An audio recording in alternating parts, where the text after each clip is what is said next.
Good evening, Senor Williams, and to everyone listening on. Tonight's testimonies don't come from castles or legends carved in stone. They come from the everyday, the road, the shift change, the motel key, the late fare, the trash route, the quiet house where someone is paid to care for someone else's life.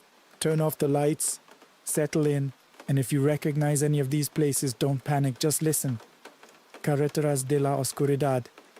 The headlights that never passed. Hello, Senor Williams. Hello to the whole Carreteras de la Oscuridad community. My name is Hector Rivas. I've been a long-haul trucker for almost 15 years, and I'm writing because I heard someone on your channel talk about a radio that picked up a voice it shouldn't have. I kept telling myself those stories were for other people until Federal Highway 57 proved me wrong. That night I was hauling a dry van from San Luis Potosi up towards Saltillo. Tight deadline. No room for delays. The cab smelled like burnt coffee and that faint diesel sweetness that sinks into everything. Seat fabric, my hoodie, my hands. My logbook was a mess. I'd been running tired for months, trying to stay afloat after a divorce that turned my life into receipts and late notices. Every mile felt like I owed it to somebody. Around midnight, the highway emptied out the way it does when the world decides you're alone. The wind slapped the trailer in soft, steady pushes, and my mirrors showed nothing but darkness and my own running lights. I put the radio low the way we do when we're trying to stay awake without admitting we're fighting sleep.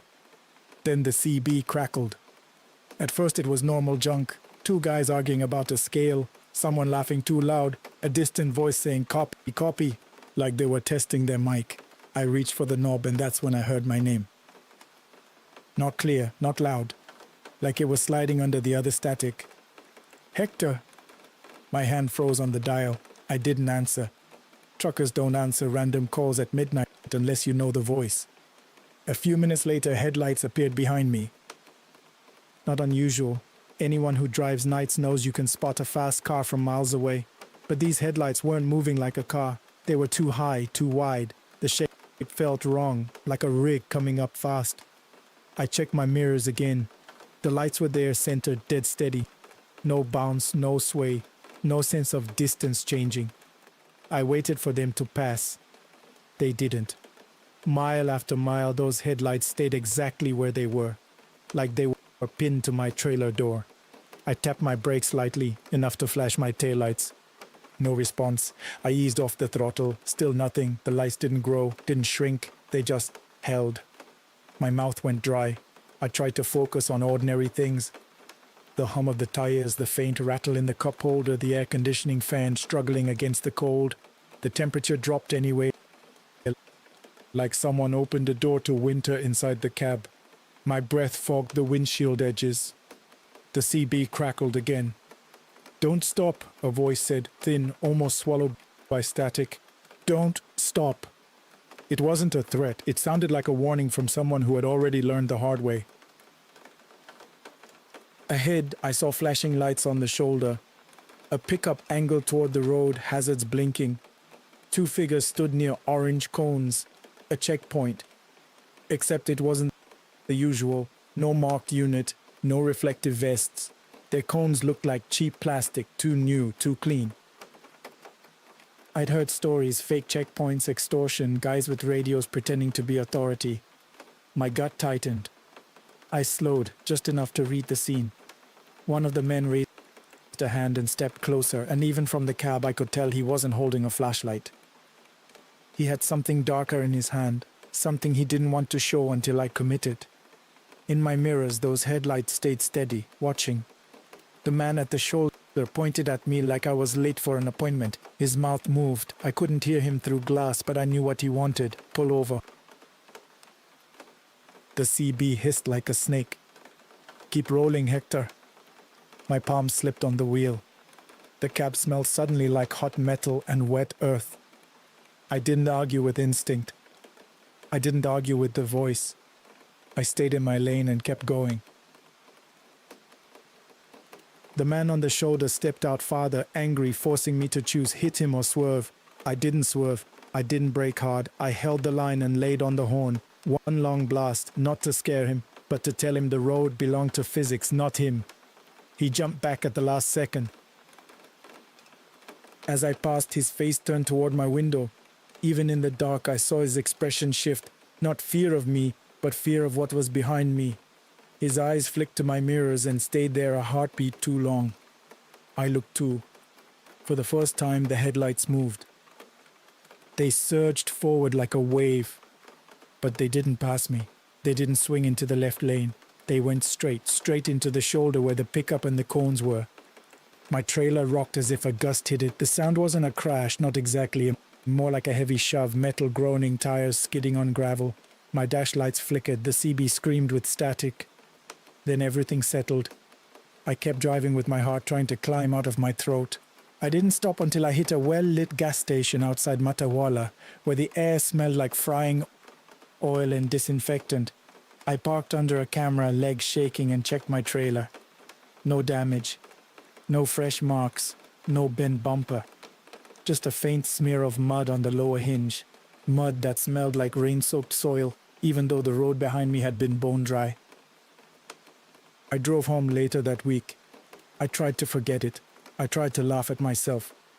But now when I'm on an empty stretch of 57 and I see headlights that don't behave like anything human, I don't wait to find out what they want. My advice? If something on the road feels staged, too clean, too quiet, too eager, don't negotiate with it. Keep rolling. Because some things behind you aren't chasing you to harm you. Some are chasing you to keep you alive. And I still don't know why it knew my name.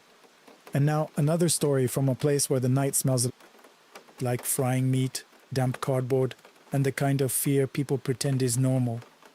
The woman who paid with salt. Hello, Senor Williams, and hello to everyone listening. My name is Mariela Sosa. I sell tacos and hot atol in a night market in Guadalajara, and I'm writing because the stories on Carreteras de la Oscuridad always made me feel less alone, like the dark has witnesses. I didn't grow up wanting to work nights. I did it because my mother's kidneys started failing and the bills started multiplying like flies. Day jobs didn't cover medicine, and debt collectors don't care if you're tired. They just care if you're late. My stall is small, a folding table, a plastic tarp, a griddle that spits grease and heat into my face. At night, the market becomes its own world. Music from cheap speakers, laughter that sounds forced, the constant shuffle of feet on wet pavement. The air always carries onion, smoke, and the sharp bite of cleaning bleach from the nearby public restroom. That night I was closing late. My hands were raw from washing utensils in cold water. The other vendors were packing up, metal clanking, plastic bags snapping open, a few last customers bargaining like sleep wasn't waiting at home.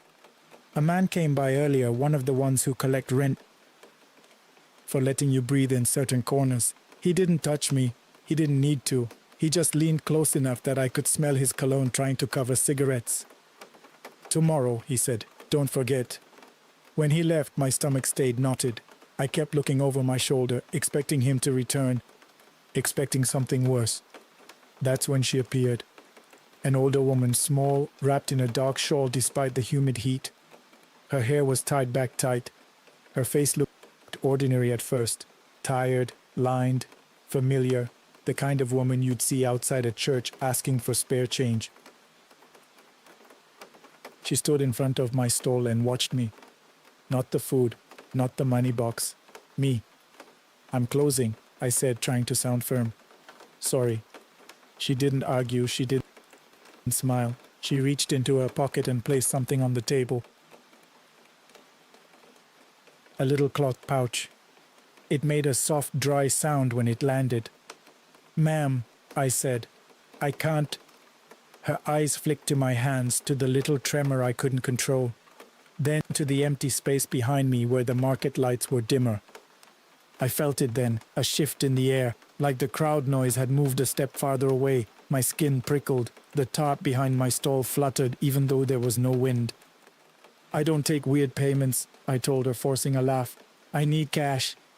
She took a slow breath through her nose as if smelling something rotten. Then keep what you already have, she said quietly. Her voice was soft, but it landed heavy, and I realized something that made my stomach turn colder than fear. She wasn't asking. She was warning. Behind her, two men walked past the aisle between stalls. I recognized them instantly. Not customers, not vendors. The way they moved said they belonged to the same world as the man who'd promised tomorrow.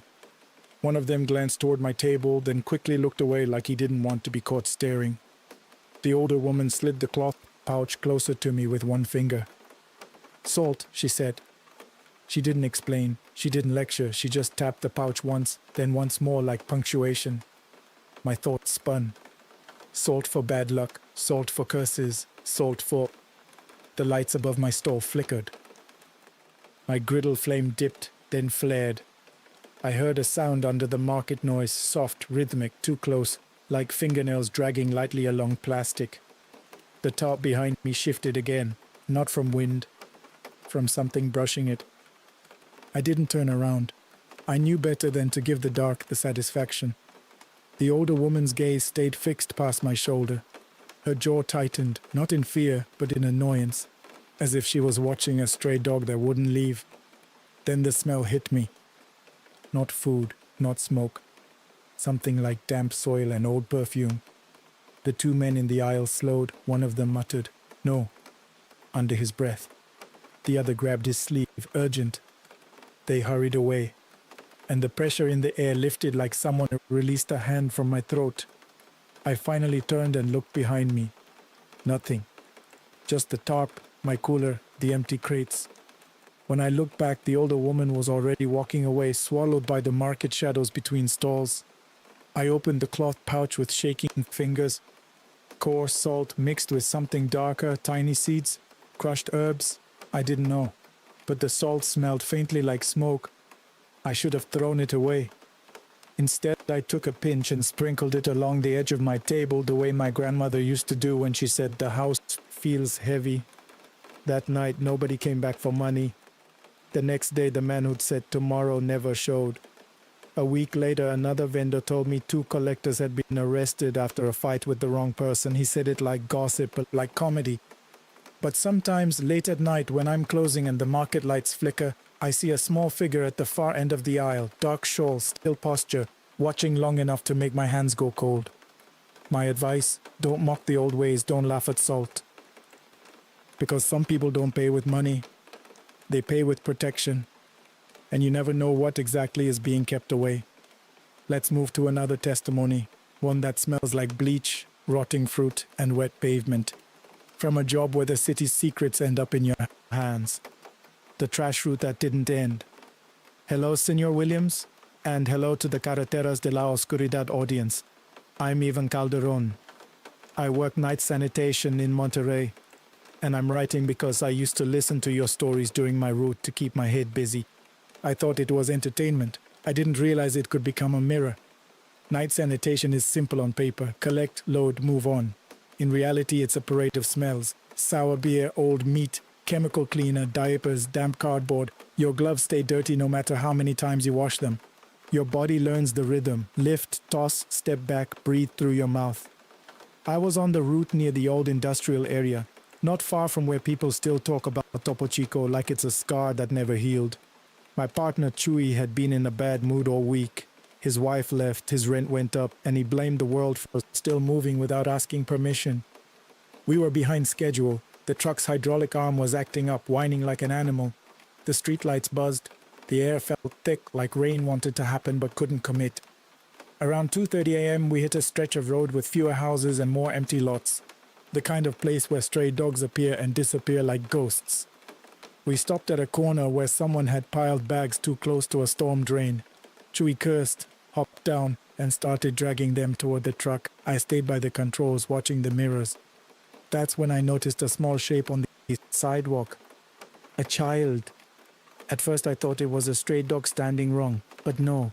Thin legs, a small hoodie, bare feet on the concrete. My stomach tightened. Kids don't belong out here at this hour. I leaned out the window and called, "Hey, where's your family?" The child didn't react, didn't flinch, just stood there, head slightly tilted as if listening to something I couldn't hear. Chewy saw it too. He froze mid-drag, his face shifting from anger to discomfort. "Don't," he muttered, almost to himself. I thought he meant, don't talk, don't get involved. People in this job learn to mind their own business. But it didn't feel like that. It felt like fear. The child stepped forward, not toward us, toward the bags. And I swear to you, Senor Williams, the streetlight above that corner dimmed as the child moved, like the light was being pulled inward. A smell rose up, sharp and clean. Chlorine. It didn't belong out there. It was the kind of smell you get in a hospital corridor or a freshly mopped cell block. The child reached down and touched one of the trash bags. The plastic tightened under the small hand like something inside had sucked the air away. Chewie stumbled back. "Nope," he said, and his voice cracked like a teenager's. He turned and hurried to the passenger door. I should have left. I wanted to. But my hand didn't move fast enough because my eyes caught something in the truck's side mirror. On the far end of the street, a van had stopped with no lights on. Just a dark shape idling in darkness. The door slid open a few inches, then closed again. A signal. My mind went cold and clear in the worst way. Human danger. Real danger. People dump things at night. People move things at night. And sanitation trucks have a perfect excuse to be everywhere.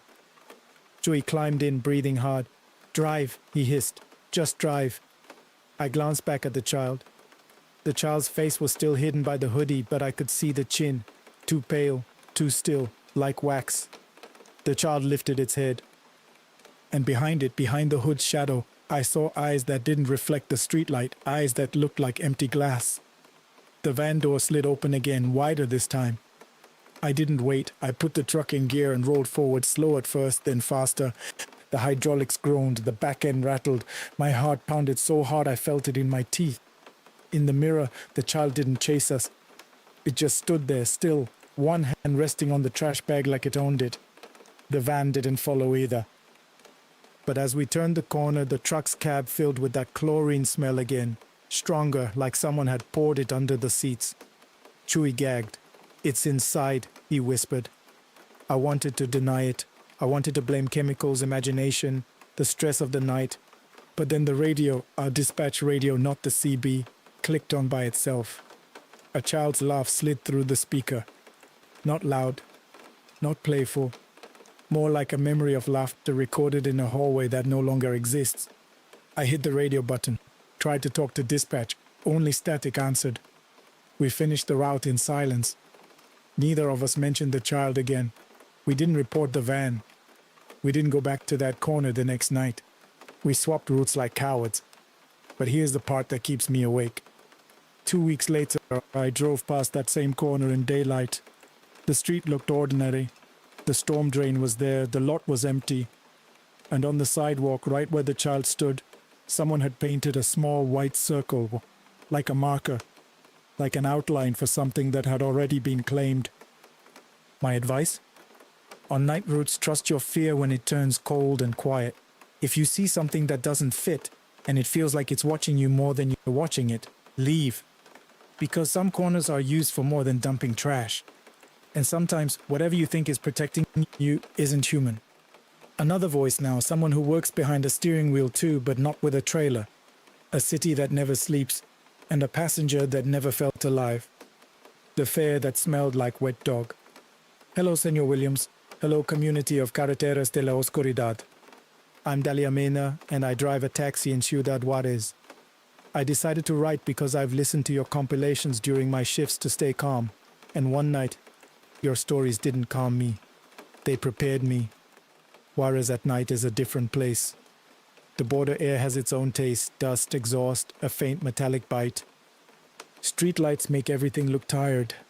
People move like they're trying not to be noticed. I was working late because I needed the money. My father had been deported months earlier and my family was split between phone calls and paperwork. Bills don't wait for reunions, they just pile up. Around 1:15 a.m., I got a ride request near a convenience store off Avenida Tecnologico. The map pin sat close to a darker cluster of streets, one of those neighborhoods where you don't stop unless you're sure. I almost declined. Then I saw the passenger. A man standing under a streetlight, hands in his pockets, hood up.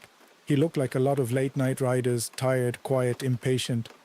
I pulled up, locked my doors out of habit, and cracked the window. "Where to?" He leaned down. The smell hit me immediately. Wet dog. Not sweat, not smoke. Wet dog, like rain-soaked fur. Colonia up by the edge, he said. His voice was normal, human. I unlocked the door. He got in, sitting behind me where I couldn't watch his hands without turning around. My skin prickled anyway. We drove. At first it was routine. He didn't talk, I didn't force conversation. The radio played low, old songs with too much echo. Then I noticed something strange in the rearview mirror. His face didn't sit right in the light. The street lights would pass, painting his features in quick flashes, but the shape of his eyes, it kept shifting, not changing like a trick. More like the shadow around them didn't agree with the rest of his face. I told myself it was the hood. I told myself not to be dramatic. But every time we hit a darker stretch, the smell of wet dog grew stronger, as if the darkness was feeding it. He gave directions without looking at his phone.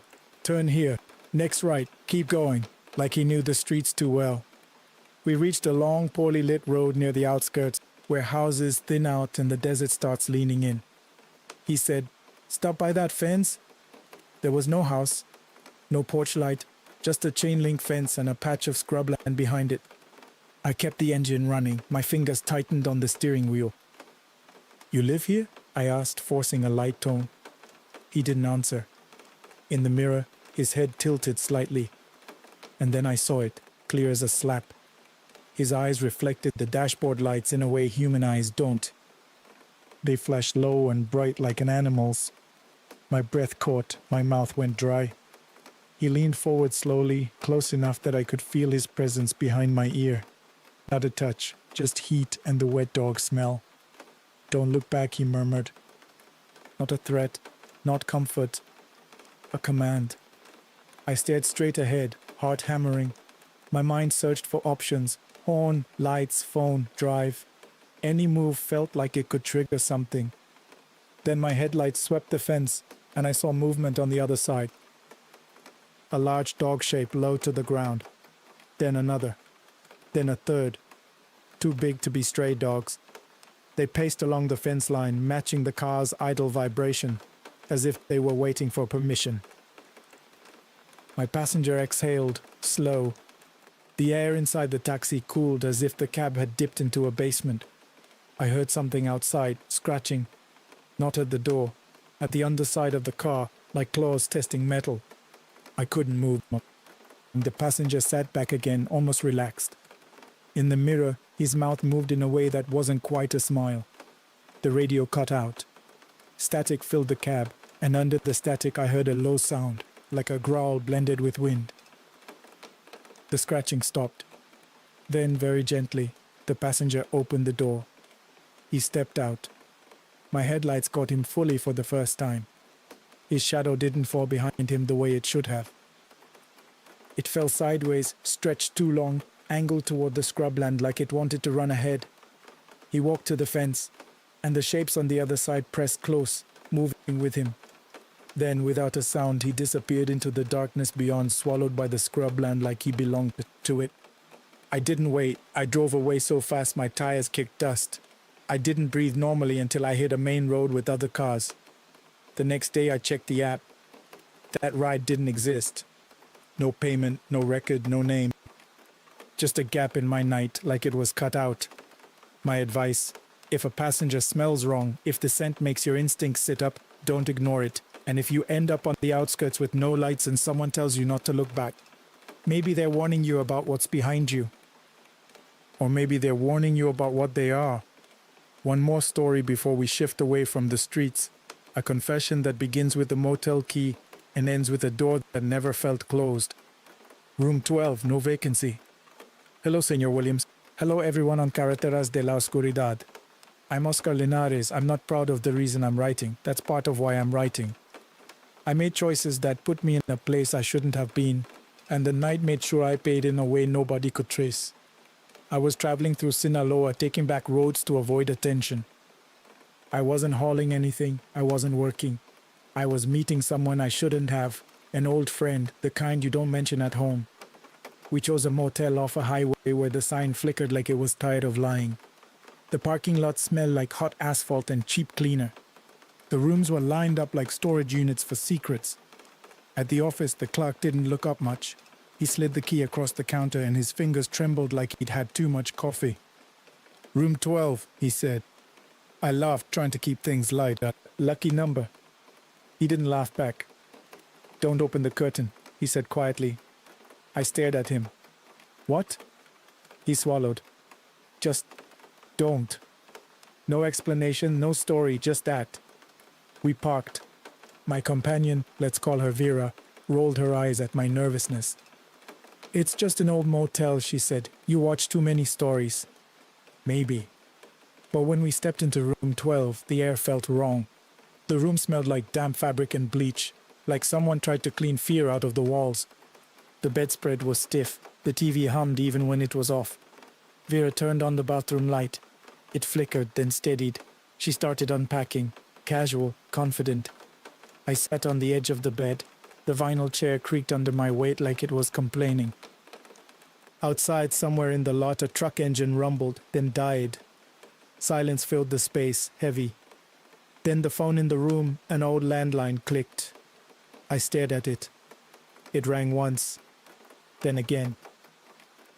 Vera looked at me. "Answer it." I didn't want to, but I lifted the receiver. Only static. And under the static, a faint sound like tires rolling on gravel. I hung up. Vera laughed. "It's probably the front desk checking on us." The landline rang again. This time Vera picked it up and rolled her eyes dramatically. "Hello?" She stopped smiling. Her face drained of color. She slowly held the receiver out to me like it was suddenly heavy. I took it. Static, yes. But beneath it, a voice that wasn't clear enough to be words. More like breath pushed through teeth. Like someone trying to speak without a throat. I slammed the receiver down. Vera's confidence cracked. "Okay," she whispered. "That's not normal." Then the curtain moved. Not a dramatic sweep, just the slightest tug, like fingers testing fabric. The clerk's warning rang in my head. "Don't open the curtain." Vera stepped closer anyway. "It's wind," she said, too quickly. "There's an AC." The room's air conditioner wasn't running. The curtain tugged again. The temperature dropped so fast my skin tightened. Vera reached for the curtain edge. I grabbed her wrist. "Don't!" We stared at each other, breath shallow. The TV turned on by itself. Grey static filled the screen. Then, slowly, an image formed, not a clear picture, but something like a camera pointed at a road. A highway at night, headlights, a truck cab interior, a steering wheel, and a driver's hands on it. Hands that looked like mine. I stepped back so hard I hit the wall. The image on the TV jolted like the camera blinked. A figure appeared in the passenger seat of that truck. A shape with a hood. Vera gasped. The landline rang again, loud, sharp, impatient. Outside the room I heard footsteps in the gravel. Not running, not rushing. Approaching like they already knew we were inside. Vera whispered, "Oscar, who did you bring us to?" "I didn't," I said, and I believed it. The doorknob turned. Once, twice. We hadn't locked it. I moved fast, twisting the lock, sliding the chain. My hands shook so badly the metal clinked like teeth. On the other side of the door something exhaled. Not a voice, not words. Just breath, slow and satisfied. The curtain tugged again, harder. Vera clamped her hands over her mouth. The TV image shifted, now showing our motel room from an angle that made no sense, like the camera was in the corner above the ceiling. We were on the screen. And behind us near the curtain was a darker shape, waiting. I didn't think. I grabbed Vera's hand and pulled her into the bathroom, slamming the door. We sat on the tile floor under flickering light, breathing bleach and panic. Outside the bathroom door, the room went quiet. Too quiet. Then I heard it, the soft drag of something moving across carpet. Toward the bathroom. Toward the thin door. We stayed still. We didn't speak. We didn't pray out loud.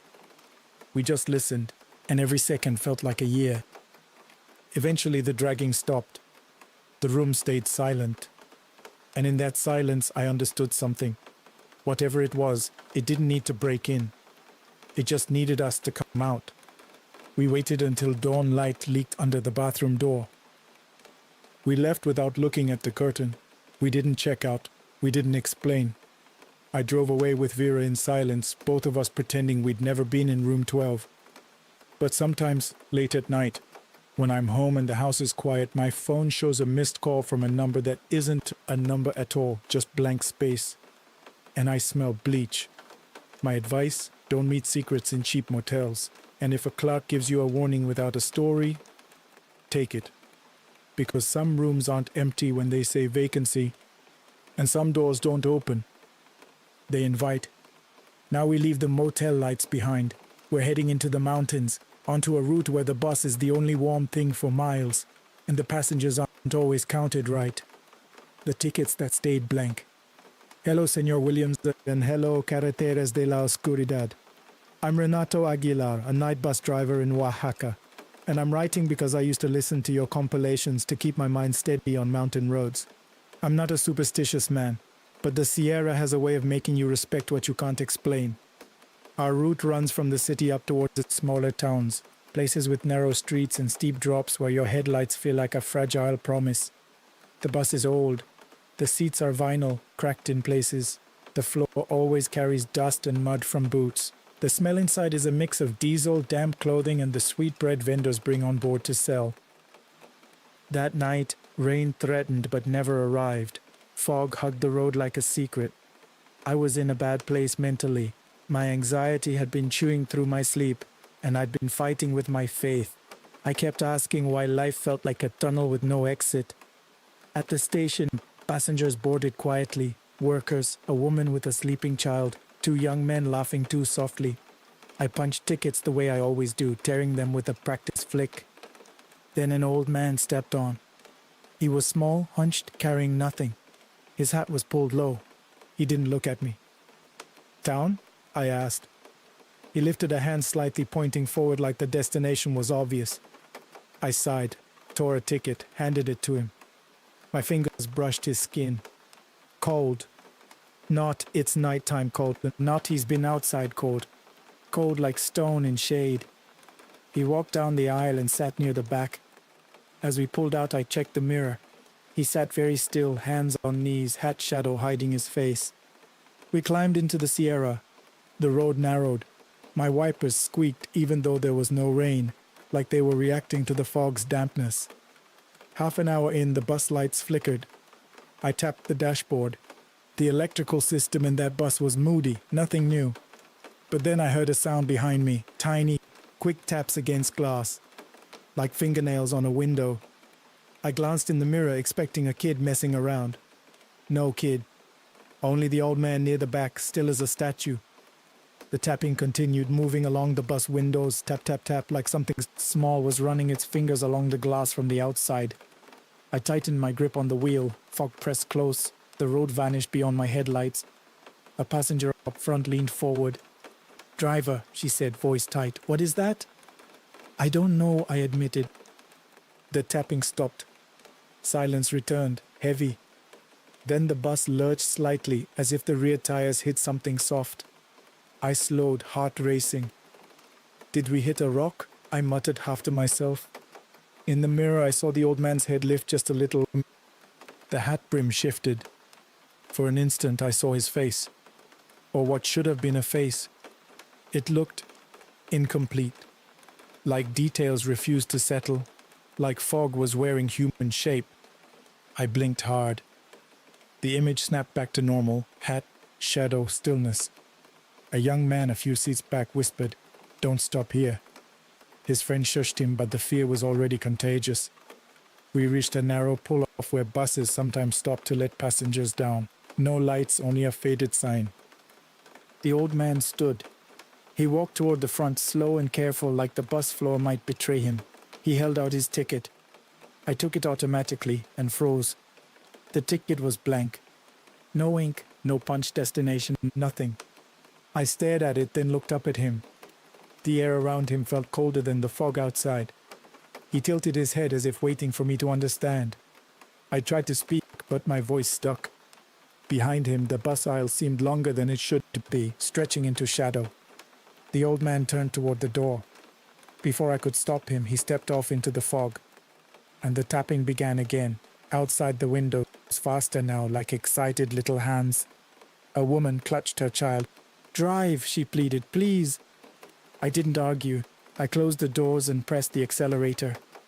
As we rolled away, I glanced in the side mirror.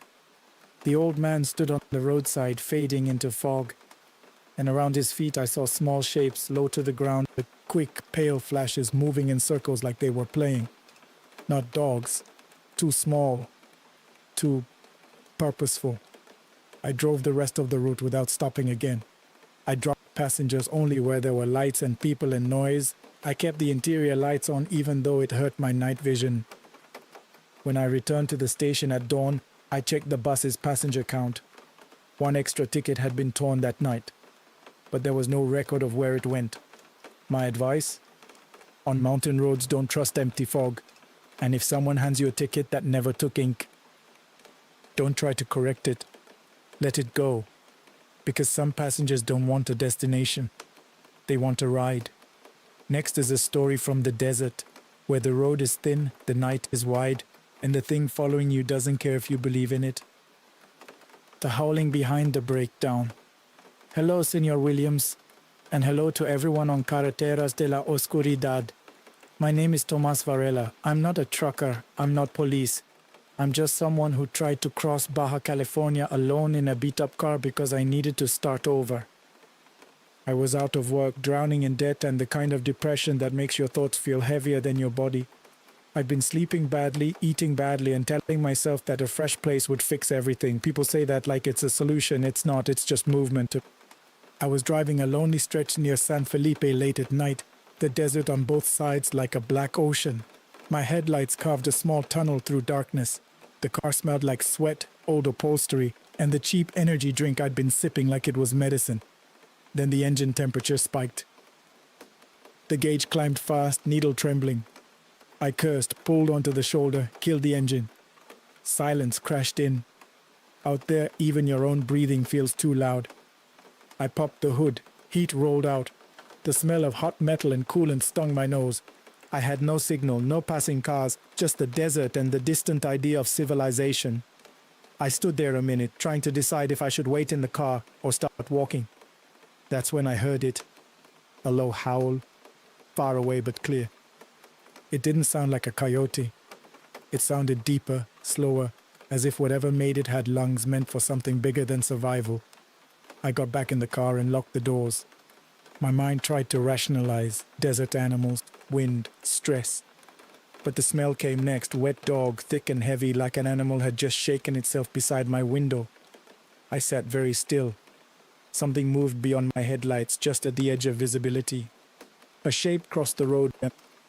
Too tall, too upright. I leaned forward, squinting. My eyes wanted to turn it into a person, a traveler, a rancher. But it moved wrong, fast, smooth, and silent. It disappeared into darkness on the other side of the road. Then the scraping started. Not on the door, under the car. A slow drag, like claws testing the metal frame. I held my breath, hands trembling in my lap, phone useless in my palm. The scraping moved to the rear of the car. Then stopped. The desert went still again. I waited, heart pounding, telling myself, if it wanted in, it would already be inside. A soft thump hit the trunk. Then another. Not hard enough to dent, just enough to tell me something was there, leaning, pressing.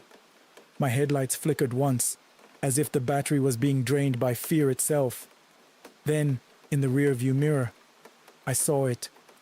A face close to the back window, not pressed against glass like a person would do. Just hovering in the darkness beyond the trunk line, caught briefly by my taillight glow. Eyes, low and bright. My body went cold. My thoughts narrowed into one command. Start the car. I turned the key. Nothing. A click, a weak attempt. Another click. The smell of wet dog flooded the car, thick enough to taste. Outside I heard breathing, slow, patient. Then a new sound. Footsteps circling, deliberate. Not rushing, not hunting in a hurry. like it knew time belonged to it. I don't know what saved me. Maybe luck. Maybe the desert got bored. But in the distance, headlights appeared, far off, coming down the road. The thing outside the car stopped moving. The smell faded slightly. The breathing paused. The headlights grew closer, and I saw it. An old pickup, high beams on, rattling like a toolbox on wheels. As it approached, the shape outside my car moved away from the trunk, retreating into darkness with no panic, just withdrawal. The pickup slowed, window rolling down. A man shouted, "You okay?" My voice barely worked. "Car won't start," I croaked. He pulled in front of me, his lights washing the desert shoulder. "You want a tow to town?" I nodded too fast. While he connected a strap, I kept staring into the dark, expecting those eyes to reappear. They didn't. But as we drove, strapped to his bumper, I watched the desert slide past, and I kept thinking, it didn't run from the pickup. It stepped aside, like it had rules, or like it didn't want witnesses. My advice? Don't break down alone in the desert if you can help it. Keep water, tools, and a plan. Because sometimes the thing that finds you out there isn't a person. And it doesn't want your wallet. It wants your silence. One last testimony, quiet, domestic, ordinary. A house job, an elderly person, a hallway at night, the kind of place nobody expects terror until it settles in like dust. The house where the mirror stayed warm. Hello, Senor Williams, and hello to everyone listening on Carreteras de la Oscuridad. My name is Reina Torres. I'm a live-in domestic worker in San Luis Potosi, and I'm writing because I heard someone on your channel talk about a house that felt occupied even when it was empty. I thought I understood that phrase. I didn't. I moved into that house because I needed work, simple as that. I'd left a bad relationship and had nowhere stable to go. The family paid decently to care for their grandmother, Doña Elvira, who was sick, fragile, and mostly quiet. The house itself was big, modern on the outside, but inside it felt old, like it had been renovated without changing its bones. The kitchen always smelled like disinfectant and overripe fruit. The hallways held cooler air than the rest of the house, like they didn't like being walked through. At night, the silence had weight.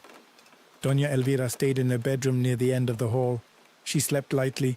Sometimes she'd call for water, sometimes she'd forget where she was and ask for someone who'd been gone for years.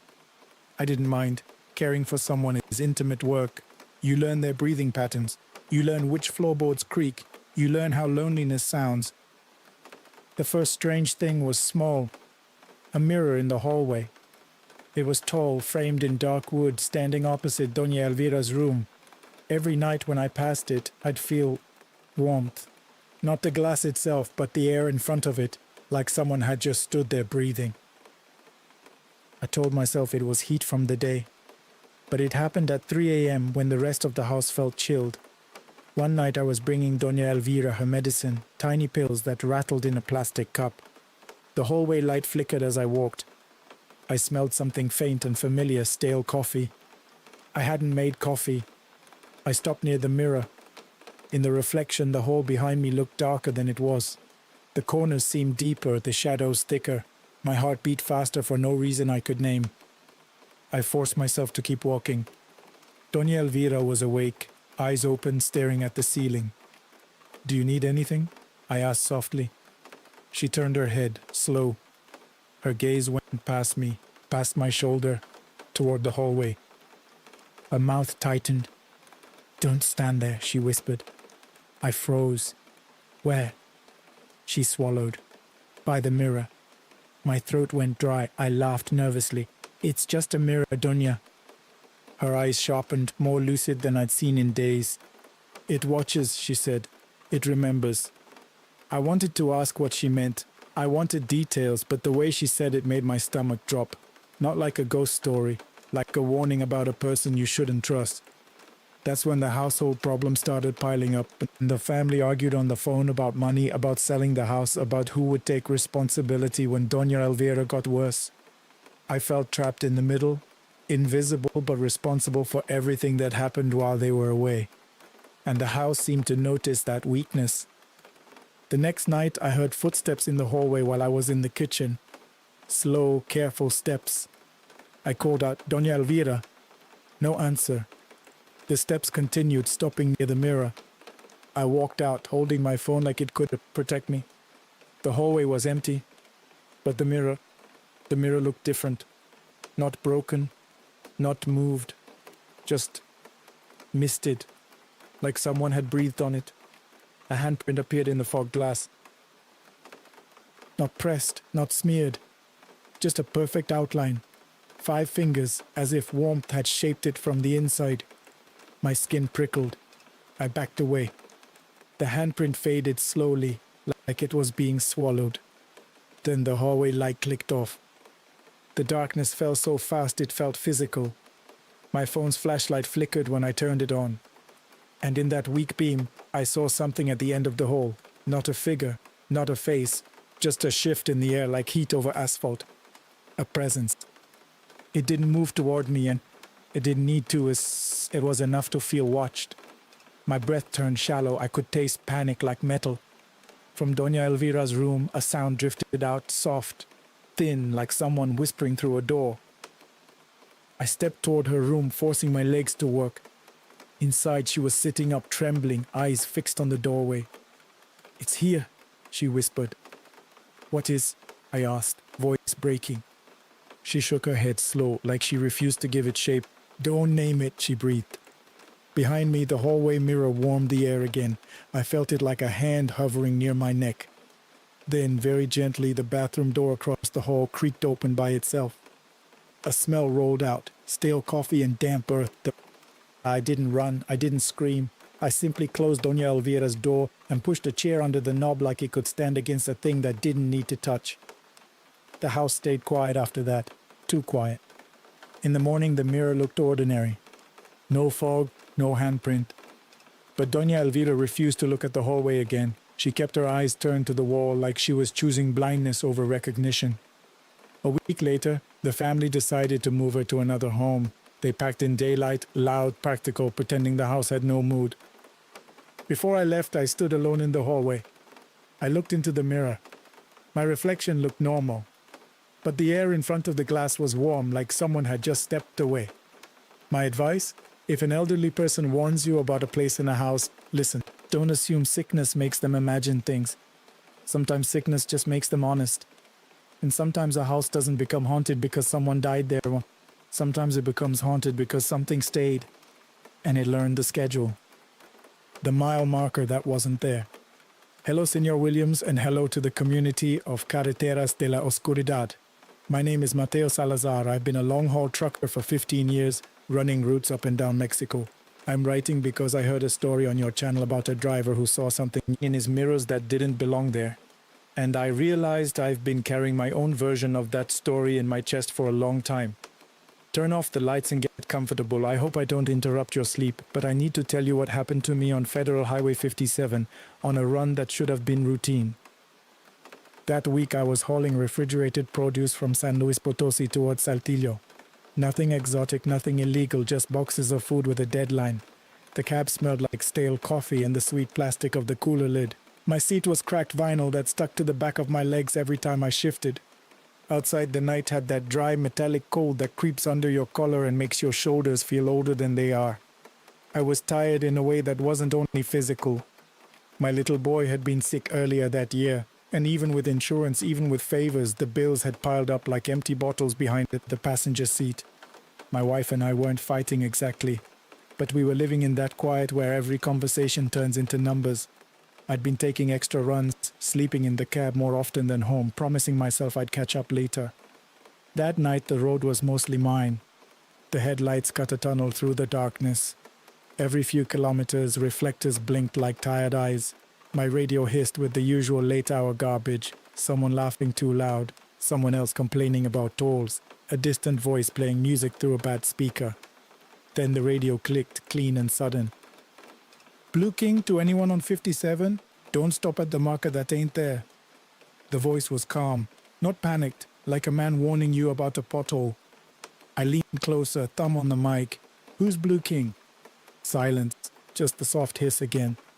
I told myself it was some joke between drivers, some nickname I didn't know. I'd heard all kinds of warnings on that road: fake checkpoints, stolen cargo, patrol cars that weren't patrol cars, the human stuff, the stuff I believed in. An hour later, I started seeing mile markers that didn't match my mental map. The numbers jumped. The signs seemed wrong. Not like they were missing, but like they belonged to a different stretch of highway. I kept scanning for a familiar exit, a known gas station, anything to anchor me. My reefer unit hummed behind the cab like a sleeping animal. Every now and then it kicked up and the vibration traveled through the frame into my boots. I rolled my shoulders, trying to stay sharp. I saw a light ahead. At first, I thought it was a service station, one of those lonely places with a few pumps and a shop that sells chips, aspirin, and prayers. But as I got closer, the light didn't behave like a station. It didn't widen. It didn't reveal a canopy or signage. It just sat there, a pale rectangle, as if someone had opened a door in the middle of the dark. There was a sign before it, a mile marker, except it wasn't a number I recognized for that area. I felt my stomach tighten, the kind of tightness you get before you see a police light, before you hear a knock on the cab door. My phone had no signal. The dash clock seemed stuck on the same minute, like it was refusing to move forward. I reached for my coffee and realized it was still warm, even though I'd poured it hours ago. I told myself not to stop. I told myself I didn't need anything. I told myself those bills at home weren't worth dying over a tank of diesel. And still, I slowed. It's hard to explain that, Paul. It wasn't a voice, it wasn't a thought. It was more like the road itself had decided my speed for me, like my foot wasn't fully mine anymore. The pale rectangle resolved into an open gate on the right, leading into a small gravel turnout. No gas pumps, no building, just that gate swinging slightly in a wind I couldn't feel. My headlights swept across the gravel, and for a second I saw tire tracks, fresh and deep, leading in, and none leading out. On the radio, the same calm voice returned, closer now, like it was sitting in the cab with me. Blue King to Mateo, don't stop, don't look back. My hands went cold on the wheel. I hadn't said my name on the radio, I hadn't spoken to anyone in hours. I forced myself to accelerate, the engine growled, the trailer tugged, and I pulled past the gate without turning my head. In the side mirror, the rectangle of light stayed visible longer than it should have. It didn't shrink with distance, it didn't fade. It just hovered at the edge of my mirror like a pale tongue. Then it blinked out. I exhaled like I'd been holding my breath for miles. I told myself it was a trick of fatigue. That's what we do, Senor Williams. We explain things away so we can keep rolling. 10 minutes later, I saw headlights behind me. One set at first, then another, low and close, riding my bumper the way predators ride the edge of a herd. My throat tightened again, but this time it was human fear, the kind that has rules. On that road, late at night, two vehicles closing on you usually means one thing.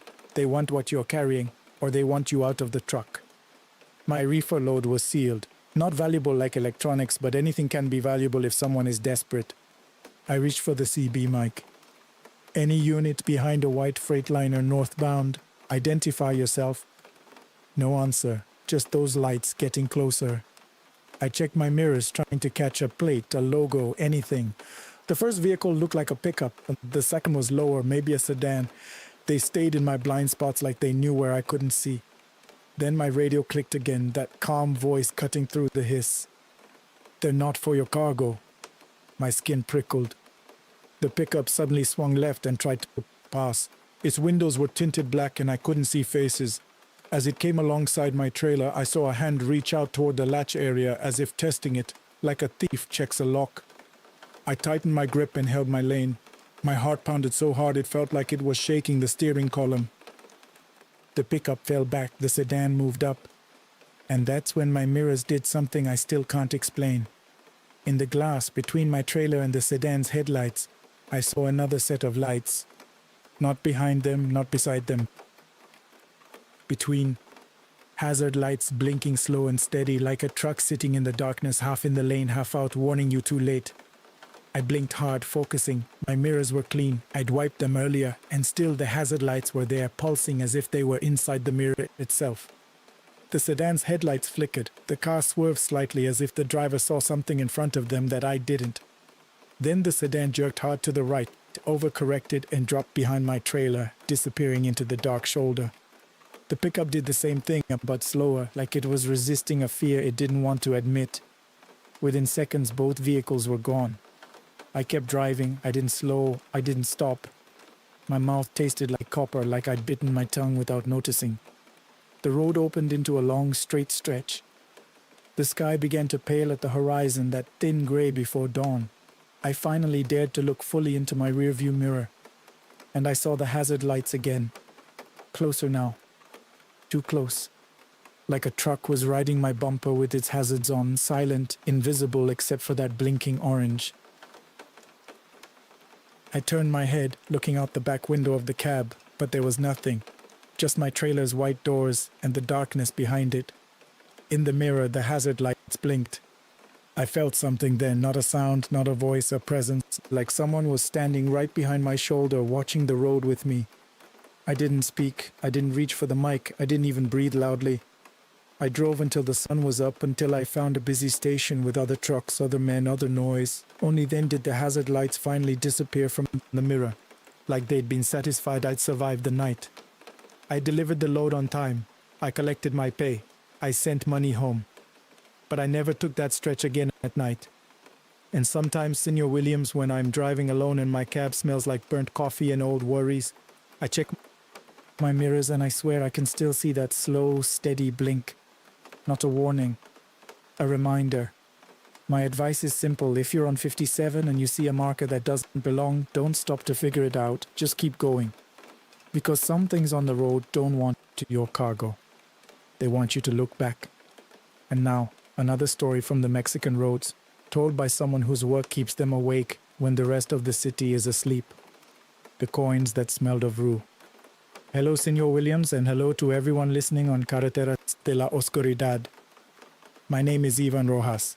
I work nights selling food from a street stand, the kind you find under weak bulbs and tarps, where the oil never fully cools and the air is always thick with smoke.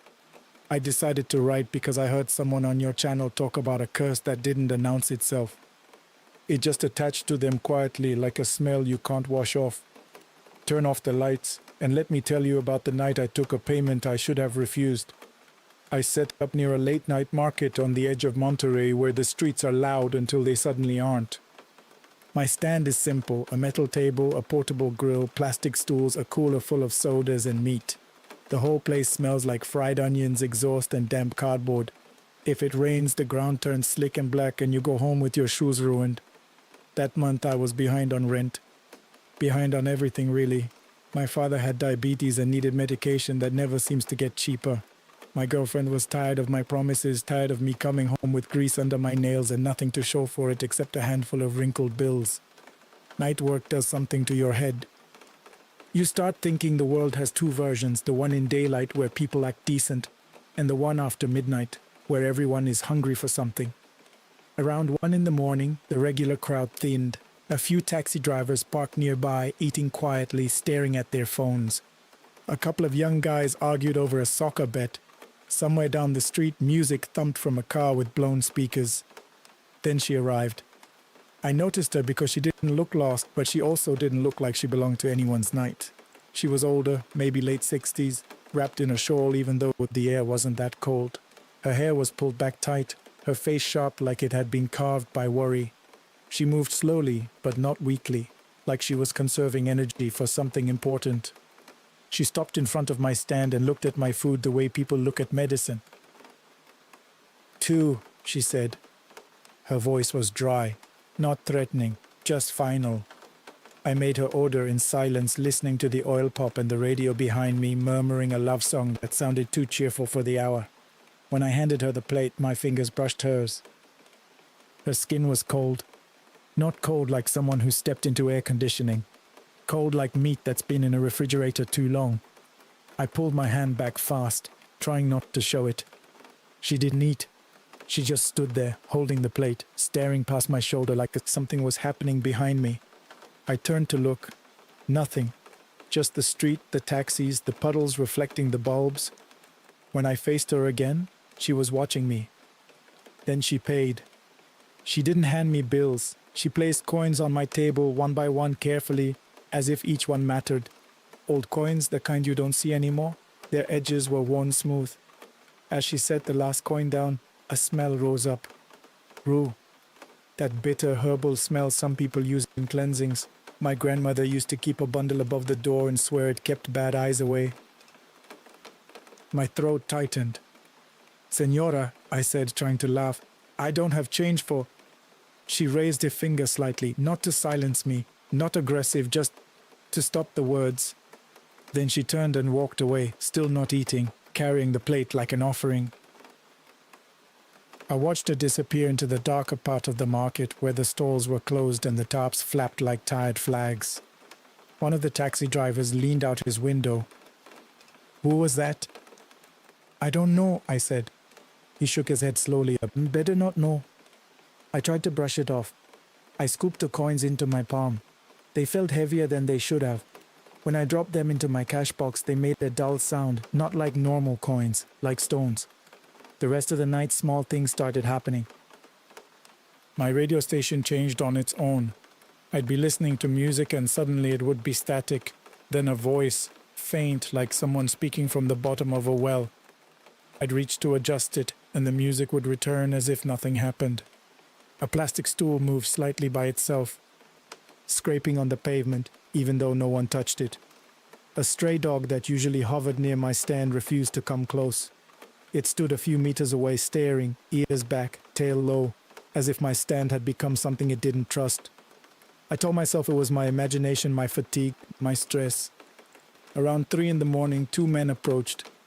You learn to recognize trouble by the way it walks. These 2 had that slow, confident step of people who think the street belongs to them. One wore a hoodie, the other a baseball cap low over his eyes. They didn't look drunk. They looked hungry in the wrong way. "Nice setup," the one in the hoodie said, smiling without warmth. "You work in this corner every night?" I nodded, keeping my hands visible, my voice calm. "Just selling food." He tapped the edge of my table with 2 fingers, like he was testing how solid it was. "You know there's a fee for working here, right?" The taxi drivers nearby pretended not to hear. That's how it is. Everyone survives by minding their own business. "I already pay the permit," I said, though we both knew that wasn't what he meant. He smiled wider. "Not that permit." The other man leaned in closer. I smelled cheap cologne and cigarettes. "We're being reasonable," he said quietly. "Pay a little, and you don't have problems." I swallowed. My chest felt tight. My father's medication flashed in my mind, my rent notice, the way my girlfriend looked at me like I was failing. "Look," I started, "I don't have much tonight." That's when the market lights flickered. Not just my bulb. The whole row of weak lamps above the closed stalls blinked at once as if someone had pulled a switch. The street went dim. Shadows stretched. The air felt suddenly colder, like a door had opened somewhere. The men paused. The one in the hoodie glanced around, annoyed. "What's that?"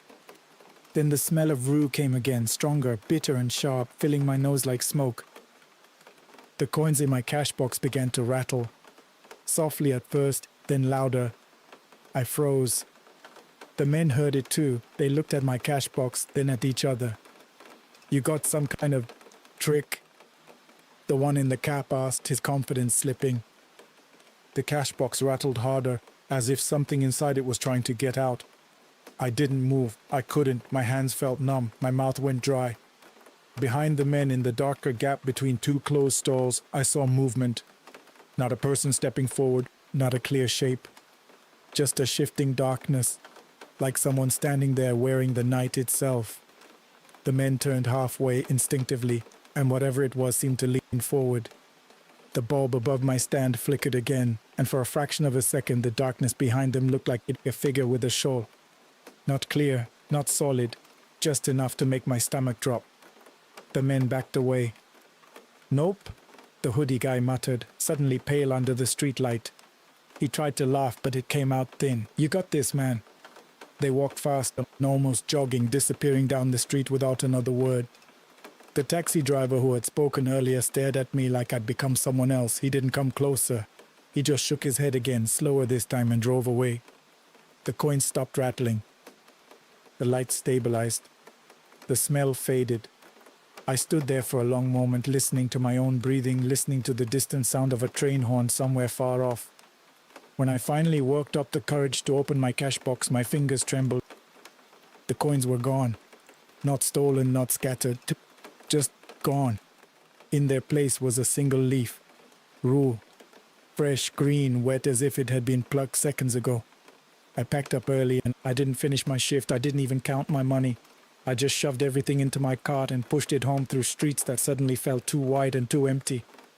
For days after, the smell of rue followed me.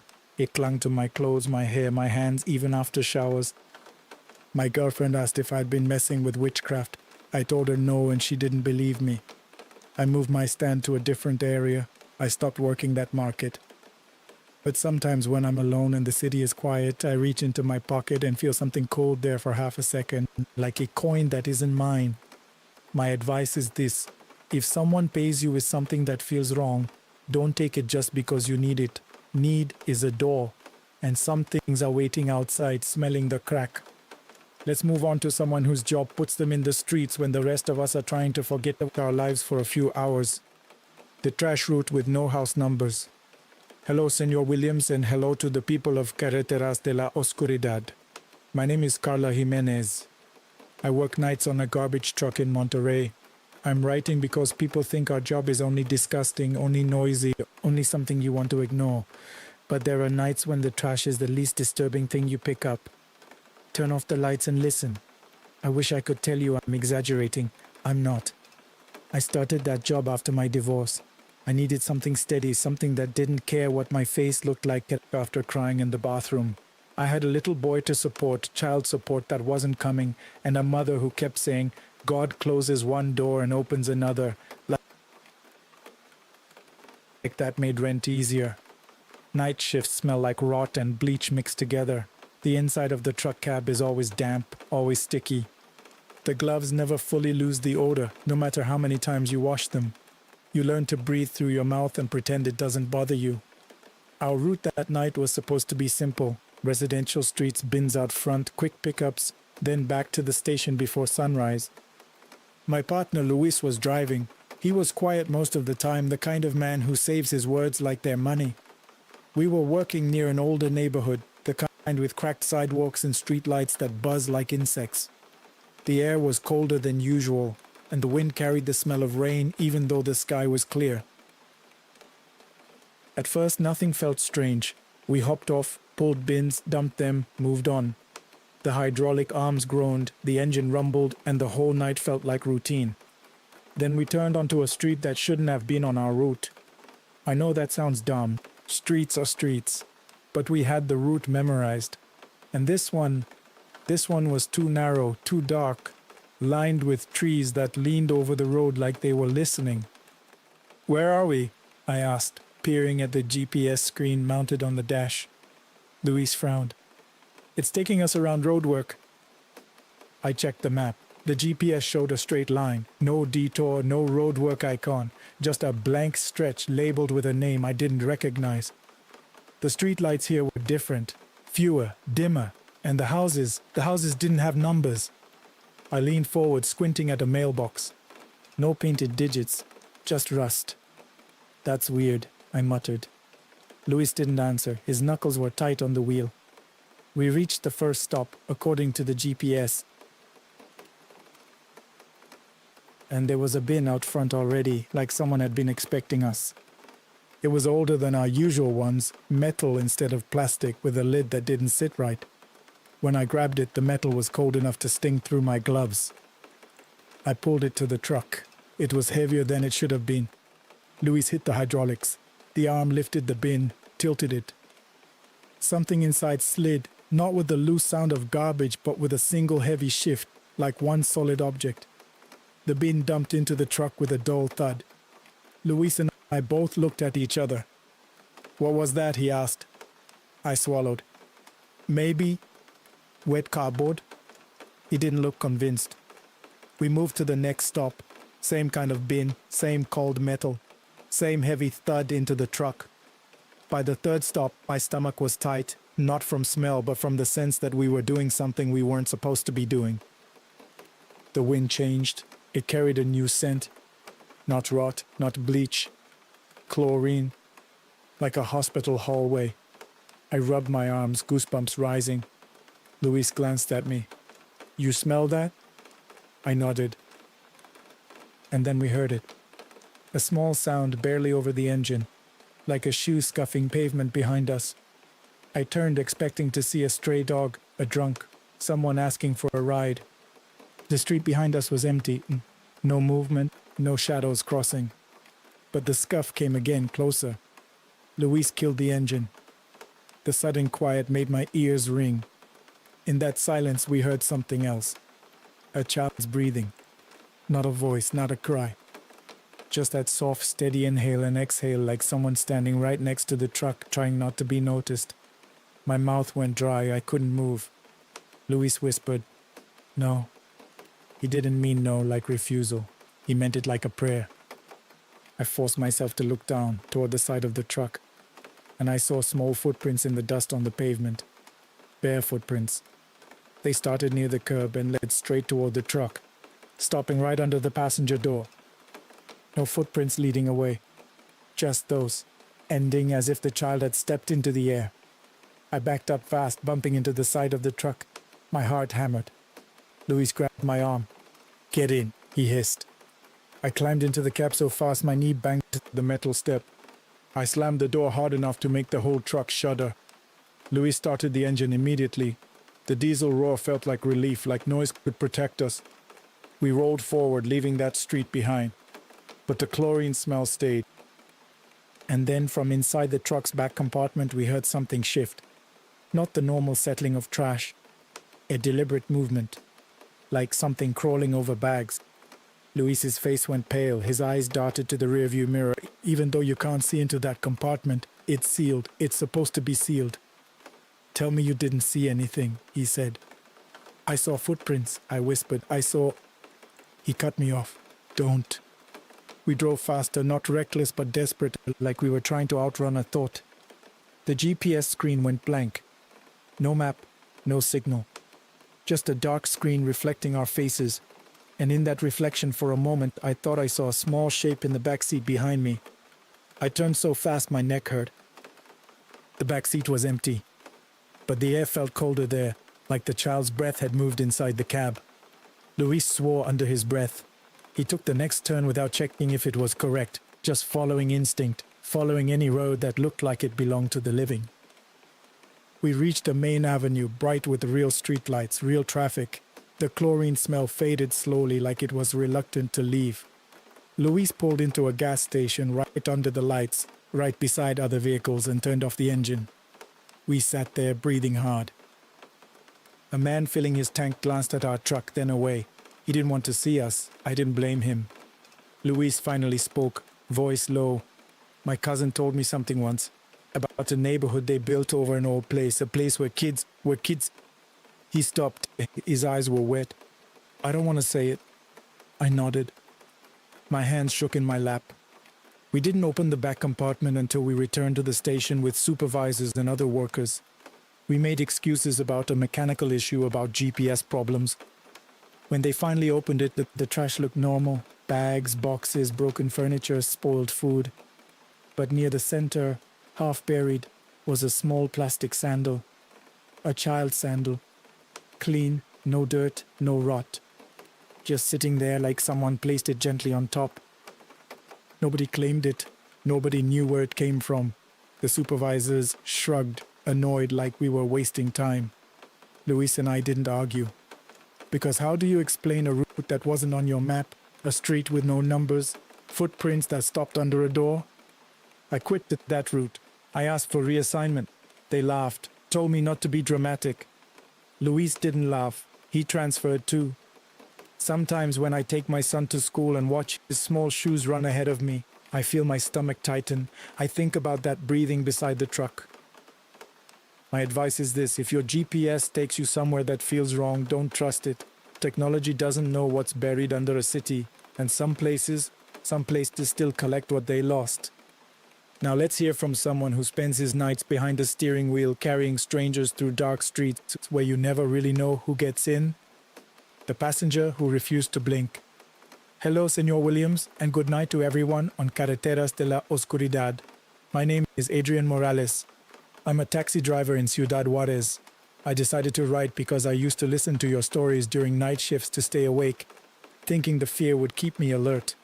I didn't realize I was training my mind to recognize a danger I'd meet in real life. Turn off the lights. If you're in bed, stay still. Let me tell you about the passenger who got into my taxi and turned my mirrors into something I didn't trust. Night driving in Juarez is a different kind of job. You learn which streets to avoid, which neighborhoods change mood after midnight, where the street lights stop working, where the patrol cars never show up on time. You learn to read body language before someone even opens your door. I was working nights because I had no choice. During the day, I'd been harassed at a warehouse job, mocked for my accent, pushed into overtime without pay. When I complained, they told me there were plenty of people who wanted my place. That's how the world talks when it knows you're trapped. My mother lived with me then. She had heart problems and a faith that seemed to flicker like a candle. Sometimes strong, sometimes almost gone. I was trying to hold everything together with the thin thread of taxi fares.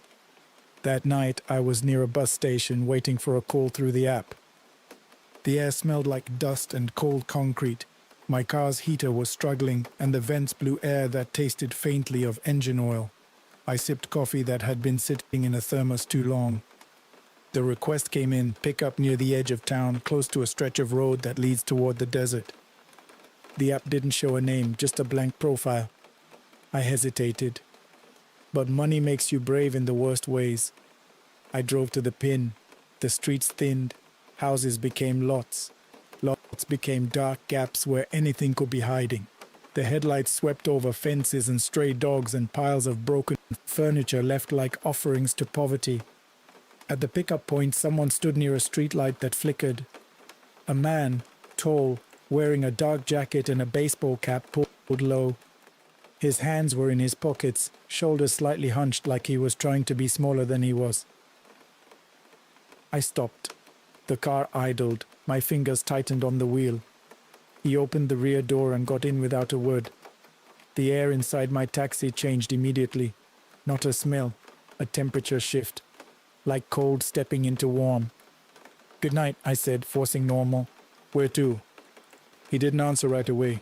I watched him in the rearview mirror. His face was mostly shadow under the cap, but I could see his eyes. They were open wide. Too wide. Not wild, not startled. Just open, as if blinking was a luxury he didn't allow himself. He finally spoke, voice low. "Straight. Then right when I tell you. No address, no street name, just that." I swallowed. "I need a destination for the app." He leaned forward slightly, the rearview mirror filled with his eyes. "You don't," he said. I felt my stomach drop. My mind flashed through every story: robbery, kidnapping, extortion. Human fear again, the fear with rules. I considered canceling. I considered making a scene, but it was 1 a.m. on a road with no witnesses. So I drove. At first the road seemed normal, straight streets, familiar intersections, a few late-night cars passing. The city lights were behind us, orange and distant. Then he told me to turn onto a road I didn't like. It cut toward open land. Fewer lights. More silence. The kind of place where your tires sound louder, where your own breathing feels like evidence. I tried to keep my voice steady. "This isn't the way to drive," he said. I drove. As we went deeper into the darker stretch, the man's presence felt heavier, like it was pressing on my shoulders. I kept checking the rearview mirror. He still wasn't blinking. I told myself some people have nervous habits, some people stare, some people dissociate. But then I noticed something else. In the mirror, his reflection didn't match his movement perfectly. It was subtle, a fraction of a second delayed. Like the mirror was struggling to keep up. I blinked hard, focusing. The road ahead was straight. My hands were steady. The mirror was clean. The delay happened again when he tilted his head slightly. My heart began to race. He told me to turn again, onto a dirt road. The tires crunched over gravel. Dust rose, dry and bitter, filling the air even with the windows closed. "What is out here?" I asked, unable to stop myself. He didn't answer.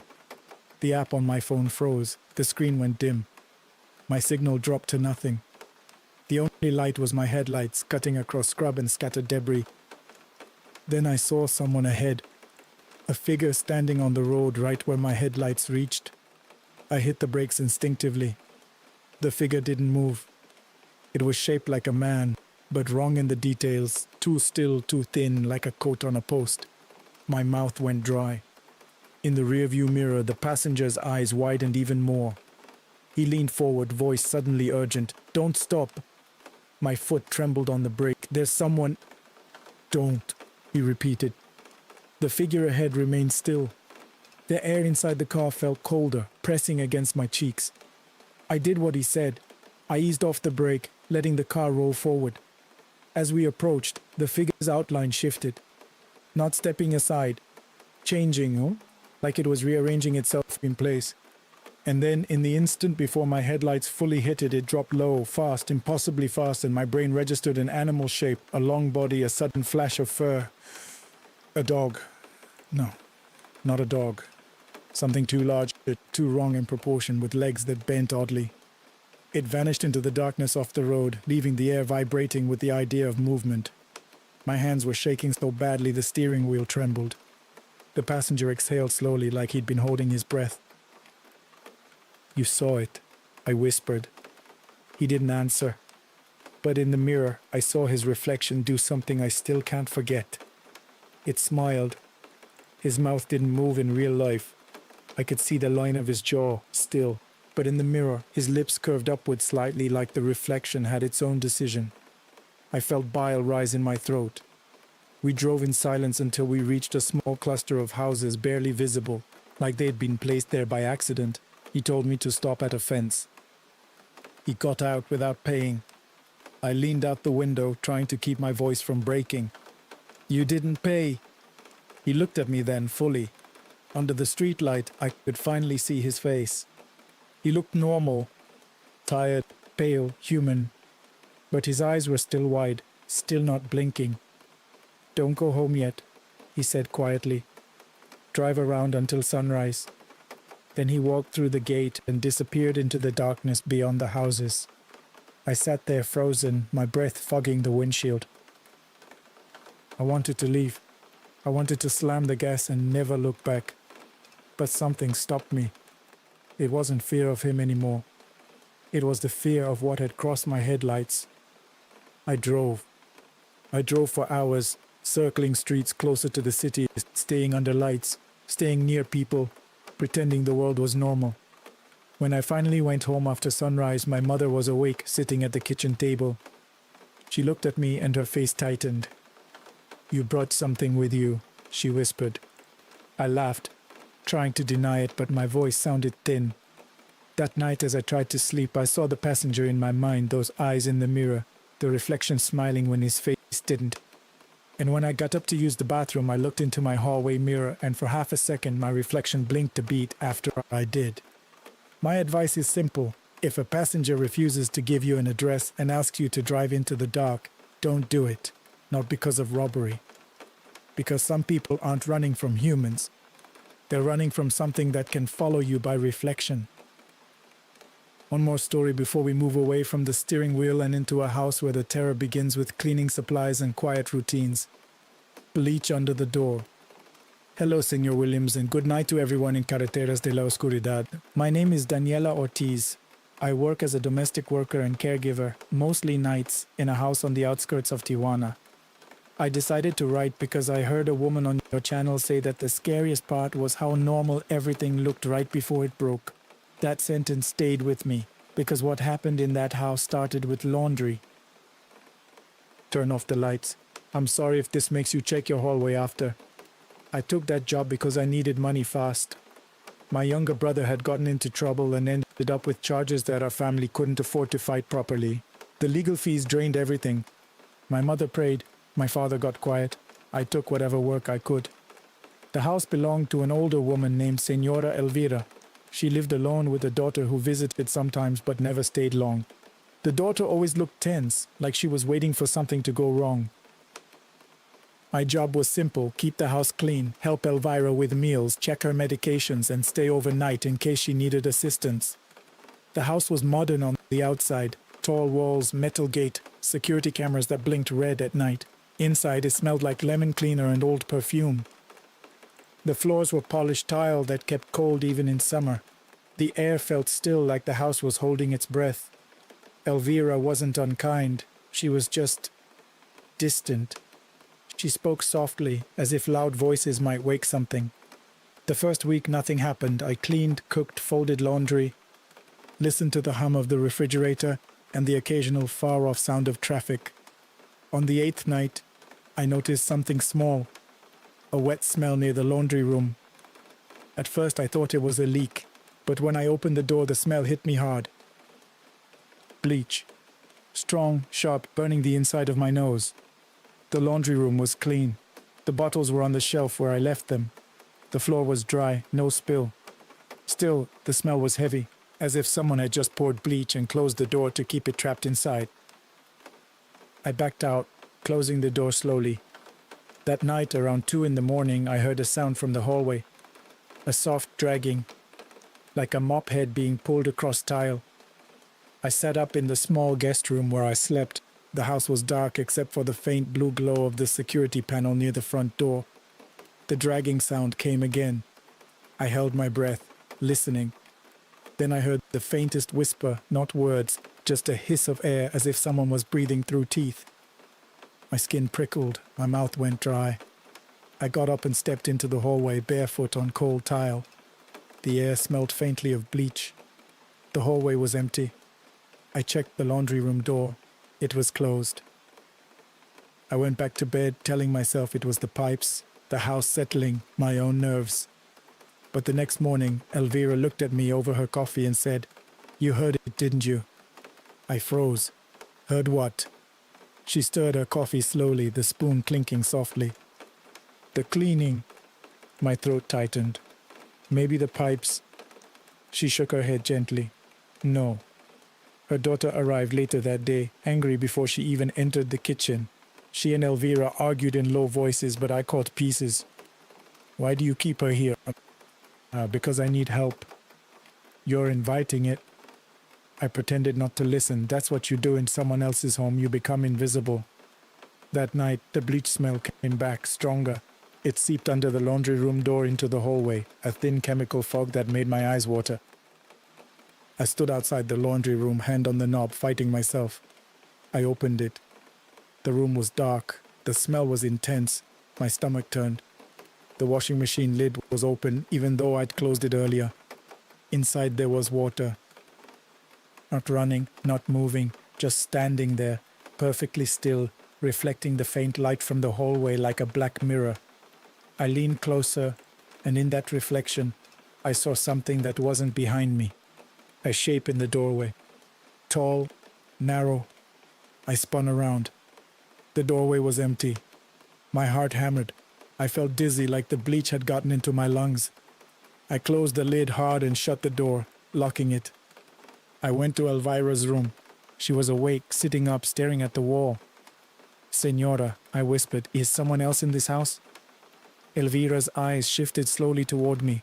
They looked tired, older than her years. "No," she said, "not someone." I slept with the lights on after that. 2 nights later, the human danger arrived. A man came to the gate around midnight. The security camera showed him standing there, face hidden by a hoodie. He didn't ring the bell, he didn't knock. He just stood looking up at the camera like he knew we were watching. My phone buzzed with a message from an unknown number. "Open the back door." My stomach dropped. I showed Elvira. Her daughter had warned her about something, maybe a stalker, maybe someone from the past. Elvira's hands trembled. I called the police. They said they'd send someone. The man at the gate didn't move. Then the laundry room door began to rattle, softly at first, then harder, as if someone inside was shaking it from the other side. The bleach smell flooded the house. I backed away, my hands shaking so hard I almost dropped my phone.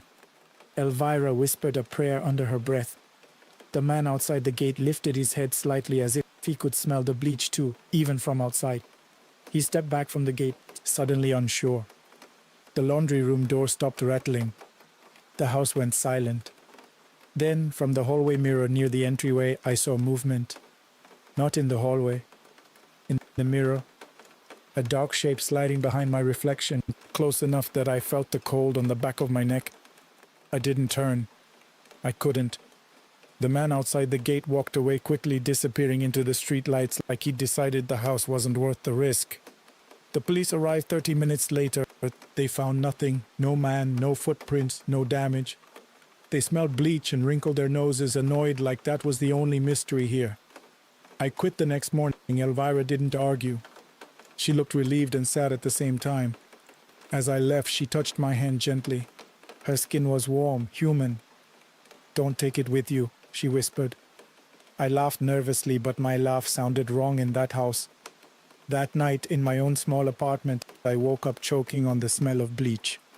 It wasn't in my kitchen, and it wasn't in my bathroom. It was coming from under my bedroom door. My advice is this: if you work in someone's house and the smell of cleaning chemicals appears when nobody is cleaning, don't assume it's a leak.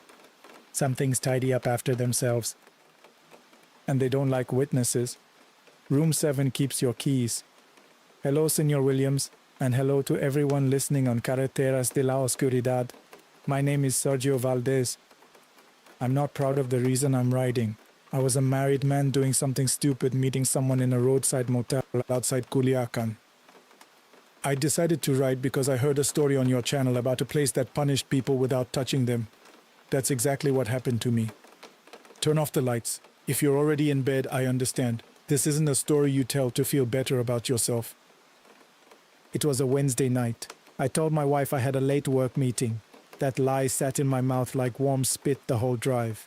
The road smelled like dust and hot tires. My palms sweated on the steering wheel, even with the air conditioner blasting. The motel was one of those places with neon that buzzes and flickers, painted walls trying to look clean. The parking lot was gravel, crunching under my shoes. The air had a faint smell of cigarette smoke and cheap disinfectant. I checked in under a fake name. The clock didn't care. He handed me a key attached to a plastic tag that said Room 7 in faded letters.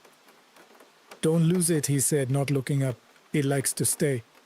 I laughed awkwardly. "The key?" He shrugged. "Room 7. I thought it was a joke. The room was exactly what you'd expect. Thin curtains, a bed with a blanket that felt slightly damp, a bathroom with a sink stained by years of hard water. The air conditioner made a clicking sound like something tapping inside the wall. My mistress arrived later, perfume heavy and sweet, laughter forced to cover nerves. We tried to pretend we were carefree, but guilt makes even soft touches feel sharp. About an hour in, the power flickered. The neon outside blinked, painting the room in a pulsing red. My phone lost signal. The TV turned to static. The air in the room felt colder. My mistress frowned. "This place is creepy." "It's fine," I said, though my voice didn't sound confident. Then we heard the footsteps. Small footsteps outside the door, quick, light, like a child running in the hallway. My mistress sat up. "There are kids here?"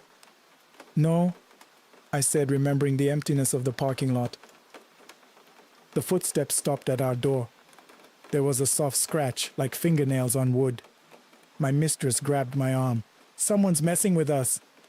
I got up, angry now, more at my own fear than anything else. I yanked the door open. The hallway was empty. The motel lights flickered, buzzing. The air smelled faintly of damp earth, like rain had fallen inside. I slammed the door and locked it. My mistress was pale.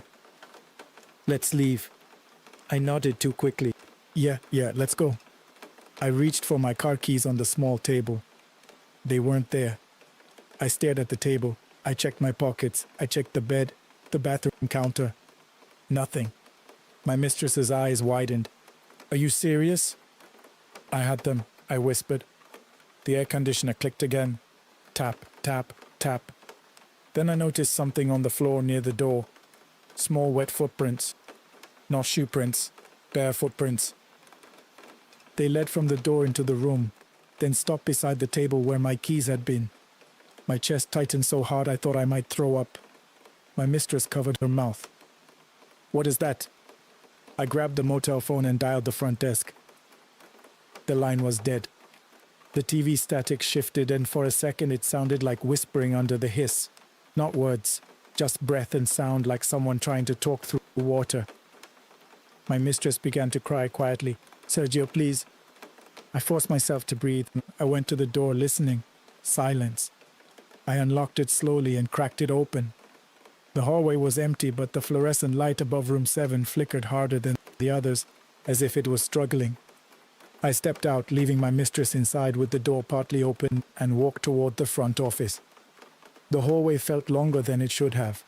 The air got colder with each step. The carpet under my shoes felt damp. Halfway down, I heard that small running again. Behind me. I turned fast. The hallway was empty, but the neon outside blinked red, and in that blink, I saw a shape at the far end near our room. Small, low to the ground. Not a child exactly, more like a shadow that had learned to imitate the size of one. I walked faster, heart pounding. The front office door was locked. The clerk was inside watching a small TV, unfazed. I banged on the glass. "My keys are missing. Something's..." He opened the door just a crack, annoyed. "Keys?" "Yes, room 7. He stared at me for a long moment, eyes flat. "Room 7 keeps things," he said. "People keep coming back for them." "I need my keys," I snapped, desperation turning into anger. He sighed and handed me a ring of spare keys. "Go, look under the mattress." "What?" He shrugged like it was common knowledge. I returned to the room faster than I'd walked out. The hallway felt colder now, and the motel's silence felt like it was leaning toward me. Inside, my mistress was standing by the bed, shaking. "I heard something in the bathroom," she whispered. I didn't respond. I went straight to the bed and lifted the mattress. Underneath, in the shadow, my keys sat neatly on the bed frame, placed carefully like someone returned them after borrowing. Beside them was something else. A small, dry bundle of herbs tied with string. Ooh. My stomach turned. I grabbed the keys and the bundle fell to the floor. I didn't pick it up. We left without packing.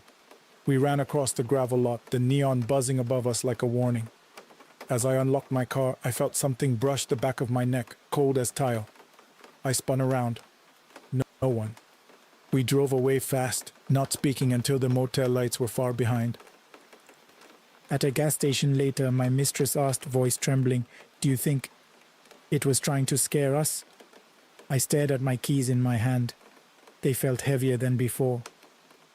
"I think it was reminding us," I said. To this day, I don't go to motels on that highway. I don't meet anyone in secret. I don't lie as easily.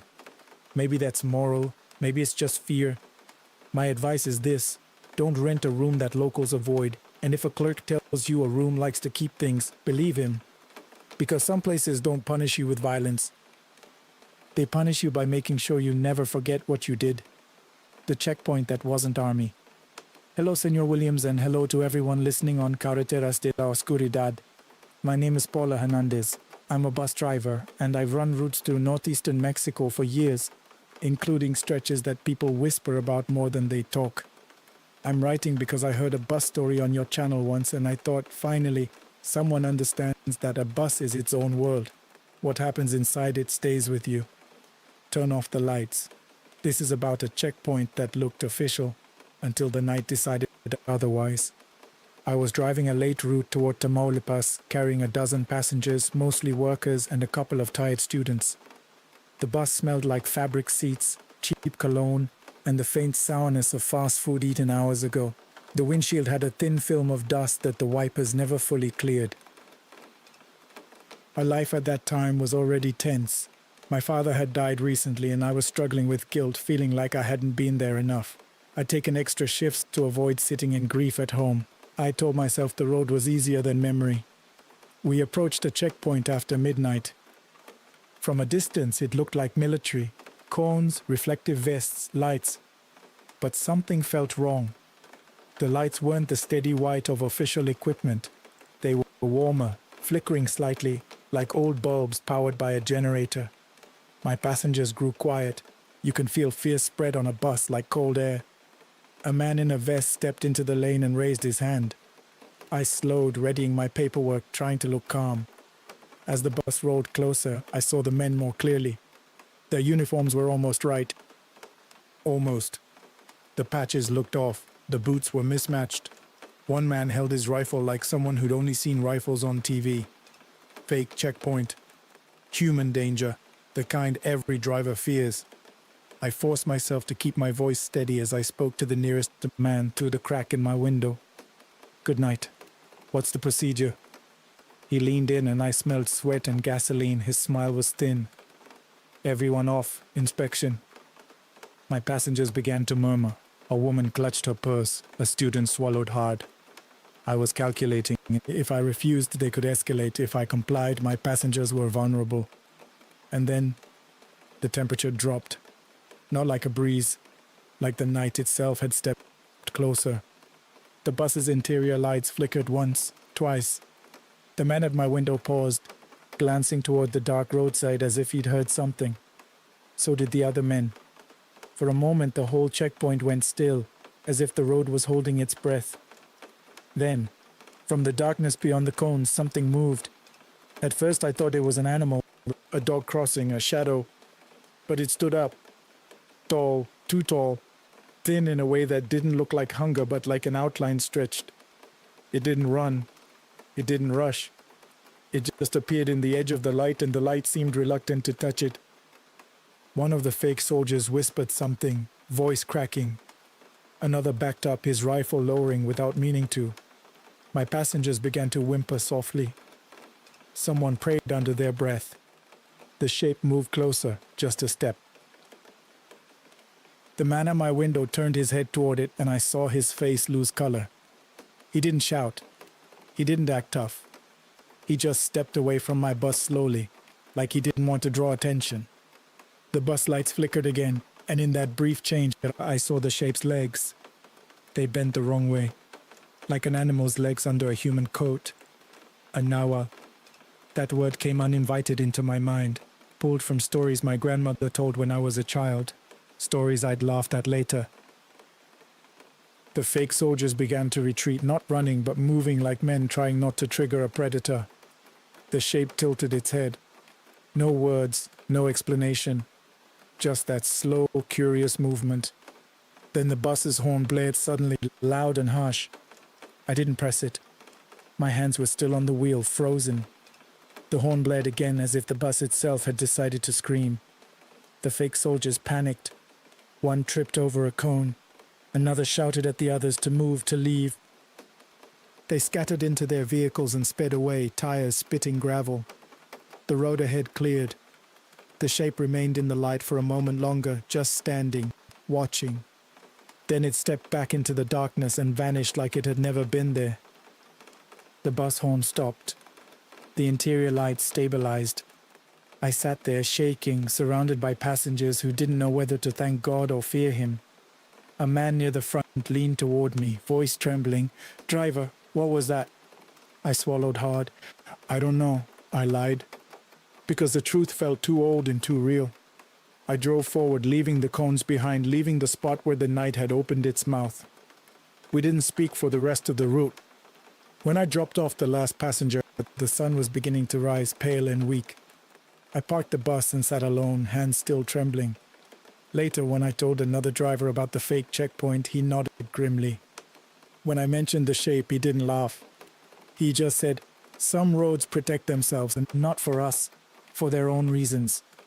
My advice is this: if you see a checkpoint that feels wrong, trust that feeling. And if the night suddenly turns colder and the men with guns start acting like scared boys, don't ask what scared them. Just drive. Because sometimes the worst thing on the road isn't the human threat. It's what makes the human threat run. The vendor who sold to the wrong woman. Hello, Senor Williams, and hello to everyone listening on Carreteras de la Oscuridad. My name is Marisol Vega. I sell snacks and cigarettes from a small stand near a bus terminal in Veracruz, the kind of place where people pass through carrying secrets and luggage that smells like other towns. I decided to write because your stories made me feel less crazy. Like maybe I wasn't the only one who noticed how certain people bring cold with them. Turn off the lights. This one started with a sale. The terminal at night is never truly quiet. Even when the buses stop arriving, there's still the hum of vending machines, the distant echo of footsteps, the occasional laugh from someone trying to pretend they're not afraid. I work because I have to. My husband left, my daughter needed school supplies, my landlord didn't care about excuses. I'd been living with anxiety so long it felt normal, like background noise. A week before it happened, a stranger began watching my stand. A man who never bought anything, never spoke, just stood near the corner and stared. Human fear settled into me first, the familiar kind, harassment, stalking, the possibility of something worse.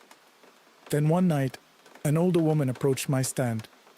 She wore a scarf around her head and carried a small bag that looked too light to contain anything. Her eyes were sharp, scanning, as if she was measuring the air. "Cigarettes," she said. I handed her a pack. Our fingers brushed. Cold. Like I'd touched metal that had been outside all day. She paid with exact change, coins that looked old, and she placed them on my counter one by one. The smell hit me immediately. Damp earth and herbs. Rue again, that bitter cleansing scent. I tried to smile. "Have a good night." She looked past me toward the dark hallway leading to the terminal bathrooms. Her expression tightened slightly, like she'd spotted someone she didn't want to greet. Then she walked away, slow and steady. A minute later, the lights near the bathrooms flickered, and the man who'd been watching my stand stepped forward for the first time, face tense. He whispered, barely audible, "You shouldn't sell to her." My skin prickled. "Who is she?" He didn't answer. He just walked away quickly, disappearing into the crowd. That's when I noticed the terminal's loudspeaker crackling. It was supposed to play announcements. Instead, it hissed softly, like someone breathing into the microphone without speaking. A bus driver nearby frowned and tapped the speaker pole as if that would fix it. The hiss continued. Then the bathroom door down the hall opened slowly by itself. No one came out. Just the door, swinging, revealing darkness inside. The smell of bleach drifted out, mixing with the rue that still clung to my counter. People began to avoid that hallway without realizing why. They took longer routes. They looked away. The older woman stood near the hallway still, like she was waiting. And then, in the reflection of the terminal window beside my stand, I saw something move behind her. A small shape low to the ground, like a child crouching. But the hallway was empty in real life. Only the reflection showed it. The older woman didn't react. She didn't turn. She simply shifted her scarf tighter around her head. The loudspeaker hiss grew louder. The window reflection darkened slightly, like a shadow passing over it. And the man who'd been watching my stand earlier suddenly returned, this time close, urgent. "Close your stand," he whispered. "Now." I stared at him, confused. "Why?" He looked at the hallway. His face was pale. "Because she's not buying cigarettes." He didn't explain. He didn't need to. His fear was enough. I started packing quickly, hands shaking, trying to act normal. I shoved snacks into boxes, grabbed my cash tin. The old coins from the woman sat on my counter, glinting under the fluorescent light. I reached to scoop them up. They were wet. Not from rain, not from condensation. Wet like they'd been held in a mouth. I jerked my hand back. The older woman turned her head slightly as if she sensed my movement. Her eyes met mine across the terminal. In that moment, the hiss from the loudspeaker stopped. Silence fell in a pocket around us. Then very softly, the terminal bathroom door slammed shut. People jumped. A woman gasped. The older woman walked away calmly, blending into the terminal crowd like she'd never existed. The man beside me whispered, "Don't keep the coins." I didn't argue. I grabbed a napkin, swept them into the trash, and tied the bag tight. I went home that night feeling like my skin didn't fit right. 2 days later, the stalking man returned outside my apartment building.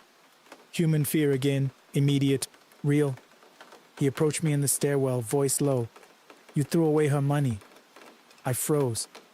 "What are you talking about?" His eyes were wide, frantic. "You were supposed to keep it." That's how she marks you safe. Now you're open. I backed away, heart racing. Leave me alone. He didn't touch me, he didn't threaten me. He just stared at me like I doomed myself. That night, I woke up to the sound of my apartment door handle moving. Slowly, like someone testing it. I held my breath, phone in hand, ready to call for help. The handle stopped. Then I smelled rue. Strong, bitter, filling my bedroom. I didn't see anyone. I didn't hear footsteps. But when I checked the peephole, the hallway light flickered, and for a second the corridor looked longer than it should, darker, like it had stretched. My advice is this: if you work in places where people pass through, pay attention to who buys from you. Some customers aren't hungry for food. They're hungry for a way to step closer to you. Last departure from Terminal Norte. Hello, Senor Williams, and hello to everyone on Carreteras de la Oscuridad. My name is Ernesto Reyes. I'm not a driver. I'm just someone who travels too much, mostly because it's easier than staying still with my memories. I decided to write because I heard a story on your channel about a terminal at night, how it feels like a mouth swallowing people. And I've been inside that mouth. Turn off the lights. This happened at Terminal Norte in Mexico City. On a night I thought I was simply going home. I was traveling because my marriage had broken in slow pieces. Not with screaming, but with silence and distance. And underneath it all was something worse. The loss of my little girl years ago, a sickness that took her fast. Grief changes you. It makes you restless. It makes you look for exits even when you're not trapped. That night the terminal smelled like diesel and wet jackets. The floor was shiny from cleaning, reflecting the fluorescent lights in long white streaks. People sat in plastic chairs, faces lit by phone screens, looking half asleep, half ready to run. My bus was scheduled for 2 in the morning. I bought a coffee that tasted burned. I sat with my bag between my feet, listening to the announcements echo. Then I heard my name, not shouted, spoken calmly over the loudspeaker. Ernesto Reyes. Last call. My stomach tightened. It was too early for last call. I checked my ticket. My gate number hadn't changed. The announcement came again, softer, like the speaker was closer than it should be. Ernesto Reyes, last call. A woman sitting nearby looked up at me, eyes tired. That's you? I nodded slowly, confused. Yes. She frowned. They didn't call gate. I stood, heartbeat quickening, and walked toward the information counter. The terminal felt different as I moved, the air colder, the lights slightly dimmer. At the counter, the worker barely glanced at me. Gate is the same. But they called my name, I said. Last call. He shrugged. They called many names. I turned away, annoyed, trying to laugh at myself. Then I saw her. A young woman standing near a dark hallway that led toward a closed section of the terminal. She held an old suitcase, the kind with worn corners. Her hair was loose, her clothes plain. She wasn't moving. She was staring at the loudspeaker pole above her like she was listening to something personal. I don't know why, but my chest tightened the way it does when you recognize a sadness you've lived. I approached cautiously. Excuse me, are you waiting for a bus? She didn't answer. Her eyes shifted toward me slowly, and I felt my skin prickle. Not because she looked threatening, but because she looked familiar, like someone I'd seen in a photo long ago. Then I noticed her hands. They were clean. Too clean for a terminal. No grime, no sweat, no tired tremble. And they were cold. I didn't touch them. I just felt it, the way you feel cold from a window at night. The loudspeaker crackled. Ernesto Reyes, last call. The woman's gaze moved past me toward the dark hallway. A door in that hallway, one that should have been locked, stood slightly open, leaking a thin line of shadow. The terminal lights flickered briefly. In that flicker, I saw something in the reflection of the polished floor. Not a clear figure, just the outline of small feet behind the woman, bare feet standing too close. My throat tightened so hard it hurt. I stepped back. The woman didn't follow. She didn't move. She just held her suitcase like it was keeping her anchored. A security guard walked by, chewing gum, bored. I caught his arm gently. Sir, that door, Is that area open? He glanced toward the hallway. His chewing stopped. His eyes narrowed. He didn't answer my question. He just walked faster in the opposite direction, suddenly very busy elsewhere. My heart hammered. The woman finally moved. Not toward the gates. Toward the open door in the dark hallway. I watched her go, frozen, and I realized the loudspeaker had stopped calling my name. Silence pressed in. I should have ignored her. I should have gone to my gate and waited like everyone else. But grief makes you stupid. It makes you chase shadows because you want them to be something else. I followed at a distance. The hallway beyond the terminal lights smelled like bleach and damp concrete. The air was colder, heavier. My footsteps sounded louder, as if the space was amplifying them. The woman didn't look back. She reached the door and slipped inside. I got close enough to peer in. Inside was a narrow corridor, dimly lit, with old posters peeling from the walls. It didn't look like part of the modern terminal. It looked older, abandoned. The woman stood at the far end, her suitcase beside her, staring at something I couldn't see. Then in the dim light I saw movement near her feet.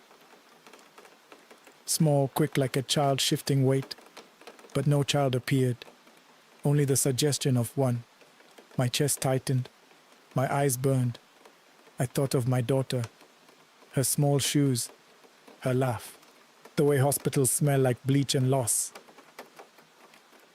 The corridor's temperature dropped further and my breath came out in a thin white cloud. The woman turned her head slightly toward me.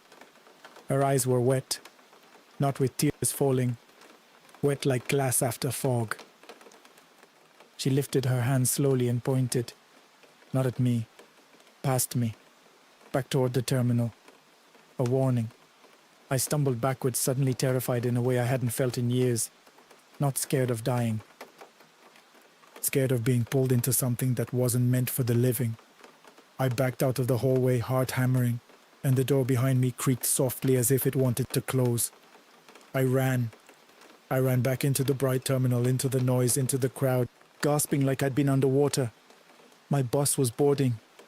I got on shaking, clutching my ticket so hard it crumpled. As the bus pulled away, I looked back through the window at the terminal. For a second, in the reflection of the glass, I saw the young woman standing near the dark hallway holding her suitcase. And behind her, on the polished floor, 2 small bare footprints appeared briefly. Then they faded. I arrived home with my heart still racing, my mind spinning. The next day I searched online for anything about that hallway. Any incident, any closure? I found nothing official. But I did find whispers in forums, people talking about a section of Terminal Norte that used to connect to an older wing, about disappearances, about names called over speakers that weren't on the schedule. Maybe it's urban legend. Maybe it's grief turning coincidence into horror.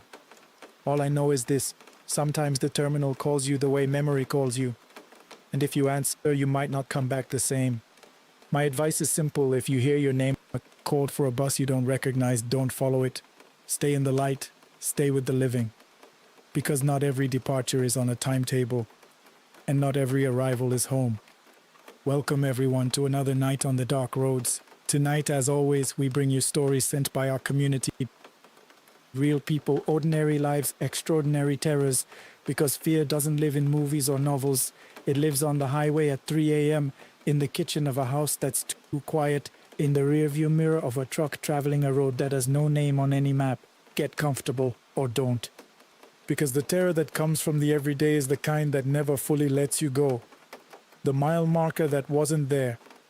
Hello, Senor Williams. My name is Rodrigo Alatorre, and I've been driving trailer rigs for going on 19 years. I run the Federal Highway 57 corridor, San Luis Potosi to Monterrey, more times than I can count. I've seen accidents, I've seen animals in the road, I've seen things I told myself were tricks of exhaustion. But what happened to me on the night of November 14th, about 2 years ago, I haven't told anyone except my older brother, and even he looked at me differently afterward. I want you all to turn off whatever lights you don't need. Settle in. This is going to take a minute, and I need you with me for all of it. That week had been the worst in recent memory. My wife, Esperanza, had served me divorce papers. Not because I had done anything monstrous, she said, but because I was never there. 19 years of roads, and she was right. I had been present at maybe half the Christmases, a third of the birthdays, and none of the school plays our daughter Sophia ever performed in. The papers sat in the passenger seat in a manila envelope right next to my thermos of reheated coffee that smelled like burnt rubber by hour 6. I had taken an urgent load. Refrigerated pharmaceuticals, the kind where the manifest has a company lawyer's number on it and they call you every 4 hours to check your ETA. The kind of load you don't refuse when you're trying to show your dispatcher you're still reliable after 3 weeks of requested personal time. I hadn't slept more than 5 hours in 2 days. The rig was a 2017 Kenworth T680 white with a reefer unit on the trailer that hummed at a frequency that, after enough hours, begins to sound like someone humming a specific song you can't identify. I had been on the road since 4 in the afternoon. It was now coming up on 2 in the morning. Around kilometer 287 on the 57 between the town of Matehuala and the Nuevo Leon state line, there's a stretch everyone who drives it knows. No rest stops, bad shoulder, and a particular darkness that feels less like the absence of light and more like a presence in itself.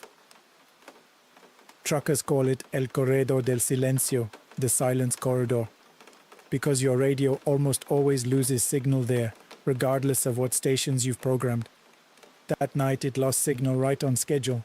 I switched to a USB playlist and kept driving. Then I saw him. A man standing at the side of the road facing the pavement, not walking, not waving, just standing in jeans and a white shirt, his back to me, no vehicle nearby, no flashlight, no reflective vest, just a man on the shoulder of a federal highway at 2 in the morning. I slowed. 19 years on the road trains you. You don't stop for strangers on dark highways, not in this country, not on this road. But something made me look in the mirror as I passed. He had turned to face the truck. I couldn't see his face. Too dark, too fast. But his posture was wrong. His arms hung at his sides at an angle that didn't look like relaxation. It looked like something that had learned to imitate relaxation. I kept driving. My dispatcher called at 2:17 a.m. to check on me. I told him I was fine. I didn't mention the man. At kilometer 301, my headlights swept across the mile marker. 301, normal. I noted it, checked my mirrors, saw nothing but dark road behind me. At kilometer 308, my lights hit another marker. It read 301. I blinked, checked my odometer. I had traveled 7 kilometers. The marker still read 301. I told myself it was a mistake. A misprint on the sign. A government error. My own tired eyes. I kept driving. At kilometer 315 by my odometer, the next marker read 301. The reefer unit's hum changed pitch, just slightly, just enough that the sound I'd been half hearing as a song became something closer to a name. I pressed the accelerator. In the mirror, lit faintly by my trailer lights, the road behind me was empty. Then it wasn't. There was a figure on the shoulder, far back, keeping a distance that shouldn't have been visible at all given how far I'd come, standing, watching. I did not stop until I reached the Pemex station outside Dr. Arroyo. I sat in the parking lot with all my cab lights on for 40 minutes. When the attendant came to knock on my window to ask if I needed assistance, I nearly put my fist through the glass. I delivered the load. I took 2 weeks off. I asked around. Carefully, the way you ask when you don't want to sound like you've lost it. And an older driver named Crescencio, who has been working that corridor since the 80s, told me that stretch of 57 has been strange since before he started. That 3 separate drivers over 3 separate decades have reported pulling over on that corridor and not being found until the following day, disoriented and unable to account for the time. He also told me that one of them, when they found him, had the mile marker 301 written on his forearm, in his own handwriting. I still drive. The 57 still comes up in my rotation. I haven't refused it. I can't afford to, but I no longer check the markers on that stretch. I keep my eyes on the road, my radio loud even when there's no signal, and I do not look in my mirrors between kilometers 285 and 320. Whatever it was that stood on that road knows how to wait. I think it has been waiting there for a very long time, and I think it is patient in ways that living things are not built to be. Don't stop on the 57 at night. Not for any reason. Not even if you think you see someone who needs help. Especially not then. And now another story. This one reaching us from someone whose work begins when most of us are deep in sleep. What the bags left behind. Good evening, Senor Williams, and to everyone in the community. My name is Isidoro Fuentes. I collect garbage for the municipality of Torreon, Coahuila, Sector Norte route, which covers the neighborhoods behind the old Mercado de Abastos. I've been doing this job for 11 years. My shift starts at 4:30 in the morning. I want to say first that I am not someone who believes easily. My wife is the believer in our house. She keeps a small altar in the kitchen corner, Virgen de Guadalupe, a candle, a glass of water that she changes every Monday. I always thought it was superstition. After what happened last February, I change the water myself now every Sunday night without her asking. I hope this finds you in a well-lit room. If it doesn't, maybe move closer to a lamp before I continue. February in Torreon is cold in the mornings.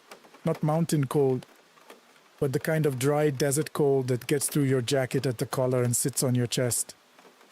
I was 3 weeks out from having had a procedure on my left knee. A small surgery, nothing major, but it made climbing in and out of the truck painful and slow. My supervisor, a man named Licenciado Barragan, we all called him that, though no one knew if he actually had a degree, had been pressuring me to return before I was medically cleared because we were short a man on the route. So I went back early, knee wrapped in a brace, moving slower than I should have been, finishing the Sector Norte route about 40 minutes behind schedule each morning. The old Mercado de Abastos area is not a pleasant place before dawn. The market itself has been partially closed for years. Half the stalls shuttered, the building in dispute between the municipality and a private developer. Some vendors still operate in the front section, the back half is officially closed, the loading dock doors chained, the windows boarded. But people leave bags there. They always do. People treat closed buildings like they belong to no one, which means everyone treats them as a dump. My compañero on the truck, Aurelio, was supposed to handle that section while I operated the lift, but Aurelio had called in that morning with car trouble, so I was solo. Supervisor's response, finish the route anyway, bill the overtime. It was 4:50 something in the morning. Dark, cold, the kind of quiet you get in commercial areas before the city wakes up. I had my headlamp on my forehead, gloves, my jacket with the orange reflective strips. I was working the back loading dock area with a handcart collecting the illegal dumping. There were maybe 12, 15 bags. Black contractor bags, the big kind. Normal enough. Coahuila garbage, the usual mixture of smells, wet and sour and chemical. I'd loaded about 8 of them when I noticed one that it was tied differently. All the others were knotted at the top the way you'd tie a bag going to the curb. This one was tied with a length of rope. Actual rope, braided, not a twist tie or a plastic loop. And it was tied with a specific kind of knot. The kind my father, who had worked briefly in fishing, called a nudo de capata, a foreman's knot. A knot used to keep something from being opened by accident. I stood there for a moment looking at it. It was heavier than the others when I prodded it with my boot. Not dramatically heavier, but enough. I should have just loaded it. That's the job.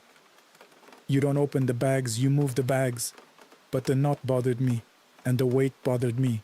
And I had been alone for 2 hours in a half-dark city with a bad knee and an absent partner, and maybe my nerves were already shortened. I took out my box cutter and cut the rope. The bag held, as far as I could tell in my headlamp's beam, a collection of dried plants. Herbs, branches, the kind of things you see in the witchcraft stalls in any Mexican market. Bundled together with more of that same rope, and mixed in with the herbs were photographs, maybe 20 of them. Printed on regular photo paper, the kind you'd print at a pharmacy kiosk, all of the same woman. A woman I'd estimate was in her 50s, heavy-set, photographed apparently without her knowledge. Through a window, across a street, in what looked like a kitchen. In every photo the woman had the same expression, unaware, going about her business. And across the face in every single photograph someone had drawn a cross in black marker, not a religious cross, an X, crossing her face out. I stood there in the cold loading dock with those photographs spread around my boots, and I felt something change in the air. The way temperature changes when a door opens somewhere in a building you thought was empty. I looked up. The loading dock had 3 large bay doors, all chained. The middle one had a gap at the bottom of maybe 18 inches where the door had warped away from the concrete floor. In that gap, in the dark of the interior beyond, there was a pair of feet. Women's shoes, old, worn, not moving. I did not call out. I don't know why, except that something in me understood that calling out would be the wrong thing to do. I backed away from the bag, from the photographs, keeping my headlamp pointed at the ground so it wouldn't sweep toward that gap. I loaded my handcart with the remaining bags that were not that one. I went back to the truck. I drove the truck to the front of the building and sat with the engine running and the cab lights on until the sky started to lighten, around 6:15. Then I called Licenciado Barragan and told him the route was done. I never reported the bag. I don't know why. Maybe because I couldn't explain it in a way that would sound like anything other than a garbage man who'd been reading too many horror stories. But I listened to this channel. And I remembered a story someone sent about a similar bag found on a road in Sinaloa, and that's why I'm writing. The woman in those photographs. I think about her sometimes.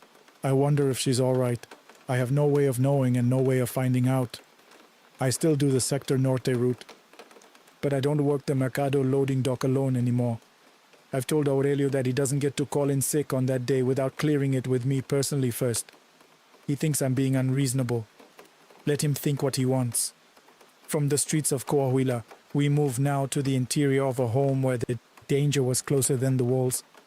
The other side of the door. Buenas noches, Señor Williams.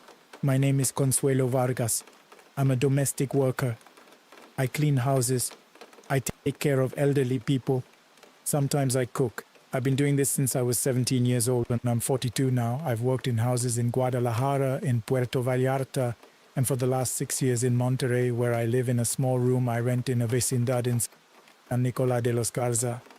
I want to share something that happened to me 3 years ago in a house in the Colonia del Valle area of Monterrey, where I worked caring for a retired señora named Doña Amparo Elizalde. She was 81, diabetic, with bad circulation in her legs and a mind that came and went like a radio station on a mountain road. Some days she was sharp. Other days she spoke to people who weren't in the room. I'm going to ask you to stay with me through this because it starts slowly, the way real things do. I had been working for Doña Amparo for about 8 months at the time. I slept at the house Tuesday through Friday. A small room off the kitchen with a cot and a window that faced the back garden. The garden was nothing special, a lemon tree, an old concrete fountain that no longer worked, and a stone wall that divided the property from an empty lot behind it. My situation at the time was complicated. My mother in Otlan was sick. A lung condition, not cancer, but something adjacent to it. The doctors kept adjusting what they called it. I was sending money home every week and it was never enough. I had a boyfriend I was trying to leave who had a way of appearing at places I hadn't told him I'd be. I was tired in the way that goes beyond sleep. The strangeness started small the way it always does when you look back. Doña Amparo began mentioning a visitor, not in a distressed way, in an almost pleasant way, the way you'd mention a neighbor who stops by for coffee. She said a woman came to see her at night. She described her as tall, wearing a dark rebozo with long hair. She said the woman stood in the doorway of her bedroom and watched her sleep, and that it was comforting, though she couldn't explain why. I assumed it was confusion, night terrors, a vivid dream. The doctor had told me this was common. I noted it in the care log I kept and didn't think much more of it. Then I started hearing the door. Doña Amparo's bedroom was at the end of a hallway, maybe 15 steps from my room off the kitchen. The hallway door had an old brass handle that squeaked distinctly. A two-note sound, like a question. The handle turning down, then the door swinging. I knew that sound the way you know sounds in a house where you sleep. I started hearing it at night, around 2:30 in the morning. The handle, down, then the soft complaint of the door. The first 3 times I checked, Doña Amparo was asleep. Her door was closed, the hallway was empty. The 4th time, I decided not to get out of bed. I lay in my cot with my eyes open and listened. The house was quiet. Then I heard something else, not a creak, not a door. It was a sound that I cannot describe cleanly except to say it was like someone drawing a breath, a long, deliberate inhale, just outside my room door. My room had no lock. The handle was on the same model as Doña Amparo's. Brass, old, with that same two-note squeak. It did not move, but I lay there for what felt like 20 minutes, not breathing, listening to whatever was on the other side of that door breathe slowly and steadily in the darkness. And I felt, with a certainty that had nothing to do with logic, that whatever it was already knew I was awake, that it wasn't trying to hide, that it simply existed there in the space between my door and the hallway because that was where it had decided to be. In the morning, I called the señora's daughter in Mexico City and told her the house needed a priest. I said it calmly, professionally. She was quiet for a long moment and then she said, "Did my mother tell you about the woman who used to live there before her, the original owner? She sent a priest from the Parroquia de San Genaro within the week. He walked through the house, said his prayers, spoke quietly to Doña Amparo, who seemed almost amused by the whole thing. That night the door sounds stopped. But before the priest came, the morning after the worst night, I found something in the hallway, just outside my room door. A single dried herb, the kind you'd find in a botanica, placed deliberately, like a marker, like a calling card. I picked it up with a paper towel and threw it in the garbage outside. I still work for Doña Amparo's family.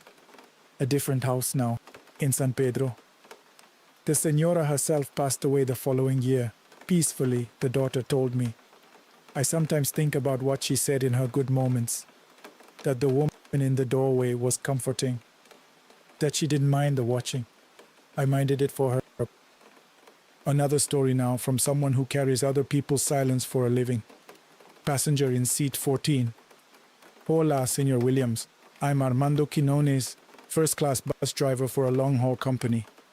I do the Mazatlan to Culiacan to Los Mochis corridor, Sinaloa, Route 15 Norte. I have been driving passenger buses for 12 years. Night shifts mostly because the day runs fill up faster and the senior drivers have seniority over them. I've had the night shift so long my body doesn't know what to do with daylight anymore. The bus is a 2019 Mercedes-Benz 0500. 42 seats, blue and white with the company logo on the sides. I know that bus the way I know my own hands. The sounds it makes, the way the suspension settles when passengers board in stages, the exact rattle of the overhead compartment above seat 14 that I've requested maintenance fix 3 times and they never have. Apaguen la luz, comunidad. This one I still think about every time I pull out of the Mazatlan terminal after midnight. It happened on a Thursday around 9 months ago. I had been having a rough stretch. My son, who is 20, had gotten into trouble with some people I cannot describe specifically. And the situation had cost me savings I didn't have, and put a fear in my chest that doesn't go away, the kind that sits behind your sternum at 3 in the morning and pulses. The run that night was light. 17 passengers on a 42-seat bus, which is normal for a weeknight. I counted them myself at departure from Mazatlan because I always count. It's a habit, not a policy. You come to feel responsible for the number. We departed at 11:50 p.m. and headed north on the 15, about 40 minutes out of Mazatlan before the Navalato exit. One of the passengers, a man in the middle of the bus, seat 12 or 13, rang the bell for the bathroom. I noted it, kept driving. The bathroom was in the rear, normal. At the next town, El Dorado, 3 passengers boarded. I confirmed, 20 passengers. I watched them settle in my panoramic mirror. At some point between El Dorado and Culiacan. I can't say exactly when because the road gets hypnotic at that hour and my attention was on the highway. I became aware of something in my mirror. Not a movement, not a sound, just a sense of wrongness. The kind your body registers before your mind catches up. I adjusted the mirror. Seat 14 was occupied. A woman from what I could see. Dark hair, facing forward, hands in her lap, perfectly still. I did not remember her boarding at Mazatlan, and I did not remember her boarding at El Dorado, but the bus was running, the road was dark and narrow, and I had 17, now 20. passengers, and a schedule. I told myself I had missed her. Night driving, 20 passengers, it happens. But then the overhead compartment above seat 14 rattled. I know that rattle. It's a specific sound. A hollow knock, then a settle, happens when the road surface changes. I'd heard it hundreds of times, but it had never in 12 years on that route rattled when the road was smooth. The road was smooth. I watched the woman in seat 14 in my mirror. She had not moved. She was not looking out the window. She was not on a phone. She was facing forward with her hands in her lap, and she was absolutely perfectly still in a way that passengers on buses at midnight simply are not. They shift, they adjust their jackets, they glance around. She did not. I reached for my radio to call the dispatcher and then stopped myself. What was I going to say? There's a woman sitting very still in seat 14. I put the radio down. At the outskirts of Culiacan, we hit a taupe. A speed bump. And the whole bus lurched. Passengers shifted, overhead compartments swung, someone in the back grumbled. The bus settled. I looked at my mirror. Seat 14 was empty. Not. She had moved to another seat. Not. She had gone to the bathroom. Empty, in the way a seat is empty when no one has been sitting in it. The headrest unindented, the armrests up. I pulled into the Culiacan terminal with my hand steady on the wheel through an act of will I am still proud of. I parked the bus in the bay, opened the doors, watched my passengers file off, counted 19 of them, because there were 19. There had been 20 at El Dorado. When the bus was empty, I walked the aisle. I stopped at seat 14. The overhead compartment above it was closed. I opened it, empty. I checked under the seat, which I cannot fully explain. There was nothing under the seat. But on the seat itself, on the blue fabric, there was a mark. The shape of two hands pressed into the material as if someone had been gripping the edge of the seat. The fabric was compressed the way fabric compresses when someone has been sitting tensely, gripping the seat in front of them. Not the seat in front, the edge of their own seat. Holding on. I did not report it. I called my wife, which I almost never do from the road, and listened to her voice for 5 minutes. I completed the run to Los Mochis. I still do that route. But I count my passengers at every stop now, getting on and off. And if the number I count getting off is ever one fewer than the number I counted getting on, I'm going to pull over and I am going to sit there until I understand the difference. Whatever was in seat 14 that night, I don't believe it was trying to frighten me. It seemed to be going somewhere it needed to go, and it simply chose my bus. That's almost the worst part, that it might do it again. From the Sinaloa highways now to a very different kind of darkness, the kind that lives behind bars. The watcher in Block C. Senor Williams, good evening.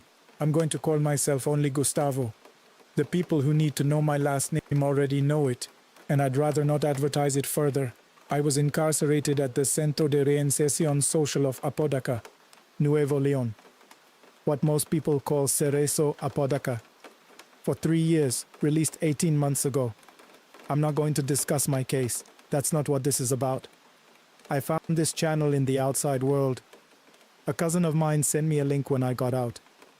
I've listened to most of the stories. What I'm going to tell you is something I witnessed, not something that happened to me alone. There were 4 of us in the cell. 3 of us saw it. The 4th, a man named Celestino, refuses to speak about it at all, which I think is itself a kind of answer.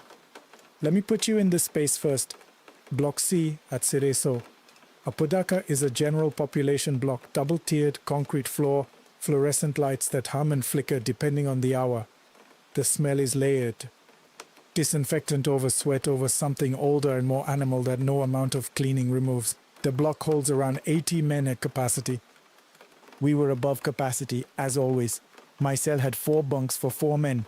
Myself, Celestino, a young man from Linares named Tono, and an older man from Monterrey everyone called El Inge because he claimed to have been an engineer. This was about 14 months into my sentence.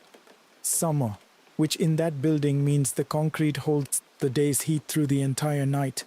You don't sleep so much as wait for morning.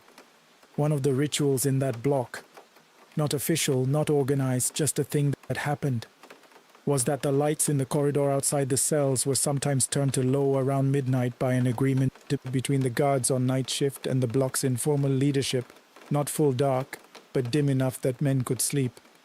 On those nights, the block went quiet in a way that felt almost peaceful, if you could detach from where you were. It was on one of those dim nights that Tono, who slept on the bottom bunk across from me, said in a low voice, "Do you see that?" I was not asleep. I opened my eyes. The cell had the orange-grey light that comes through when corridor lights are dimmed. Enough to see shapes, not enough to see clearly. At the bars of our cell there was a shape, not a guard. Guards made noise, their boots, their keys, the radio chatter. This was silent. It was the shape of a person standing at the bars with its arms at its sides, facing inward. The corridor behind it was dim, but the shape was darker than the corridor. That's the only way I can describe it, an absence that had the outline of a person. I stared at it. I counted to 10. It did not move. I said quietly, "¿Quién es? Who is it?" Nothing. El Inge in the bunk above me was awake. I could tell by his breathing. He said nothing. None of us did. The shape stood at the bars for what I will estimate was 12 to 15 minutes. During that time, the block, which always had some level of ambient noise, coughing, someone shifting on a bunk, distant voices, was completely silent. 80 men, and the block was silent in a way I had never experienced in 14 months there and never experienced again. Then Celestino sat up on his bunk and made a sound. Not words. A sound like a man trying to speak and finding nothing in his lungs. He sat there in his bunk with his feet on the floor and his hands on the mattress instead at the bars. When I looked back, the shape was gone. The corridor was the same dimmed orange-grey. The bars were just bars. The block resumed its ambient sounds within seconds. A cough, a radio, someone turning over. As if a pause button had been released. In the morning, none of us mentioned it. Not at breakfast, not during yard time. It was Tono who finally said something, 3 days later, in a low voice when it was just the two of us. That was the third time I've seen it.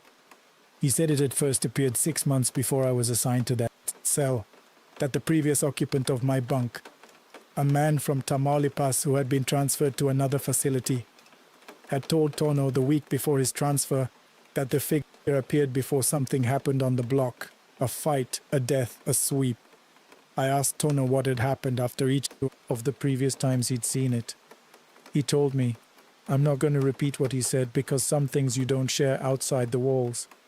But I will tell you that 5 days after the night we all saw it, something happened in Block C that made it into the Monterey News. Small notice inside pages, the kind of thing they report in 3 sentences. I was released 8 months after that. When I walked out, I did not look back at the building. Celestino still hasn't spoken about it. I know this because Tono, who got out 4 months after me, keeps in touch. He says Celestino just looks away when the subject comes up. Some things, I think, are witnessed so that someone can carry them out of a place and into the air. I don't know why, but here I am, carrying it. The room at the end of the corridor. Hola a todos, my name is Patricia Mendoza. I'm not going to name the motel where this happened because I still have contacts in the hospitality industry and I need this work. What I will tell you is that it was on the road between Guadalajara and Puerto Vallarta, on the old Federal Highway 200 before the new toll road was fully operational, and that it was the kind of establishment where nobody checks your ID when you pay in cash, which is partly why it stays full. I worked the front desk, night shift, 11 p.m. to 7 a.m. It was 3 nights a week, supplemented by day shifts at a pharmacy in the nearby town. I was working both jobs because my husband had left 18 months prior, taking with him a significant portion of what we'd saved together and leaving me with a 10-year-old daughter and a rent I hadn't previously been solely responsible for. Nights at the motel, days at the pharmacy, that was my life. I want you to understand the particular quality of exhaustion this creates. Not just sleeplessness, but a kind of sensory flattening where everything feels slightly unreal, slightly distanced. This matters because when I describe what I experienced, I want you to know I was already in a state where I questioned my own perceptions regularly. The motel had 22 rooms, all on one level, arranged in an L shape around a parking lot, the room at the far end of the short leg of the L. Room 18. I was told on my first week not to book unless the motel was full. My trainer, a woman named Rosa who'd worked there for 5 years, said only that there have been complaints. She didn't elaborate. In hospitality, you learn not to push on those kinds of statements. Over 7 months of night shifts, I noticed that room 18 was booked maybe 6 times total, despite the motel often being near capacity. Each time it was booked, the guests either checked out before midnight or requested a room change first thing in the morning. One couple, a man and woman who looked like salespeople from the city, left at 3 in the morning carrying their bags, not stopping at the desk. They just walked to their car and drove away. 7 months in, on a Thursday night in March when it was raining, the kind of sustained cold rain that makes Highway 200 miserable, we reached full capacity for the first time since I'd worked there. A group of families displaced by a flooding incident in one of the nearby towns. I booked room 18. A woman alone, middle-aged, tired. She accepted the key without comment. At 2:40 a.m., the desk phone rang. Room 18. I answered. There was breathing on the line. Calm, steady, not distressed. And then the woman said, "Who is the man standing outside my window?" I asked her to describe him. She said, "A man, tall, standing in the parking lot facing her window, not moving." She said she had seen him when she got up to use the bathroom and he had been there long enough that she'd decided to call. I stepped outside to check the parking lot. The rain was coming down steadily. The parking lot was empty. Every car accounted for, registered guests only. No one standing anywhere. I called her back and told her the lot was empty. She was quiet for a moment, then said, "He's still there." I grabbed the key to the spare room next to the office, room 1, which we kept clear for emergencies, and walked to room 18. The rain soaked through my jacket in 30 seconds. I knocked, she opened the door, and I looked past her into the room. The window, which faced the parking lot, had the curtain pulled back on one side. In the parking lot outside the window, in the space the woman would have been looking at from the bathroom, nothing. Wet asphalt, rain. I moved the woman to room 1. She didn't ask questions, just took her bag. When I went back to retrieve something she'd left in the nightstand, a phone charger.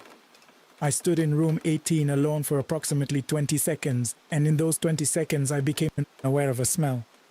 Not the standard motel smell of industrial cleaner and stale air conditioning. Something that reminded me of the inside of a car that hasn't been opened in a long time. Closed, metallic, particular. And then I heard from somewhere in the ceiling or the wall. I cannot locate it precisely. A sound, a single knock, deliberate, not a pipe, not a settling structure, a knock the way you knock on a door. I took the charger and I did not look back. I quit that job 4 months later. Not because of that night, but it was the beginning of the end of my willingness to be alone in that building at 3 in the morning. Rosa, when I told her I was leaving, said only, "You lasted longer than most." I asked her what had happened in room 18. She said she didn't know specifically, only that it had been a long time and that the owner had no interest in finding out.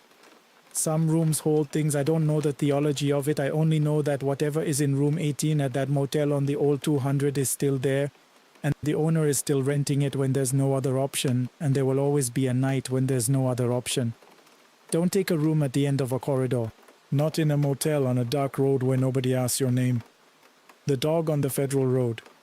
My name is Esperanza Durazo, and I want to be brief because I'm not a writer. I'm a street vendor. I sell fruit cups, tostilocos, and juices at a corner near the Tres Estrellas bus terminal in Hermosillo, Sonora. I've had my stand there for 8 years. I know that corner the way you know your own kitchen. Senor Williams, I listen to your channel while I prep in the mornings. My daughter showed me how to find it online, and now it's become part of my routine. I never thought I'd send a story, but I have to. Before I tell you what happened, I want to say that I've been struggling with something personal. My younger sister moved to the United States without papers about 2 years ago, and we lost contact with her for several months. There were rumors of deportation, of detention. During those months, I prayed more than I had in years, and I felt, at the same time, more alone than I ever had. I tell you this so you understand where my head was. The night this happened, I was driving back from a weekend market in Altar, a town about 130 kilometers from Hermosillo. I go there occasionally when I can get a larger inventory from a wholesale supplier. I had my van loaded with boxes and I was on the Federal Highway 2, heading back east around 10 at night. The road between Alta and Caborca is isolated. You can drive 20 minutes without seeing another car. About 15 kilometers from Caborca, my headlights caught a dog on the shoulder of the road. Medium-sized, brown, thin. It was just standing there in the way dogs sometimes stand on rural roads. Not eating roadkill, not appearing injured, just standing. I slowed out of habit. You hit an animal on these roads and the undercarriage suffers. As I passed, I glanced at the dog, and the dog turned its head and looked directly at me. I know that sounds normal, dogs look at cars, but this was not. I cannot explain it to you in a way that will make it sound as wrong as it felt. The animal's gaze had a quality of recognition, not of my car, of me. I drove past. I watched in my mirror. The dog did not move, just watched my taillights. About 2 kilometers later, I saw the dog again. On the shoulder, standing, watching. It was not physically possible for a dog to have covered that distance on foot in the time it took me to drive it. I know what I saw before and I know what I saw after, and the interval between them was not long enough. I pressed the gas and drove without stopping to Caborca, where I pulled into a gas station with bright lights and other cars and sat for 15 minutes. A man filling his truck asked if I was all right. I said yes. I bought a bottle of water I didn't drink. The rest of the drive to Hermosillo was uneventful. My sister made contact the following week. She was safe. She had crossed. She was in Arizona. I cried for an hour on the phone with her. I don't have an explanation. I've heard stories about Nahuales all my life. Shapeshifters, people who take animal forms. I was raised to half believe them and half dismiss them, the way you half believe and half dismiss most things in this country. But the look that animal gave me on Federal Highway 2 was not the look of an animal. It was the look of something that knew something I didn't, something that was measuring me. I don't drive that stretch of road alone at night anymore. I leave before noon or I wait for morning. 8 years of driving that van and I've adjusted my entire schedule around a dog I saw for 3 seconds. That's what real fear does to you. It rearranges your life around itself. The last relay. Senor Williams, this is Miguel Salcedo. I want to keep this short because even writing it makes me want to look over my shoulder. I work in radio communications for an infrastructure company. We maintain relay towers on mountain routes in Chihuahua. It's lonely work, technical, the kind of job that doesn't get talked about much. In November of last year, I was sent alone to inspect and service a relay tower on a mountain road outside Creel in the Copper Canyon region. The tower is at approximately 2,300 meters elevation, accessible by a dirt road that takes 45 minutes to drive in good conditions. In November, conditions are not good. I had a company pick up equipment, a radio that was supposed to keep me in contact with the regional office in Chihuahua City. My personal situation, I had been in a bad spiral for about a year. My father died in March. A stroke, quick, no warning. And I hadn't fully processed it in the way that means you go through the motions of processing, but the actual interior work doesn't happen. I had started seeing a counselor in Chihuahua, but I'd cancelled the last 3 appointments for work. That's the kind of man I was being. The tower access road goes up through pine forest. In November, it snows intermittently.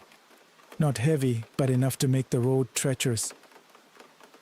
I arrived at the tower site around 2 in the afternoon, with maybe 3 hours of useful light left. The site is a small concrete pad, the tower itself, a locked equipment shed, and nothing else. The view is extraordinary. You can see the canyon system below in clear weather. In overcast weather, you see cloud. I completed about half the inspection before the light dropped too fast. I decided to spend the night in the truck rather than drive down the mountain in the dark on that road. I had done it before. I had emergency supplies, blanket, food, water, and extra radio battery. I parked alongside the equipment shed, kept the engine running for heat, and tried to sleep in the reclined driver's seat. At some point, my phone showed 1:43 a.m. The company radio, which had been silent for hours, produced a sound. Not static, not a transmission, a pattern. 3 short bursts of sound, then a long one, then 3 short, 1 long, repeating. This is not a standard distress signal, it's not Morse code for SOS. It is nothing I'd been trained to recognize, but it was deliberate, it was structured. It came from my company radio on our company frequency at 1:43 in the morning from a mountain at 2,300 meters where there was no one. I picked up the handset. I identified my unit number. I said, "This is Relay 6 Chihuahua. Is someone transmitting? Please identify." The pattern stopped. Then after perhaps 10 seconds, the radio produced a voice. A single word. My father's name. Not a question, not a greeting. Just his name, spoken in a tone I cannot accurately describe except to say it was the tone of someone completing a sentence that had started somewhere else, in a conversation I had not been present for. I sat in that truck with the handset in my hand and did not move for a very long time. The radio was silent after that. The forest was silent. The mountain was silent in the way places are silent when they have said what they came to say. I drove down at first light. I didn't look at the tower when I left. I submitted my inspection report as complete, which it was not. I rescheduled my counseling appointment when I got back to the city. I have not missed one since. I don't know what transmitted my father's name on a mountain in Chihuahua at 2 in the morning. I don't need to know. I only needed to hear it. But I carry a second radio now on a different frequency whenever I go to remote sites. I don't fully know why. Maybe because if something transmits again, I want to be able to transmit back. Maybe I'm not finished with that conversation yet. That's all for tonight, community. 8 roads traveled, 8 kinds of darkness crossed, whatever you felt listening. That tightening in the chest, that instinct to check the window. That's the body's old knowledge working. The knowledge that the world is larger than what we can see and that we share it with things that have no obligation to explain themselves to us. Stay safe on whatever road you're traveling, and if you have a story you've been carrying, send it. We're listening. The mile marker that wouldn't stay behind. Hello, Senor Williams, and hello to everyone listening to Carreteras de la Oscuridad. My name is Mateo Rios. I've been a long-haul trucker for 15 years, mostly running the Carretera Federal 57 between San Luis Potosi and Saltillo, and I'm writing because I heard a story on your channel that sounded too familiar, like it was circling the same drain I fell into. Turn off the light if you can. If you're already in bed, don't sit up too fast. Just listen, because what happened to me started as nothing more than a bad week, a tired engine, and a man who wouldn't stop watching my mirrors. That night I was hauling a dry load, boxes of packaged food, northbound, nothing exotic, no cold chain, no chemicals, the kind of run you accept when you're behind on payments and you don't get to be picky. I'd been sleeping in the cab more than usual because my apartment in Monterey felt like a museum of a marriage that didn't exist anymore. My ex had taken the photos down and my voice out of her life and left me with the echo. I remember the smell inside my cab. Old coffee, vinyl warmed by the day, and a faint hint of diesel that never fully washes off your hands. The radio was low, a talk station fading in and out, and I was chewing sunflower seeds just to keep my jaw moving. It was after midnight, that time when the road feels too long for the world that supposedly surrounds it. Around kilometro 126, the first odd thing happened. Not a shadow on the road, not a scream, just the CB cracking open with the breath. A long exhale, like someone had pressed their mouth against the mic. Then a voice tried to form and failed, like words were stuck in a throat full of dust. I grabbed the handset. "Quien anda ahi? Who's on?" Only static. Then a sound I didn't like. A slow tapping, like knuckles on glass. I told myself it was interference. The Federal 57 has dead zones that swallow signals whole, but the tapping came again and it had rhythm. 3 slow taps, pause, 3 slow taps, like a person trying to be polite. I turned the volume down and drove. The next hour was ordinary in the way only night driving is. The white lines repeating, the heat of the engine under the floor, the hum of the tires and the occasional blur of a roadside shrine, candles burned out, plastic flowers stiff with dust. Sometimes you pass across and you wonder who died there, and sometimes you don't wonder because you can't afford to. I was thinking about my debts, about the loan on the truck, the child support I was behind on by 2 months, the voicemail my sister left telling me my father's blood pressure was worse. You get a certain kind of tunnel vision when life becomes numbers you can't solve. That's why I didn't notice the first time the same mile marker passed me twice. I saw 126 again, bright in my headlights like I'd looped back without turning. I checked the GPS, still northbound, still moving, still making time. I blamed fatigue. I slapped my cheek and rolled the window down. Cold air bit my face. It smelled like mesquite and far-off rain. Then it happened a third time. Kilometro 126. Same sign, same dent at the bottom, same faded sticker. My throat tightened. No, I whispered, and the word fogged in the cab like a confession. Ahead, the taillights of another truck appeared, 2 red points floating in the dark. I felt relief so hard it almost hurt. I caught up slowly, keeping distance, letting my eyes rest on something human-made. I keyed the CB. Oye, compa, you seeing anything weird on the markers? The other driver answered immediately like he'd been waiting. You on the 57? Yeah. A pause, then, don't stop at the next gas station. That was all. I leaned forward. Which one? There's always one.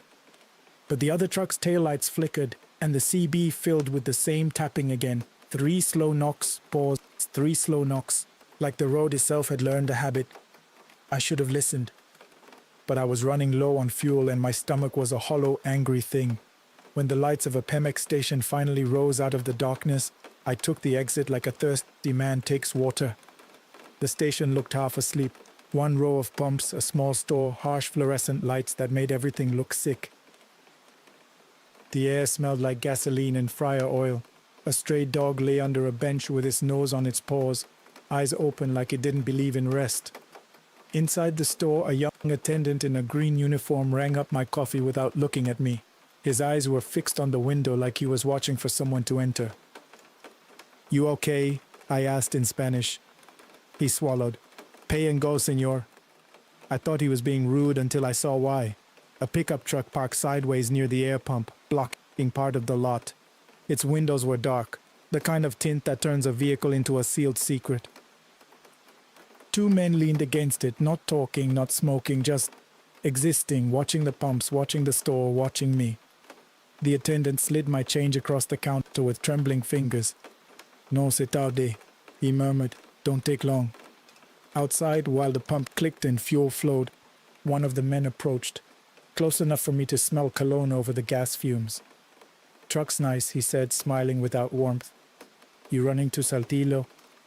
I kept my tone casual. Maybe. His eyes flicked to my license plate, then to the trailer, then back to my face. We're charging for safety tonight. I already pay taxes, I said, trying to joke. He didn't laugh. He stepped closer. This road eats people who think they're alone.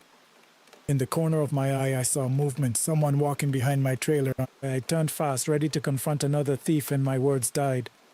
A man stood near the rear doors facing me. He was tall, dressed like a trucker. Work pants, jacket, cap pulled low. I couldn't see his face because the station lights didn't touch him right. He looked like he was made of the darker part of the night. His hand lifted slowly, palm facing me, fingers spread. Not a wave, a warning. The 2 men didn't react. The attendant didn't react. It was like that figure existed only in my headlights and my mind. The man by the pickup kept talking. You hand us a little money, you keep driving, you don't... The tapping started again, but this time it wasn't on the CB. It came from inside my cab. 3 slow knocks on the passenger window. I froze. The man extorting me paused too, finally sensing something in my stillness. What's that? He asked, and for the first time his smile wavered. Another 3 knocks, slow, patient. I turned my head. There was a handprint on the passenger window, fogging the glass from the outside as if a cold palm pressed against warm air. The print wasn't wet, it wasn't dirty, it was just a shape of absence, like the glass remembered being touched. My skin went tight. The extortionist stepped back, eyes narrowing. Open it, he ordered, not sure if he meant the cab or my wallet. I didn't move. In the reflection of the window, I saw the tall trucker figure near my trailer tilt his head, like he was listening to something under the ground. Then the station lights flickered. Once, twice. On the third flicker, the pickup's alarm chirped by itself, a quick, panicked sound. Both men snapped upright, suddenly less confident. The air dropped in temperature and the smell changed, gasoline fading under something older, like damp earth and burned rubber after a crash. From the highway, a semi-horn sounded long and low, the kind of mournful blast truckers use at funerals on the roadside. But there was no truck on the highway. I could see the empty lanes from the station. The two men looked at each other, and the one closest to me muttered, "No," like he recognized the sound. The tall figure at the trailer raised his hand again, palm out. Then, very quietly, the rear doors of my trailer rattled as if someone inside had shifted weight. That shouldn't have been possible. My load was sealed, my papers were clean. There was no living thing in there. The extortionist's eyes widened. "You got people in there?" he hissed. I shook my head, unable to speak. The trailer doors rattled again, two hard thuds like fists from the inside. The men backed away fast, and for a second the tough mask slipped. One of them crossed himself. The other took a step toward the pickup like he wanted to leave but didn't want to run. The attendant came out of the store, face pale. "Vayase," he whispered at me. "Go." I didn't need more. I climbed into the cab, hands shaking so badly I fumbled the key. When the engine caught, it sounded too loud, too alive. I pulled out without looking back. As I emerged onto the Federal 57, my mirrors caught one last thing. The tall trucker figure standing alone under the flickering station lights. Still faceless. Still watching. He lifted his hand one final time. Then he was gone like he'd been erased between one blink and the next. I drove hard. I didn't stop again. Not for coffee, not for the bathroom, not for anything. And still, around an hour later, I saw Kilometro 126 in my headlights again. Same dent, same faded sticker. Only this time, right beneath it, someone had left a fresh spray-painted message in shaky letters. "Siga derecho." Keep going straight. I don't know who painted it. I don't know who or what kept me from stopping at the wrong place twice. I only know that ever since that night, when I run the 57, my CB sometimes cracks open by itself. And I'll hear 3 slow taps, like someone reminding me I got out once. My advice? If a stranger tells you not to stop and your gut agrees, don't argue with either of them. On some roads, the living aren't the only ones keeping track of who belongs there. Y ahora otra historia desde las calles nocturnas, donde la gente vende comida y esperanza bajo luces que no alcanzan a espantar lo que acecha. The customer who paid with salt. Hola, Señor Williams, and good evening to everyone in Carreteras de la Oscuridad. My name is Mariana Salgado. I sell tacos and coffee from a small cart outside Mercado Sonora in Ciudad de Mexico, and I'm writing because I heard someone talk on your channel about customers who don't blink. I didn't believe in that kind of thing. I believed in rent, in heat, in hunger. But after what happened, I keep a small bag of salt under my counter like it's part of my permit. If you're listening in bed, please, apaguen la luz y prepárense para escuchar mi historia. I hope I'm not interrupting your sleep, but I need to get this out of my chest. Night markets have their own weather. Even when the air is warm, there's a dampness that clings to tarps, to cardboard boxes, to the backs of your knees. The fluorescent bulbs above the stores buzz like insects. You hear laughter, arguing, radios playing cumbia, and somewhere behind all that, the constant sound of footsteps, people coming and going like the city is breathing. That week, my life was already tight. My mother's diabetes meds were expensive. My boyfriend had left after another fight about money, and I'd been getting messages from a number I didn't recognize. Te estamos mirando. We're watching you. Bonito carrito. Nice cart. At first, I thought it was some idiot trying to scare me. Then one night I saw a man across the street pretending to look at his phone while staring directly at my hands as I counted cash. He never bought anything. He never blinked. He was just there. My friend Lupita, who sold fruit cups a few stalls away, noticed too. "You got a shadow," she said, nodding subtly. "Maybe you should close early." "I can't," I said. "If I close early, I don't eat." That's what the city does to you. It makes you choose between fear and hunger until fear becomes background noise. Around 1:30 a.m., The crowd thinned. The air smelled like grease, cilantro, and the sharp sweetness of cut pineapple. A breeze pushed trash along the curb, and the lights made puddles look like oil stains. That's when the woman arrived too. She didn't come from the crowd. She appeared at the edge of my stall like she'd stepped out from behind the darkness under a parked truck. She was older, maybe 60, but her posture was straight. She wore a black shawl despite the warm night, and her hair was pulled back tight. Her eyes were bright in a way that made my skin prickle. "Buenas noches," she said softly. "You still got coffee?" "Yes," I answered, keeping my voice polite.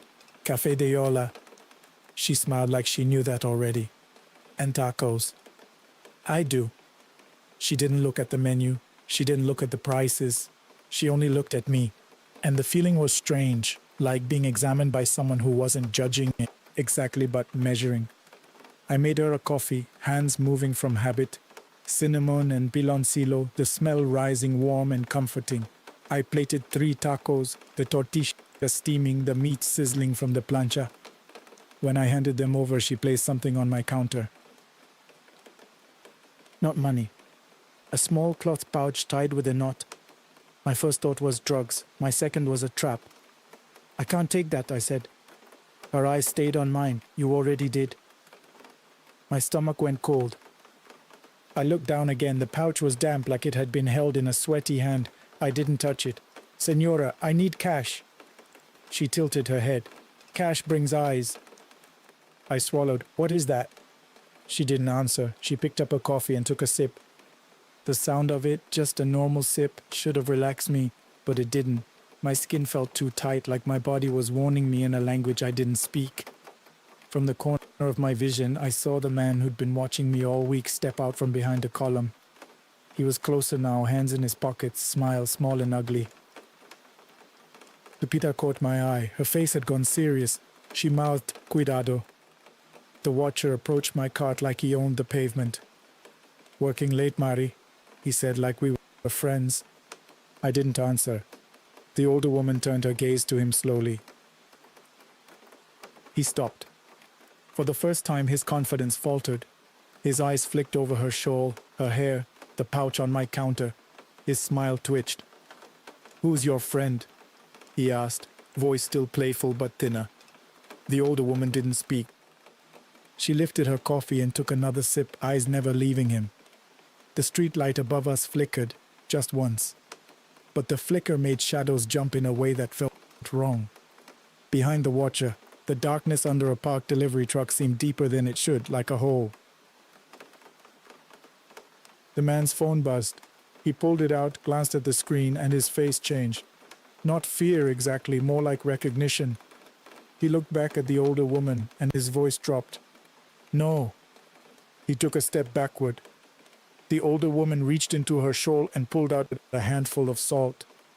Plain salt, white grains catching the light. She sprinkled it in a thin line on the ground between her and the watcher, like drawing a boundary. The watcher's eyes widened. He licked his lips without thinking. His hand trembled.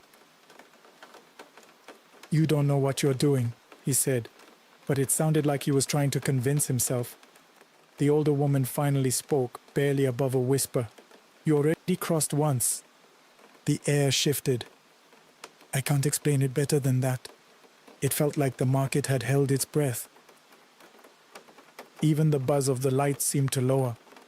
The watcher stared at the salt line like it was a cliff edge. His jaw tightened. He looked around, suddenly aware of how empty the street was becoming. People had moved away without me noticing. Even Lupita was stepping back, her fruit cups forgotten. The watcher's phone buzzed again. He glanced at it and went pale. Then he did something that still makes my stomach twist. He backed away quickly, eyes on the salt, and he didn't turn his back until he was across the street. He left, no threats, no laughs, just gone. The older woman finished her coffee, placed the empty cup on my counter, and tapped the pouch lightly with one finger. "Open it when you're alone," she said. "Why?" I asked, voice shaking. "What is it?" She looked past me at the dark mouth of the street. "A receipt." Then she walked away, not into the crowd, but into the shadow under the truck, and for a second I thought she disappeared. But when I blinked, She was simply farther away, moving too smoothly, like she wasn't stepping on the ground. I closed early that night. My hands kept trembling as I rolled down the tarp. The city felt too wide, the street too empty. At home, I put the pouch on my kitchen table. The apartment smelled like bleach because my neighbor had been cleaning, and the scent mixed with my fear until my stomach churned. I opened the knot with shaking fingers. Inside was more salt and a tiny rusted key. No label, no explanation. But when I looked closer, I saw something etched into the metal, so faint I almost missed it. 126.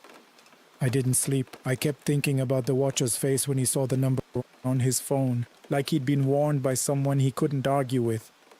The next day I went back to the market and asked around quietly about the older woman. No one knew her. Lupita swore she'd never seen her before. But the watcher never came back. And sometimes, late at night, when I'm counting cash and the lights buzz, I'll find a thin line of salt on the ground by my cart. Like someone stopped by to remind me. Some debts get paid without money. Pasemos a una experiencia vivida por alguien que trabaja cuando la ciudad duerme y recoge lo que todos prefieren olvidar. The garbage truck that followed my route. Hello, Senor Williams, and greetings to the community of Carreteras de la Oscuridad. My name is Ivan Ortega. I work the night shift as a sanitation collector in Ciudad Juarez, and I decided to write because I heard a story on your channel about a child seen near the road. Quiet, out of place, and impossible to help. Turn off the light. If you hear a truck outside your window tonight, don't assume it's the city doing its job. Night trash work is simple on paper and heavy in the body. You ride the back step, you lift, you toss, you keep your gloves on. The air smells like sour milk, wet cardboard, and the sharp bite of chemicals from people cleaning their floors. Your hands get sticky even through rubber. The metal of the truck is always colder than you expect, even in summer. That week, my head was already full. My younger sister was sick, kidney issues, and my mother kept calling me crying because the clinic wanted another deposit. Money was a rope around my throat. I'd been picking up extra shifts, telling myself exhaustion was better than guilt. My partner on the road was Chewy, a man who joked even when his eyes looked tired. You look like you haven't slept in a month, he told me, hopping down to grab another bin. I sleep, I lied. We started around 11 p.m., heading through neighborhoods where the street lights work in patches and the wind carries sand from the desert like the city is slowly eroding. Dogs bark behind fences. Sometimes you hear music through walls, low and sad. Around 2 a.m., we turned onto a street near the edge of the city, closer to empty lots and unfinished buildings. The kind of place where people dump things they don't want seen. Broken furniture, old mattresses, sometimes worse. We saw the first sign something was off when a bag that we clearly tossed it into the truck appeared again on the curb 2 houses later. Chewy pointed. Didn't we? Yeah, I said, and my stomach tightened. We kept working. Another bag. Same duct tape knot, same tear in the plastic. Someone's messing with us, Chewy muttered.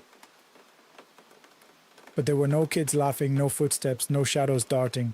Just wind. Just our own breathing. Just the hydraulic groan of the compactor. Then we saw the child.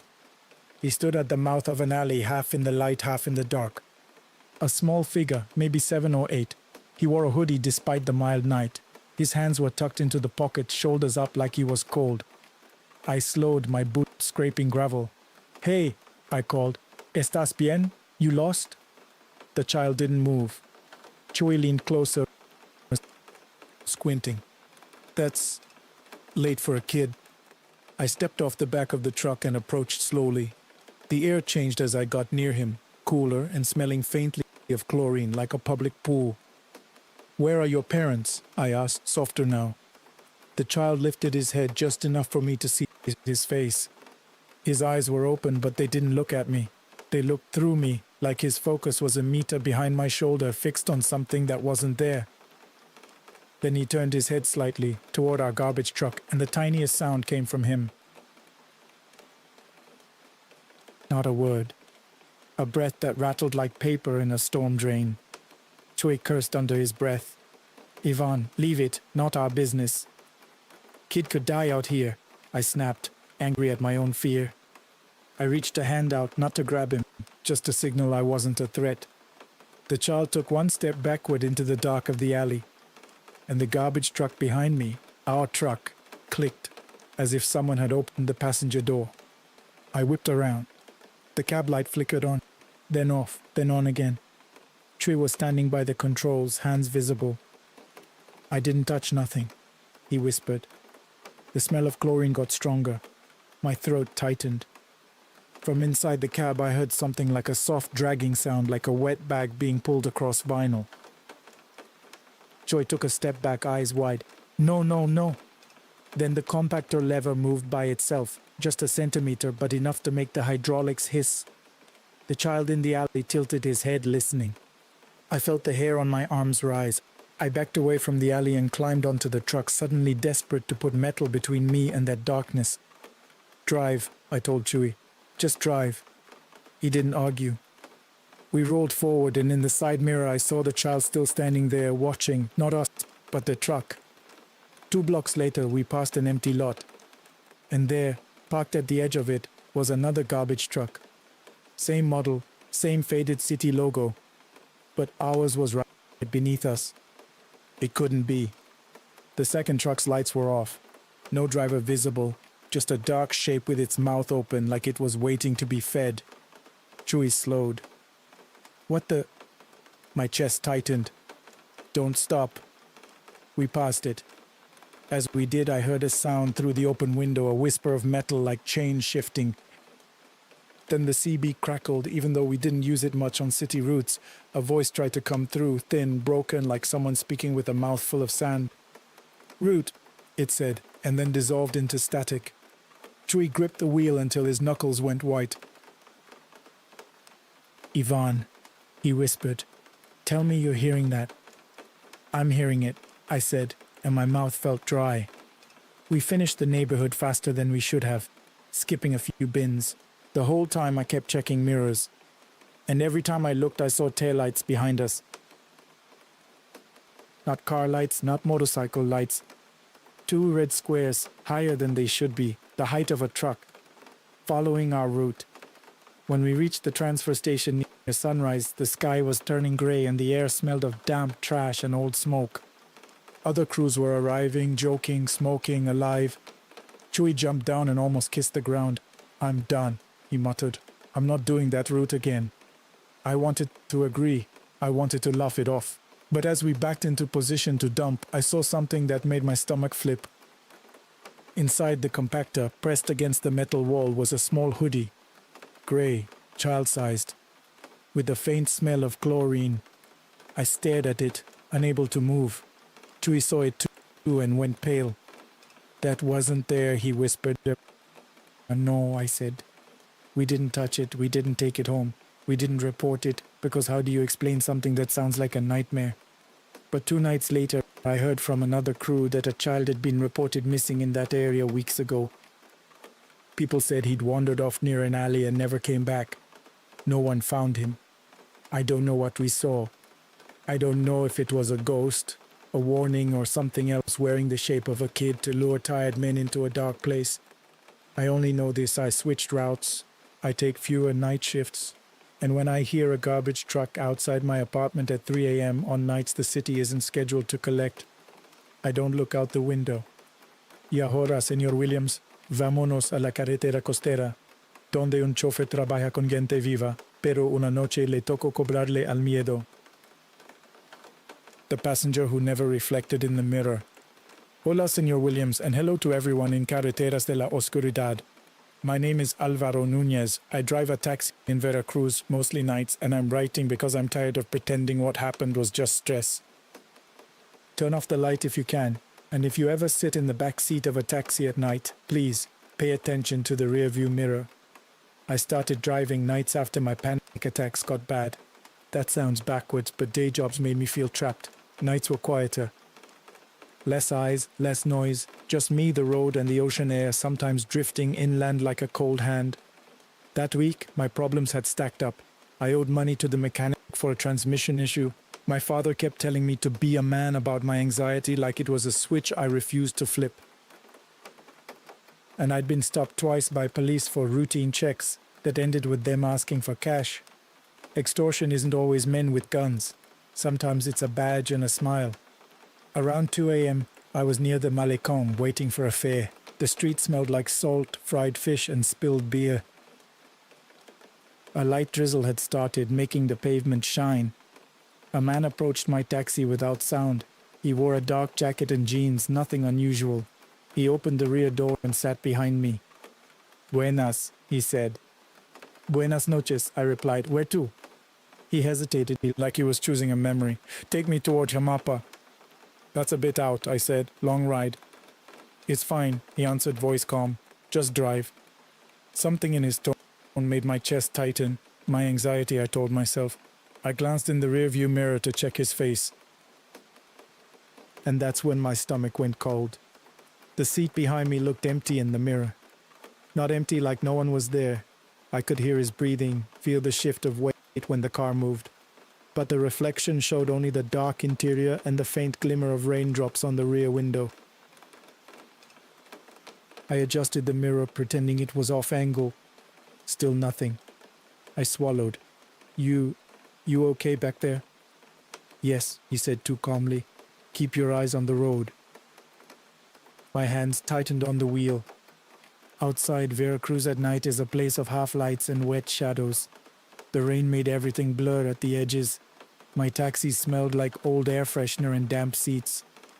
As we left the brighter streets, the city thinned into quieter neighborhoods. Fewer cars, more darkness. The kind of places where you see people on corners and you don't want to know what they're selling. I tried to keep my breathing steady. My mind did what it always does, spinning stories to explain fear. Maybe the mirror was dirty. Maybe my eyes were tired. Maybe the guy was leaned back in a way the angle missed. Then the radio switched stations by itself. 1 second it was a talk show, the next it was static. Then, faintly, a voice singing a lullaby in Spanish, soft, off-key like an old recording. I didn't touch the dial. The passenger exhaled slowly. "Don't change it." I felt my throat tighten. "Why?" He didn't answer. The lullaby faded into a low hum, and the air inside the taxi grew colder, like someone had opened a freezer door. My breath fogged the windshield slightly. Then I saw them ahead. 2 police officers standing by a checkpoint that hadn't been there earlier. A cone, a flashlight, a patrol car with lights off.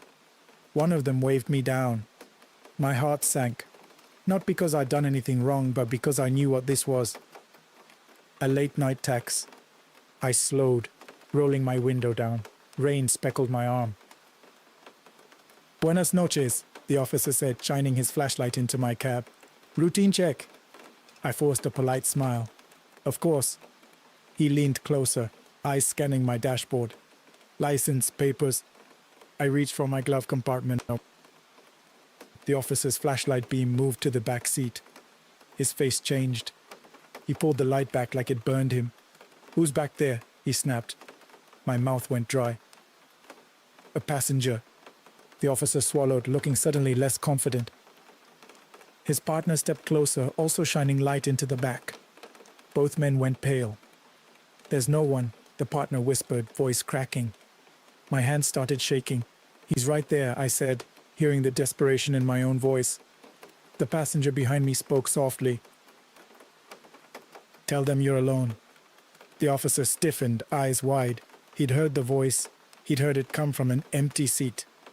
His hand went to his belt. "Step out of the vehicle," he ordered, but it lacked authority now. It sounded like fear trying to wear a uniform. The passenger inhaled, slow. The temperature dropped again. My windshield fogged more. The officer's flashlight flickered, then his radio crackled with static. The lullaby returned faintly through my taxi's speakers even though the radio was off. The officers stepped back in unison like something invisible had pushed them. "Go," the partner whispered, almost pleading. "Just go." I didn't argue. I rolled the window up and drove away, heart hammering like it wanted out of my ribs. In the rearview mirror, still nothing. But I could feel him. As we got closer to Jamapa, the road turned narrower. Trees leaned in, dripping rain. The smell outside changed from salt and city to wet earth and leaves. The passenger finally spoke again. "Stop at the bridge." "There's no reason," I started. "Stop," he repeated, calm but absolute. My hands moved without permission. I pulled over near a small bridge where the river ran dark beneath. There were no street lights, only my headlights and the rain.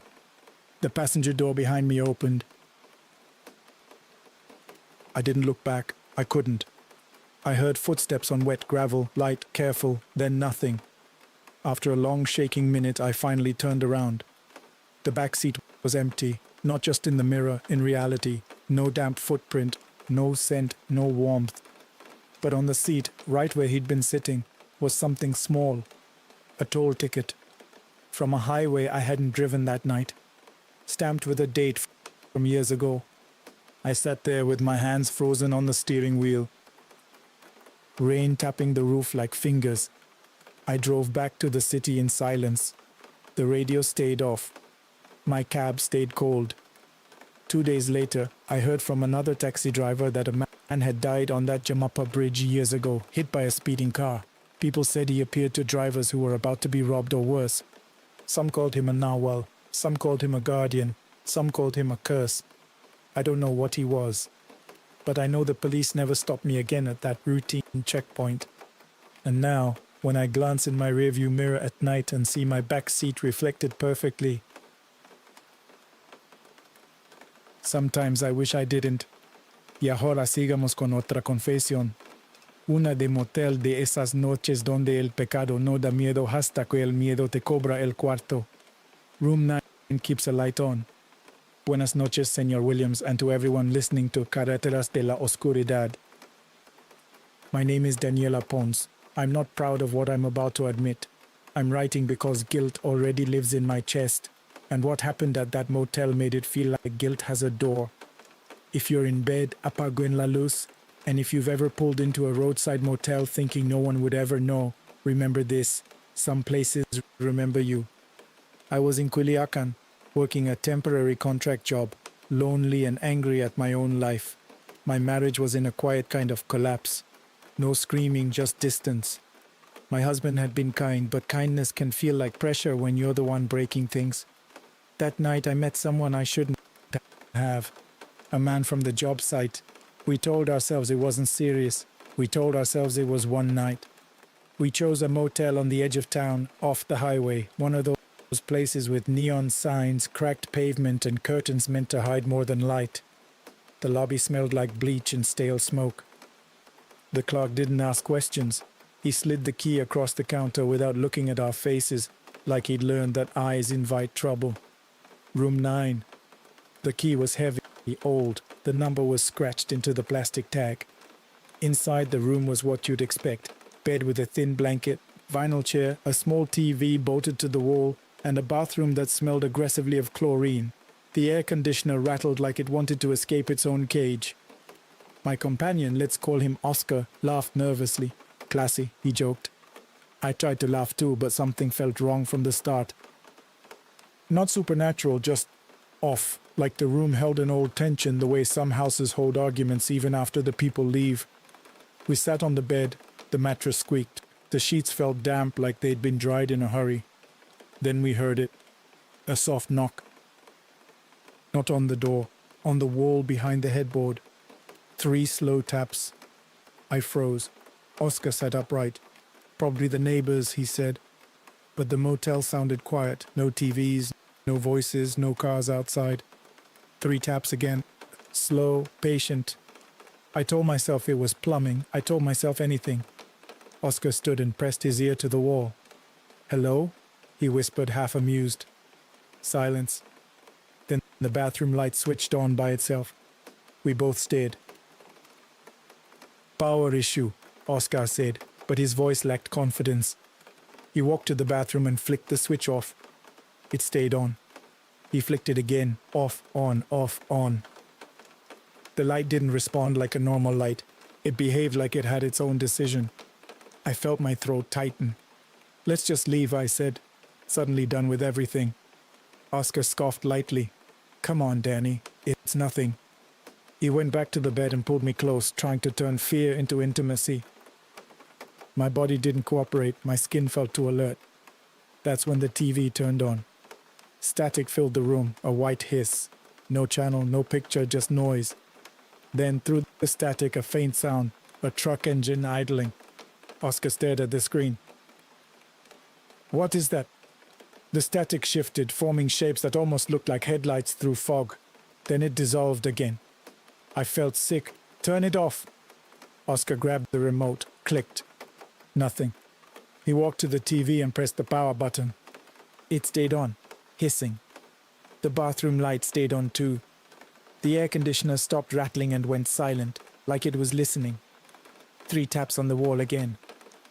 This time closer, not behind the headboard, more like on the door frame. Oscar's face went pale. Okay, he whispered. That's not plumbing. I grabbed my purse, hands shaking. We're leaving. Oscar nodded, suddenly sober. He went to the door and unlocked it. The handle didn't move. He tried again, harder. The lock clicked, but the door wouldn't open, like something heavy was leaning against it from the other side. My heart hammered. Oscar! He shoved. The door didn't budge. Then the room phone rang. A sharp, old-fashioned ring that made me jump. Oscar stared at it like it was a snake. Don't answer, I whispered. The phone rang again. And again. Finally, Oscar picked it up with trembling fingers. Hello? No voice answered. But we heard breathing, slow, wet like someone was exhaling through a cloth. Oscar's eyes widened. He slammed the phone down. The bathroom light flickered. The TV static hissed louder. Then we heard something outside, footsteps in gravel, slow steps approaching our door. Oscar put his eye to the peephole. His face went blank. What? I whispered. He didn't answer. His hand lifted as if to point, then fell. I pushed him aside and looked. The corridor outside was empty. But at the end of the corridor, under a flickering light, a man stood facing our room. He wore a trucker cap, work jacket. His posture was straight, and he did not move.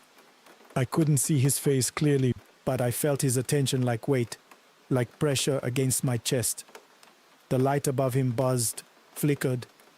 For a second, I saw something in the flicker, the outline of a rope hanging in the air behind him, as if the corridor held a memory of a different scene.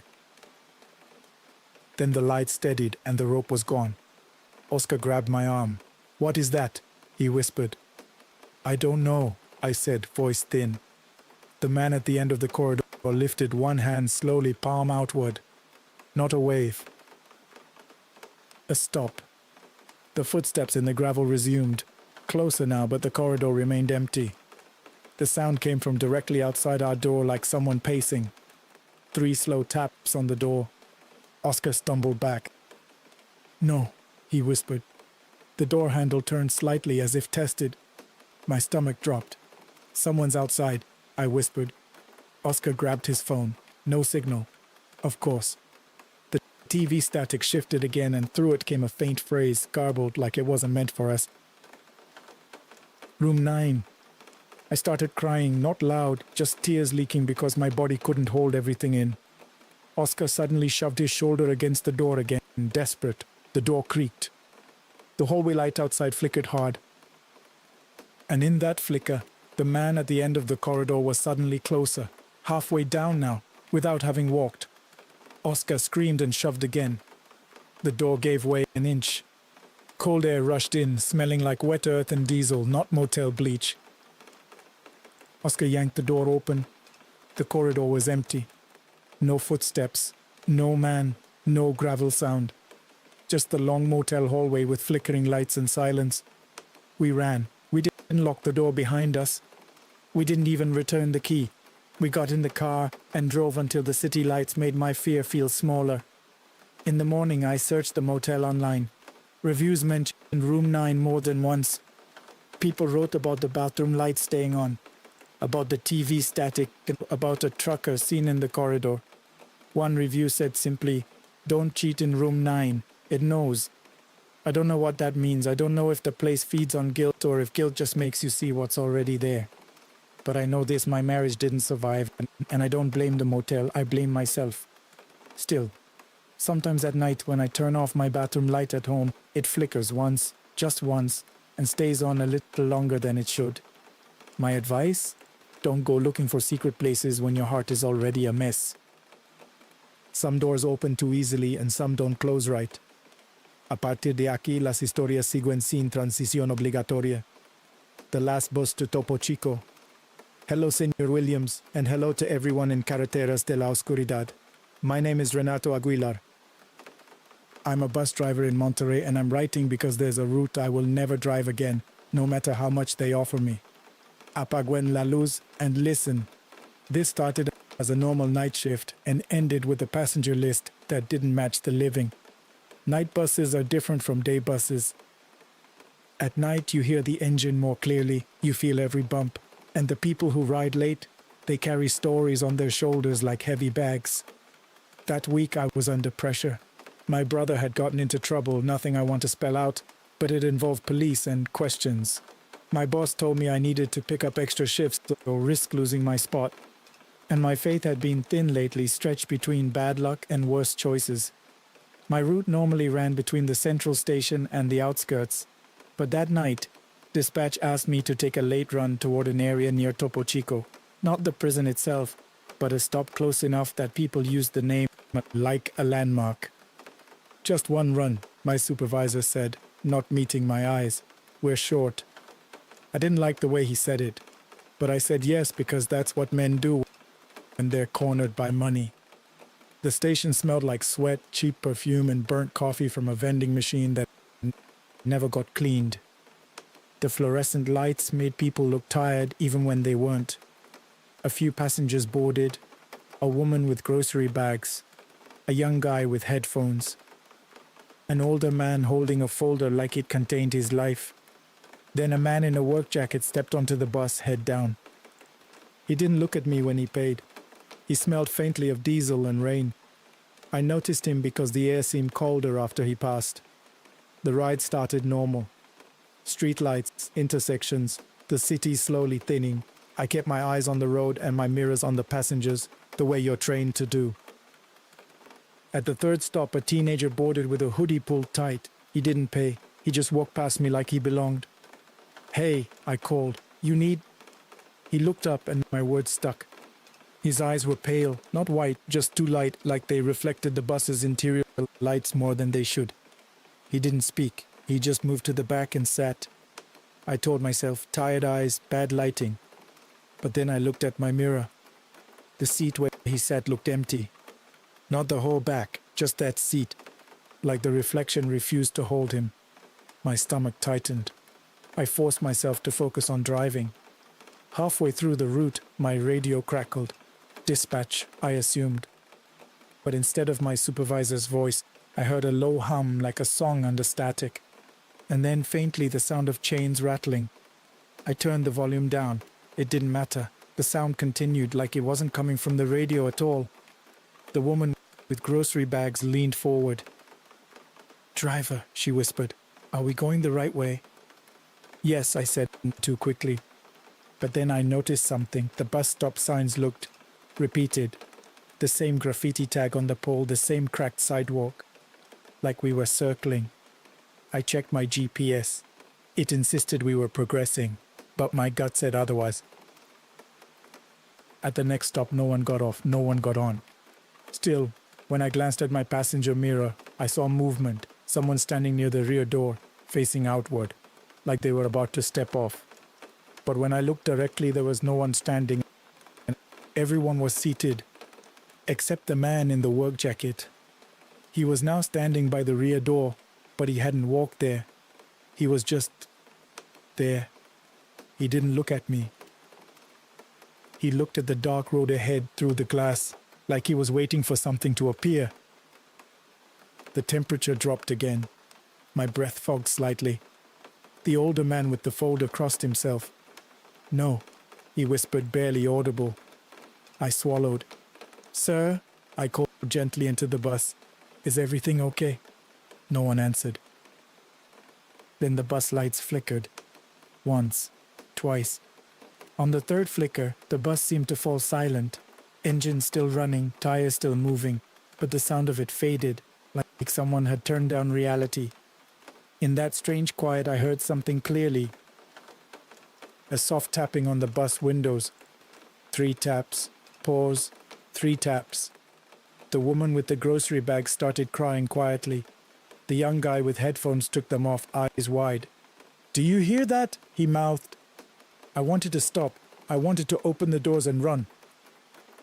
But the man by the rear door lifted his hand slowly, palm outward, like warning me not to. I gripped the wheel until my hands hurt. Then we passed a roadside sign, Topo Chico. But we were nowhere near it. The geography didn't match. The road didn't match. The sign was old, rusted, and the letters looked like they'd been scraped by time. The teenager in the hoodie stood up in the back, though in the mirror his seat still looked empty, and walked toward the rear door. He didn't speak. He stopped beside the man in the work jacket. They stood together, 2 silhouettes against the dark, and the rear door hissed open by itself. I didn't press it. Cold air rushed in, smelling like damp concrete and something metallic like old blood, but not fresh, not graphic, just the memory of it. The teenager stepped down into darkness. The man in the work jacket hesitated, then looked back at me for the first time. I couldn't see his face clearly, but I felt his eyes, heavy, sad, familiar in a way that made my stomach twist.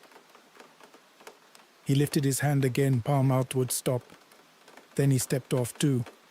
The rear door closed with a soft hiss, and the bus's sound came rushing back, engine roaring, tires humming, reality snapping into place like a rubber band. I drove the rest of the route without speaking. When I reached the final stop, the passengers stumbled off like they'd survived something they couldn't name. When I checked the back, there was no teenager, no work jacket man. But on the floor near the rear door, there was a small folded paper. A prisoner visitation slip, stamped with a date years ago, and the name Renato Aguilar printed on it. My name, like someone had been waiting for me. I quit that route. My supervisor tried to assign me again. I refused. Now, whenever I hear a bus door hiss open in the night, I feel cold in my chest and I remember that mirror. My advice: if a route feels wrong, even if the GPS says it's fine, trust the road sense you've earned. Some stops aren't meant for the living. The house where the cleaning never ends. Buenas noches, Señor Williams, and hello to the community of Carreteras de la Oscuridad. My name is Elena Castaneda. I work as a domestic helper in Ciudad Juarez, and I'm writing because there's a house I cleaned for only 2 weeks, but it still feels like it's inside my lungs. Apaguen la luz and listen. This is about a job that looked normal, paid cash, and came with rules that didn't sound strange until they started sounding like warnings. I took the job because I needed it. My husband had been deported, and with him went half our income. I had a boy to feed, school shoes to buy, and a landlord who didn't care about my tears. The house was in a quiet neighborhood, newer builds, tall fences, security cameras, the kind of place that feels safer until you realize safety is sometimes just privacy. The woman who hired me, Senora Maribel, was polite but distant. She smelled like expensive soap. Her nails were perfect. Her eyes looked tired. "Clean every day," she said, "especially the hallway upstairs." "Okay," I said.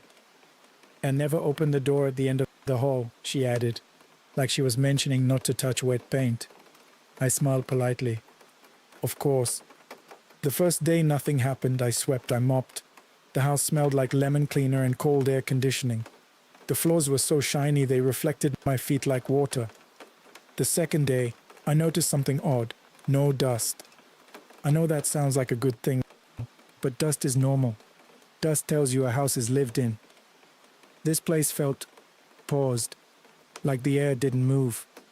The hallway upstairs was long and dim, even during daylight. The carpet muffled footsteps. At the end was the door Maribel told me not to open. Dark wood, new lock, no nameplate. I cleaned around it. I didn't touch it. That night after work, I felt like I carried the house smell on my skin. Bleach, lemon, something faintly metallic. The third day, Maribel met me at the door. "If you hear noises upstairs," she said softly, "ignore them." I laughed nervously. "Like what?" She held my gaze. "Like furniture moving." My smile froze. Does someone else live here?" She didn't answer directly. "Just clean," she said. Upstairs, the hallway felt colder than the rest of the house. My breath fogged slightly when I leaned close to scrub a spot on the baseboard. Then I heard it, a soft dragging sound from behind the forbidden door, like something heavy being pulled slowly across floorboard. I stopped, my hands went still on the rag. The dragging stopped too. I backed away, heart hammering, and forced myself to keep cleaning. My mind tried to rationalize, maybe pipes, maybe attic, maybe the house settling. But houses don't settle in a rhythm. That night I told my sister about it. She crossed herself. "Quit," she said immediately. "I can't," I said. "The pay is good." On the fifth day I found a wet footprint on the hallway carpet. Barefoot, child-sized. But Maribel didn't have children, and the house felt too sterile for a child. The footprint led from the forbidden door to the staircase and stopped one step before the top stair. Like whoever made it had vanished mid-step. My stomach tightened. I called down, "Senora Maribel?" No answer. I went downstairs. The house was empty. Her car was gone. I stood in the kitchen, feeling stupid and scared, and that's when I heard a whisper, so faint I almost thought it was the air conditioner. Not words, just a sound like someone trying to speak through a wall. I went back upstairs, telling myself I was imagining it.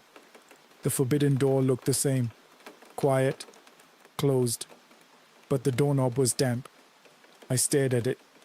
My hand hovered and pulled back. I didn't touch it. That afternoon a man came to the house, tall, wearing a security uniform. He didn't introduce himself. He looked at me like he was evaluating whether I was a risk. "You're the cleaner," he said. "Yes." He nodded toward upstairs. "You follow the rules?" Yes, I lied because saying I found a footprint felt like inviting trouble. He leaned closer. "Good, because things go missing in this neighborhood." His eyes were cold. Human threat has a smell too, aftershave and control. He left without another word. That night, as I cleaned the hallway, the dragging behind the forbidden door started again. Slow, patient. Then the lock clicked from the inside. My breath caught. I stepped back, heart pounding. The door didn't open, but the click happened again, like someone was testing the lock. Then from inside, a soft tapping on the wood. 3 taps. Pause. 3 taps. I backed away until my shoulders hit the opposite wall. The hallway light flickered, and for a split second I saw something reflected in the polished floor, a small figure standing near the door. I looked up. Nothing. My throat went tight. I ran downstairs and waited by the front door, ready to leave even if it cost me the job. Maribel came home near midnight, calm, as if nothing could be wrong. "I need to talk," I said, voice shaking. She looked at my face and sighed like she'd known this day would come. "You heard it." "Yes," I whispered, "and footprints." She closed her eyes briefly. "It doesn't like strangers." "What is it?" I demanded, and immediately regretted the tone. Her eyes opened. "Don't ask questions you can't carry," she said softly. Then she did something that chilled me more than any ghost. She handed me an envelope with cash inside. "Take it," she said, "and don't come back." I stared. But she shook her head. "For your son." I left. I didn't argue. I walked out into the night with my hands shaking, feeling watched by cameras and by something else. 2 days later, I heard from another domestic worker that Maribel's house was sold suddenly. New owners moved in.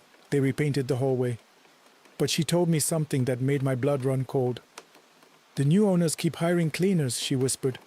"No one lasts more than a week. They say the hallway is always dirty again the next day. Like the house refuses to stay clean. Like something inside keeps bringing the outside in. My advice?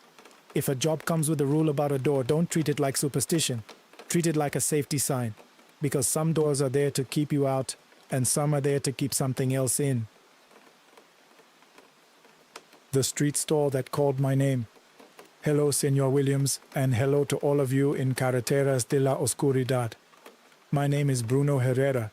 I sell phone chargers, cigarettes, and cheap earbuds from a street stall in Guadalajara near a late-night bus stop, and I'm writing because I've been threatened by men before, but never by a voice that knew my thoughts. Turn off the light. Keep your phone face down if you're listening. This story started with ordinary street hustle and ended with a stall that seemed to breathe. I work nights because the day belongs to people with papers and schedules. Night belongs to people like me, men who got in trouble young, men who need cash fast, men who don't ask too many questions about who's buying what. That week, I was already paranoid. A friend of mine had disappeared, just vanished, no goodbye. People said he owed the wrong person. People said he got picked up. People said many things. I kept my head down. I sold. I smiled. I counted money with my back against a wall. The bus stop area smelled like exhaust, wet pavement, and cheap cologne. Neon lights from a nearby pharmacy flickered. The city sounded far away, muffled by the late hour. Around 3 a.m., a woman approached my store. She looked normal, hoodie, jeans, tired eyes, but something about her made my skin prickle. She walked like she knew exactly where she was going, like she'd rehearsed the steps. "How much for the charger?" she asked, pointing at a cheap cable. $200, I said. She didn't haggle. She handed me a bill and kept her gaze low, like she didn't want cameras to catch her face. As I gave her change, she leaned closer and whispered, "They're looking for you." My stomach dropped. "Who?" She didn't answer. She just walked away into the dark, and the air felt colder where she'd been. Minutes later, a black SUV rolled slowly past. Window down. Music low. A man inside stared at my stall without blinking. Human threat clear as day. I packed my things fast. Charger boxes, cash. The small knife I carried more for comfort than use. I told myself, leave before the SUV circles back. That's when my stall phone, an old cheap device I used for business, rang. The screen showed unknown. I didn't answer. It rang again and again. I finally picked up, voice tight. "Hello?" Silence. Then a sound like breathing through cloth. My skin went cold. "Who is this?" No answer. But I heard something else, faintly like a bus engine idling. Except there was no bus. I hung up. As I stuffed items into my backpack, I heard my name spoken softly behind me. "Bruno." I spun. No one was there. The bus stop was empty. The street lamp flickered. A stray cat watched me from a distance, eyes reflecting light like coins. My heart hammered. I told myself someone messing with me, my friend's enemies, a prank. Then my stall phone rang again. This time I saw something that made my throat tighten. The caller ID wasn't unknown. It showed my friend's name. Tavo, who had disappeared. My hands shook. I answered despite everything. "Tavo?" Static. Then faintly his voice, but wrong, like a recording slowed down. "Don't stay." My stomach turned. "Where are you?" Static swallowed the line. Then the voice returned, not Tavo's now, but something that sounded like it had learned to shape itself into words. "They see you." My skin prickled. I dropped the phone like it burned. Behind me, the SUV rolled into view again, slower, closer. Its headlights washed over my stall like interrogation lights. I grabbed my backpack and stepped away, trying to look casual. The SUV stopped. A door opened. A man stepped out, tall, confident, wearing a jacket that screamed money and danger. He smiled. "Bruno," he said like we were old friends. "Sailing late." My throat went dry. "Just closing." He walked closer. I smelled expensive cologne and cigarette smoke. "You heard about Tavo?" he asked, smile still there. My stomach dropped. "No." He watched my face carefully, like enjoying my discomfort. "He left something behind," he said. "We think you know where." I shook my head. "I don't." He tilted his head. "You sure? Because people who lie at night end up quiet. No gore, no explicit threat, just the shape of it in the air." My hands trembled. I thought about running, but he had the SUV, maybe others. Then my stall phone rang again. Loud, sharp. The man's smile faded slightly. Answer it. I didn't move. The phone rang again. The screen lit up bright in the dark. Caller ID Bruno. My own name calling me. The man stared at the screen, his eyes narrowed. What is that? I don't know, I whispered honestly. The street lamp above us flickered hard. For a second, the light went out completely, darkness swallowing everything.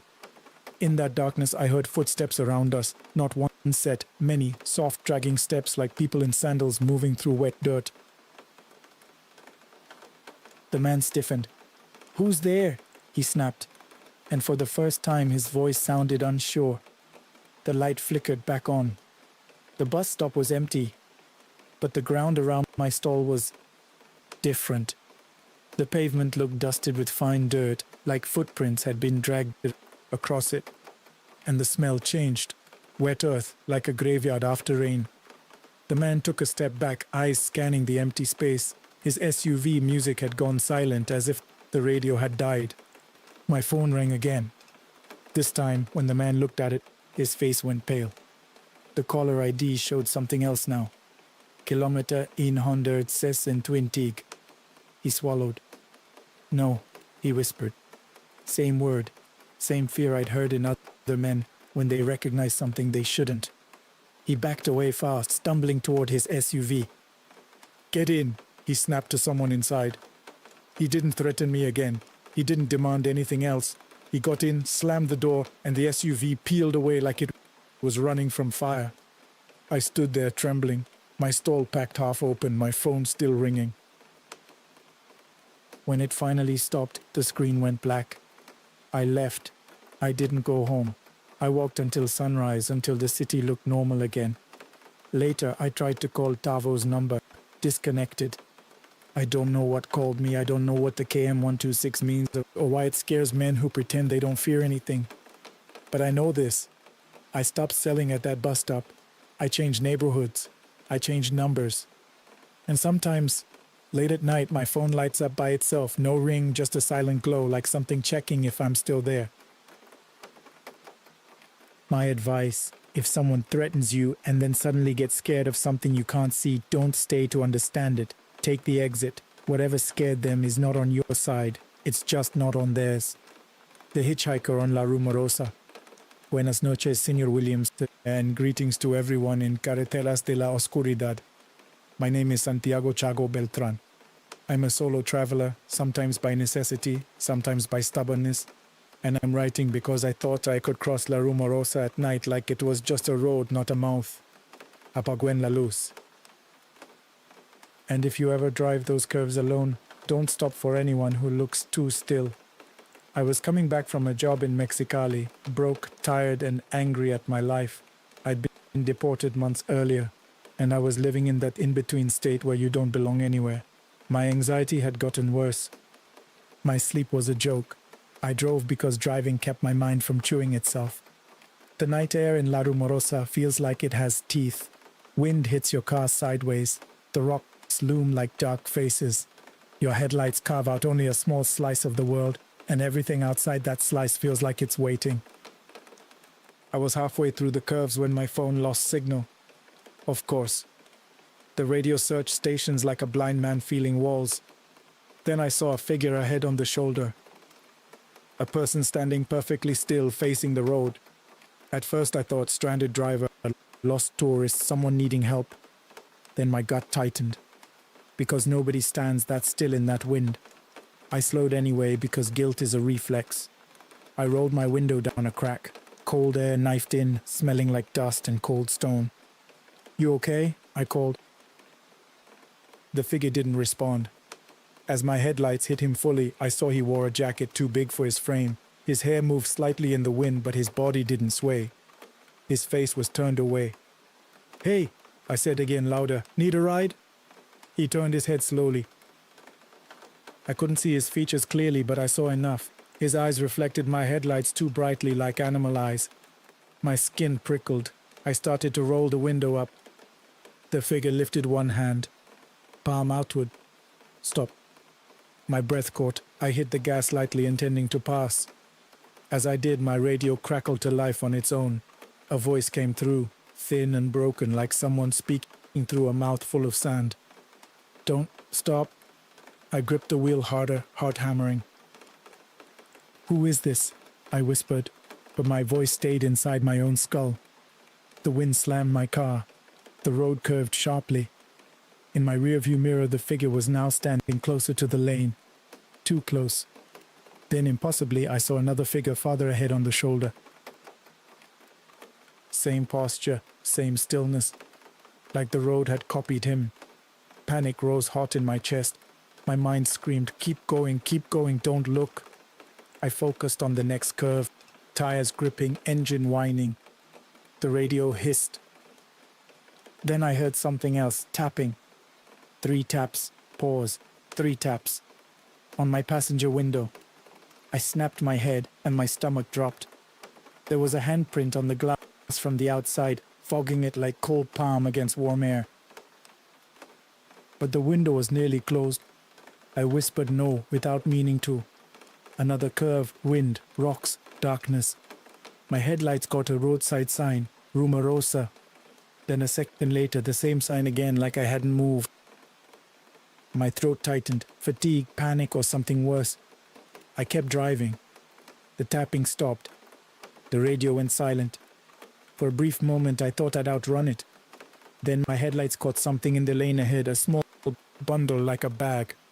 I swerved slightly, avoiding it. As I passed, I saw what it was. A child's backpack. Old, dusty. Lying open like it had been dropped mid-run. My chest tightened. I wanted to stop, I wanted to help. But then I remembered the still figure, the copied figure, the handprint. I didn't stop. Minutes later, maybe longer, time felt warped. I reached a small pull-off where trucks sometimes stop. A single pickup was parked there, hazard lights blinking. A man stood beside it, waving both arms like he was desperate. My heart hammered. Human, real, someone alive. I slowed. Then my radio crackled again. Don't stop. I froze with my foot over the brake. The man by the pickup kept waving, frantic, but his movements felt wrong, too repetitive, like a loop. I stared harder. His face remained in shadow, but his posture was stiff, and the wind that slammed my car didn't move his clothes the way it should. I accelerated. As I passed, his waving stopped instantly, like a puppet whose strings had been cut. His arms fell to his sides. In my side mirror, I saw him turn his head slowly to follow me, and I saw clearly that his eyes reflected my taillights too brightly. Animal bright. My chest tightened so hard I thought I'd crash. I drove until the curves ended and the road opened towards safer lights. When I finally reached a gas station at the base, I pulled in shaking so badly I could barely park. A trucker was there, smoking, watching me with tired eyes. "You look like you saw the devil," he said. I swallowed. "Have you ever seen someone standing on the shoulder up there?" He didn't laugh. He flicked ash slowly. "People see things," he said carefully. "Sometimes it's not people." "What is it?" I asked, desperate. He shook his head. "Don't give it a name. Names make things real." He glanced toward the highway, then back at me. "You stop up there. You might not come down the same." I sat in my car until sunrise. Later I searched online and found stories, urban legends about La Rumorosa, about hitchhikers, about voices on radios, about missing people, too many to be comfort. I don't know what tried to make me stop. I don't know what those figures were, ghosts, predators, something wearing human shape. But I know this, sometimes the most dangerous thing on a road isn't the curve. It's the feeling of being invited. My advice? If the road gives you a warning, static, a gut twist, a voice that doesn't belong, treat it like a sign. Keep going. Don't negotiate with the shoulder. The passenger in seat 11. "Hola, Senor Williams. My name is Rodrigo Anaya. I've been driving intercity buses for ADO for going on 19 years. Veracruz to Mexico City to Puebla, sometimes the long overnight run south to Oaxaca. I want to tell you about a night on Federal Highway 190 that I have never in the 7 years since told anyone completely. Not my wife, not my dispatcher. I heard a story on Carreteras de la Oscuridad from a compañero bus driver about something he picked up on the Guadalajara route. And I thought, okay, Rodrigo, it's time. Close your eyes and picture yourself in my seat if you can bear it. It was late February. The mountains between Oaxaca City and Tehuantepec were wrapped in that particular cold that has no name in Spanish. A wet, biological cold like the inside of something living. My wife and I had just separated, not divorced, not yet, but she had taken our daughter Valentina to her mother's house in Jalapa, and I was doing extra runs to keep from sitting alone in our apartment. 12-hour shifts, 15. I was burning the grief out through the soles of my boots. I had 22 passengers that night. I know because I counted them at the Oaxaca terminal before departure, as I always do. 22. I wrote it in the manifest. The company requires it. We left at 11:40 p.m. The first 2 hours were standard. Mountain curves, the occasional truck coming down in the opposite lane, the dull amber glow of my instrument panel, the sound of passengers sleeping or watching things on their phones with the brightness turned all the way down. I had the radio low, cumbia from some station that kept fading in and out with the altitude. Around 1:15 a.m., I pulled into the scheduled rest stop at a gas station outside San Marcos, Tlapazola. I opened the door, made the announcement, gave people 15 minutes to use the bathroom and buy something. I stepped down myself, walked around the bus with my flashlight the way I always do. Tires, undercarriage, the emergency exit at the rear, and drank a cup of coffee from a thermos my mother had given me years ago. The coffee was terrible. I had made it before leaving Oaxaca, and it tasted like burnt cardboard. I drank it anyway. When everyone reboarded, I counted again at the door. I always count. 23. I stood there in the cold with my hand on the door lever, and I counted again, slower. 23 passengers. One more than I had left Oaxaca with. There was no stop between Oaxaca and this gas station. The bus had not stopped. I had not opened the door. I told myself I had miscounted at the terminal. It happens. I was tired. I was grieving. I was running on powdered coffee in spite. I closed the door and pulled back onto the highway. But I kept looking in my rearview mirror. The bus had those interior mirrors. 2 of them, one for the front half of the cabin and one for the back.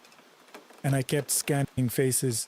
It was dark, most people sleeping, the only light coming from phone screens here and there. I counted silhouettes, 23. Seat 11 was directly in my rear view. It had been empty when we left Oaxaca.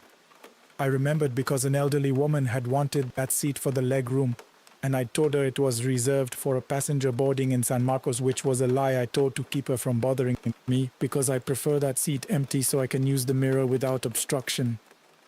I remembered the lie specifically. I remember it because I felt guilty about it, because she was a grandmother with swollen ankles and I made her sit in a narrower seat to protect my sightline. Seat 11 was not empty now. A man sat there, average height from what I could tell, wearing a dark jacket, his face turned toward the window. I could see the side of his head. Dark hair, cut short. Nothing remarkable. I looked away and watched the road, and then I looked back and he was still there, same position, face to the glass. I told myself someone had moved seats during the stop. People do that. I told myself I would check the manifest at the next terminal and it would all add up. I drove.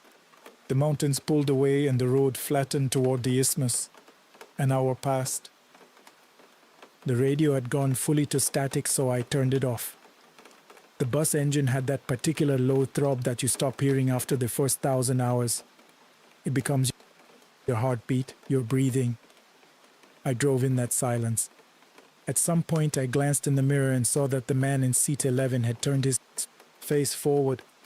He was looking at me. In a rearview mirror you see everything at the wrong distance. Flattened, slightly distorted. But I could see that his eyes were open and that they were pointed directly at my reflection. Not at the window. Not at nothing. At me, in the glass. I looked at the road. I counted to 10. I looked back. He raised one hand slowly and placed it flat against the window beside him. I don't know why that gesture terrified me more than anything else might have. There was no threat in it. It was almost a greeting, or a farewell. The palm flat against the dark glass as if testing whether the window was real. I almost stopped the bus. I thought about pulling over on that empty stretch of 190 and walking back and asking him his name, asking him where he boarded, asking him to show me his ticket. I thought about it for a long time. I did not do it. I kept driving. I watched the road and I did not look in the mirror again for the rest of the journey. Not once for the next 2 hours and 40 minutes did I look in that mirror. When we arrived at the Tehuantepec terminal and the passengers began to file off, I stood by the door and counted 22. I counted 3 times. 22 passengers walked past me and stepped down and went into the fluorescent terminal and disappeared into their lives. I walked to seat 11. The vinyl was cold, colder than the surrounding seats, cold in a way that had nothing to do with the air conditioning, which had been running at the same setting all night. On the window beside the seat, there was a handprint. Palm flat, finger spread, on the inside of the glass. I called my dispatcher from the terminal parking lot and told him I needed 2 days off. He asked if I was sick. I told him yes. I was not wrong. I still drive the route. I have no choice. It's the job. It's the money. It's the only thing I know. But I have not counted my passengers at origin since that night. I cannot bring myself to know the number in advance. And seat 11 stays empty. And now another story. This one from someone who works in the shadows before the rest of the city wakes up. What we find before dawn. Good evening, community. My name is Aurelio Vasquez Rincon. And for 11 years I have been a garbage collector for the municipal service in Monterrey, Route 7 Norte. The industrial strip that runs parallel to the Rio La Silla, the stretch most of the city pretends doesn't exist. We start at 3:30 a.m. and we finish, if everything goes well, around 9. My compañero on the truck is a man named Tobias who has been doing this for 23 years and who, until the night I'm about to describe, was the most skeptical human being I have ever known. I want Senor Williams and the community to know that Tobias no longer works nights. Get comfortable. This is not a short story. I should explain what the job does to you. By 3:30 a.m., your body has already decided it is either very late or very early, and it can't commit to either interpretation, so you exist in a kind of floating state. Alert but not sharp, present but not entirely there. You smell things before you see them. That's the most important sense on this job. Rotten organic waste, chemical runoff, sometimes things you'd rather not identify. You learn to breathe through your mouth on certain blocks. You learn which restaurants don't seal their bags and which factories dump things that aren't technically allowed in municipal collection. You learn the geography of the city from its waste, what it throws away, when, and how carefully it tries to conceal what it no longer wants. On the night in question, a Thursday in October, one of those Monterey nights where the heat from the day gets trapped under cloud cover and becomes something almost physical. Tobias and I were working the stretch near the old Villanueva tannery, which had been closed for 4 years but whose bins we still collected because the property management company continued to pay the municipal fee. The building was dark, obviously, had been for years, broken windows on the upper floor, the smell of old chemicals underneath everything, that ferric sour smell that tanneries leave in the walls forever. The bin outside the tannery gate was usually empty or had overflow from neighboring properties. That night it was full. Tobias noticed first. He hopped off the back of the truck and walked over with his flashlight and stood in front of the bin for a moment before he said anything. I had climbed down from the cab. The hydraulic arm had been misbehaving, and I walked over to where he was standing. The bin was full of personal items, not industrial waste, not chemical containers. Clothing folded carefully, a pair of men's boots laced and placed side by side, like someone had stepped out of them neatly, photographs in plastic sleeves, a child's backpack, a small red with a cartoon dog on it, zipped shut, a rosary with a broken clasp coiled on top of everything like something sleeping. We stood there for a long moment. This was not the first strange thing we had found.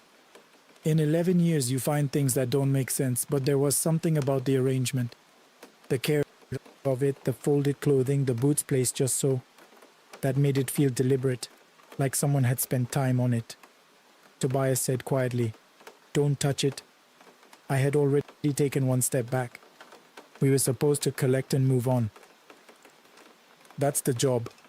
We don't sort, we don't investigate, we don't ask questions about what the city chooses to discard, but neither of us moved toward the bin.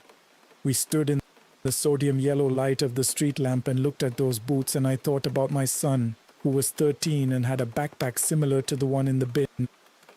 Not identical, but the same size, the same weight of a child's life compressed into straps and zippers. Then Tobias grabbed my arm. He didn't say anything, he pointed. In the upper story of the tannery. Second window from the left. The one that still had glass. There was a light, not electric light, something warmer. A candle maybe, or several candles. And in front of the light, visible as a silhouette against the orange glow, was a figure, standing completely still, looking down at the street door, looking at us. Neither of us moved for what felt like a very long time. The figure did not move either. Then Tobias turned around, walked to the truck and got in the cab. I heard him lock the door from inside, which meant I was standing alone in the street at 4:15 a.m. in front of a bin full of someone's folded life, with a silhouette watching me from a dark building.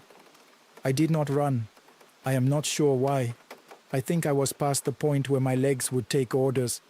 I backed away from the bin, slowly, the way you back away from a dog whose intentions you cannot read, and I did not take my eyes off the window. The figure did not move. The light did not change.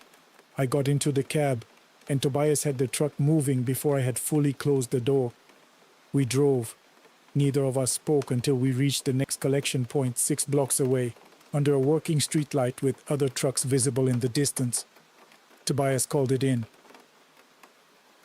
He told the dispatcher we'd found an anomaly at the Villanueva address and that municipal police should send someone. He used the calm, procedural voice of a man who has decided that what he just saw is someone else's category of problem now. I don't know what the police found. They don't tell us things. That's not the relationship. What I know is that the red backpack, I kept seeing it for weeks, in the middle of collecting a normal bin, in the middle of eating lunch, in the middle of sleeping next to my wife. The specific weight of it in my mind, zipped shut, placed carefully, like someone had packed it for a trip that was already over. If you do this job, do not collect alone. Tobias had a rule I ignored more than once. Always 2 people at the bin, always. I understand that rule differently now. Not because of the weight of the bags or the difficulty of the work. Because of what it means to be the only witness to something that needs a witness. From the streets before sunrise, we move now to somewhere that only pretends to offer rest. Room 9, long-term rate. Hello, Senor Williams. Hello, community. I am writing this from my phone in my car in the parking lot of a 7-Eleven in Hermosillo because I cannot go back to any motel right now and I need to put this somewhere outside of my own head. My name is Carmen Luisa Fierro. I am 38 years old and until 3 months ago I was an insurance adjuster for a regional firm based in Culiacan. I say until 3 months ago because I resigned. The job required travel. Constant travel, small Sinaloan and Sonoran towns, property claims after floods and fires and accidents. And the travel required motels, and I cannot stay in a motel anymore. I am trying to figure out what to do about that. I want to explain the kind of motel I mean because the word covers too much territory. I don't mean the chains with the breakfast buffets and the loyalty points, I mean the other kind. The ones on the edge of towns that exist primarily as infrastructure for loneliness, where the rate board outside has letters missing and the parking lot is half dirt and the ice machine down the hall has been broken for so long that nobody's put an out-of-order sign on it anymore. The kind where the manager hands you a physical key on a plastic fob and the room smells of cleaning product applied over something that could not be fully cleaned. I stayed in these places 40-50 nights a year. You learn their grammar. You learn to check the shower curtain and test the deadbolt, and put your suitcase on the luggage rack, and never directly on the carpet. The motel in question is outside a town I will not name, on Federal 15 south of Los Mochis. I had been in the area for a week processing flood claims. Agricultural property, the paperwork was enormous. And I was in the last stages of a divorce that I had initiated and that was nevertheless destroying me. My daughter was with her father that week. I had no one to call who wasn't already exhausted by the subject of my marriage. I was eating convenience store food in my car and billing 12-hour days because the alternative was sitting alone in a room thinking. The motel was called something with real in the name. Real del Camino or real something. I had stayed there before twice. The manager was a small older man named Elias who always wore the same green vest and who, I noticed on this visit, seemed thinner than I remembered and had a nervous quality I didn't recall. Darting eyes, hands that found reasons to move. He gave me room 9. Long-term rate, he said. You've been here enough times. Room 9 was at the end of the exterior corridor, ground floor, separated from the adjacent room by what seemed like slightly more space than usual. The room was standard. Double bed, vinyl headboard, television bolted to the dresser, a bathroom with a shower and no tub. The window faced the parking lot. I tested the deadbolt. Solid. I checked the shower curtain. I put my suitcase on the rack. I worked until midnight, claimed software, satellite images, soil moisture data. The air conditioner produced a sustained noise like breathing. This machine, wheeze and click, wheeze and click. And at some point it simply became ambient, indistinguishable from silence. At 12:40 I closed the laptop and turned off the overhead light, leaving only the bathroom light with the door cracked, the way I always sleep in motels. I had taken half an anxiety medication that my doctor had prescribed for the divorce period, which made everything feel slightly upholstered. I lay on top of the bedspread. Always on top, never under, that's another rule. And I closed my eyes as I woke up at 2:17 according to my phone. I know because I checked it immediately. I woke up because I heard from the other side of the wall behind the headboard the sound of someone crying. It was a woman's voice, or it had that register. Quiet, controlled, the kind of crying you do when you're trying not to be heard. Rhythmic. There was something about the rhythm that didn't feel right, that felt slightly too regular, like a recording of crying rather than crying itself. But I told myself I was half-medicated and that people's grief has patterns I'm not qualified to judge. I lay there and listened for several minutes. The sound did not stop and did not change in volume or rhythm. I checked my phone. 2:23 now. I thought about knocking on the wall, which would have been absurd. I thought about calling the front desk, which felt intrusive. I took a drink of water and lay back down and put a pillow against my ear and tried to return to sleep. Around 3 a.m. I gave up and got up to use the bathroom. When I came back to the bed, I realized the crying had stopped and the room felt different. Temperature, maybe. Something that reads as temperature but isn't quite. I stood in the middle of the room for a moment and I had the very specific, very unwelcome sensation that there was someone else in it. I did not move. I breathed. The television turned on. Not to a channel. To static. That grey salt static that older televisions have with the accompanying white noise. The remote was on the nightstand beside me. I had not touched it. I reached over and turned the television off. I counted to 30. It turned on again. I picked up the remote and removed the batteries. I set the remote on the dresser. I stood there with the batteries in my hand. The television stayed off. I sat on the edge of the bed for the rest of the night until it was light enough outside that the parking lot became visible through the curtain. Then I packed my bag, left the key on the dresser and walked out without stopping at the front desk. I drove to the 7-Eleven. I bought bad coffee.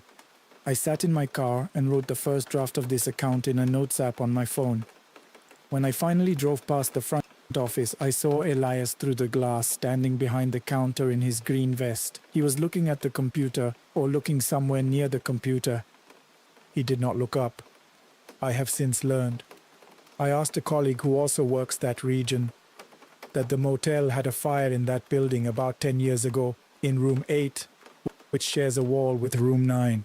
I have not gone back to verify this. I have not gone back at all.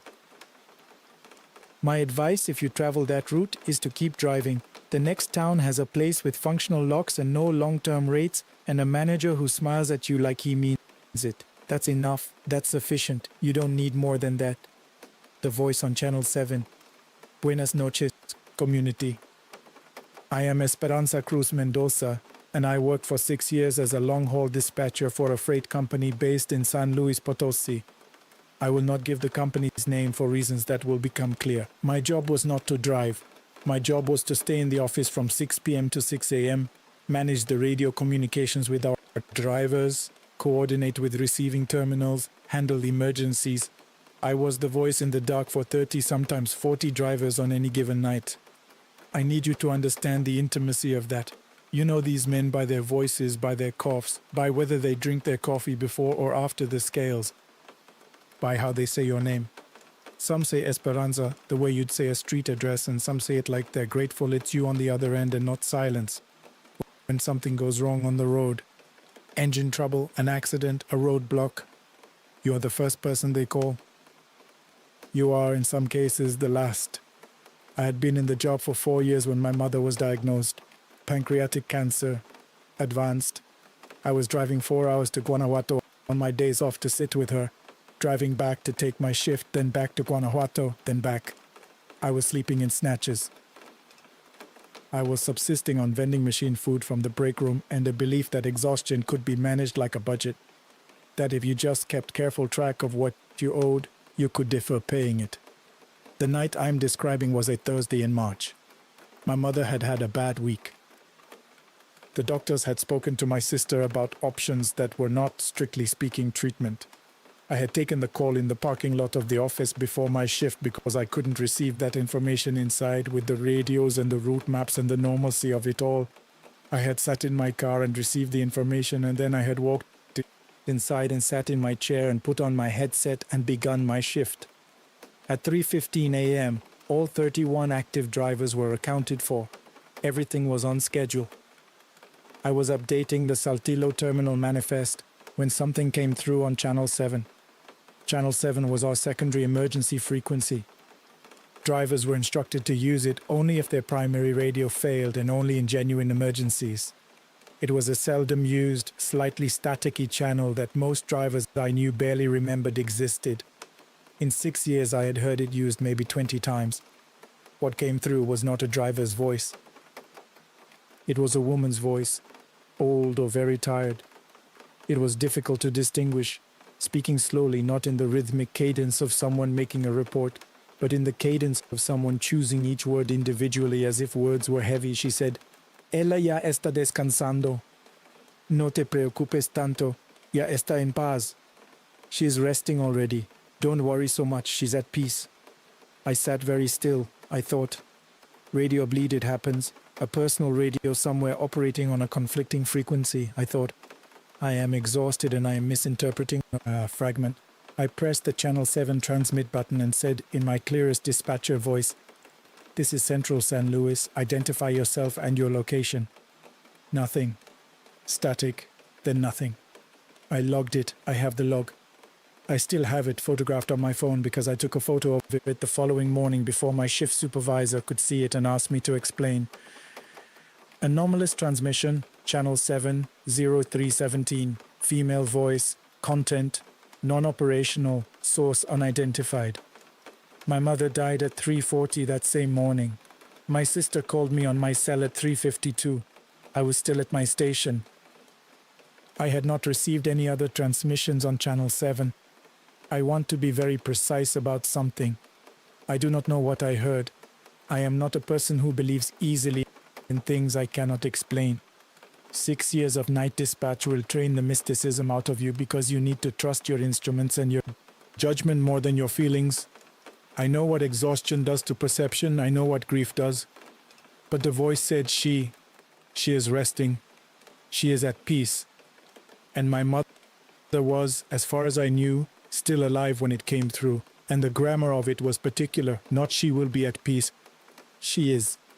My shift supervisor told me when I finally told him 3 weeks later that Channel 7 had been picking up interference from a ranch radio in the hills north of San Luis, An old woman who managed a property out there sometimes used an unlicensed frequency, and it bled into ours occasionally.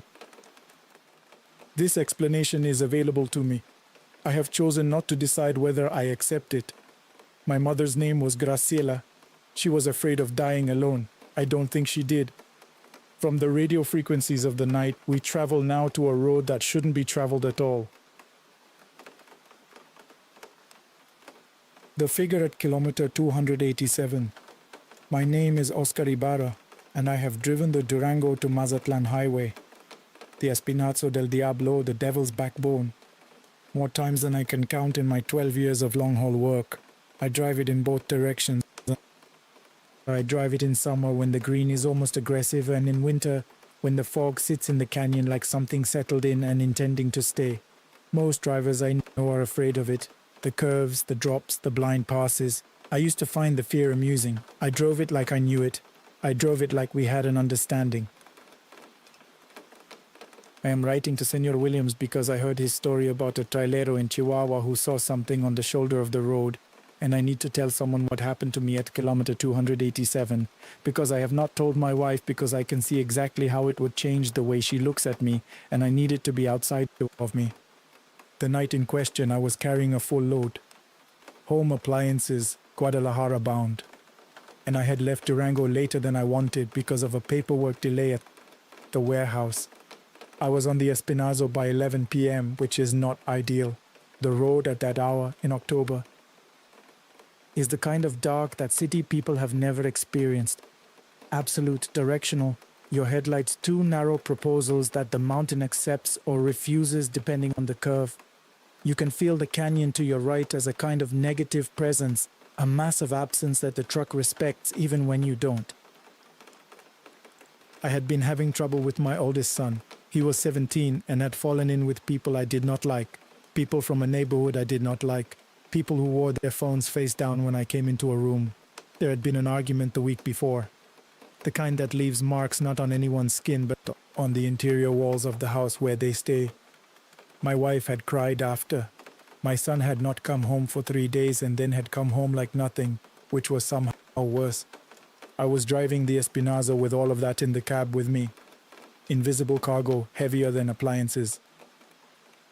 At kilometer 287, there's a particularly sharp left curve with a safety barrier that has been repainted so many times the paint has its own texture. I know that curve. I have taken it 1,000 times. I know exactly what the headlights will reveal as I enter and exit. A brief section of cliff face to the left. The barrier to the right. Then the road straightening for about 200 meters before the next curve.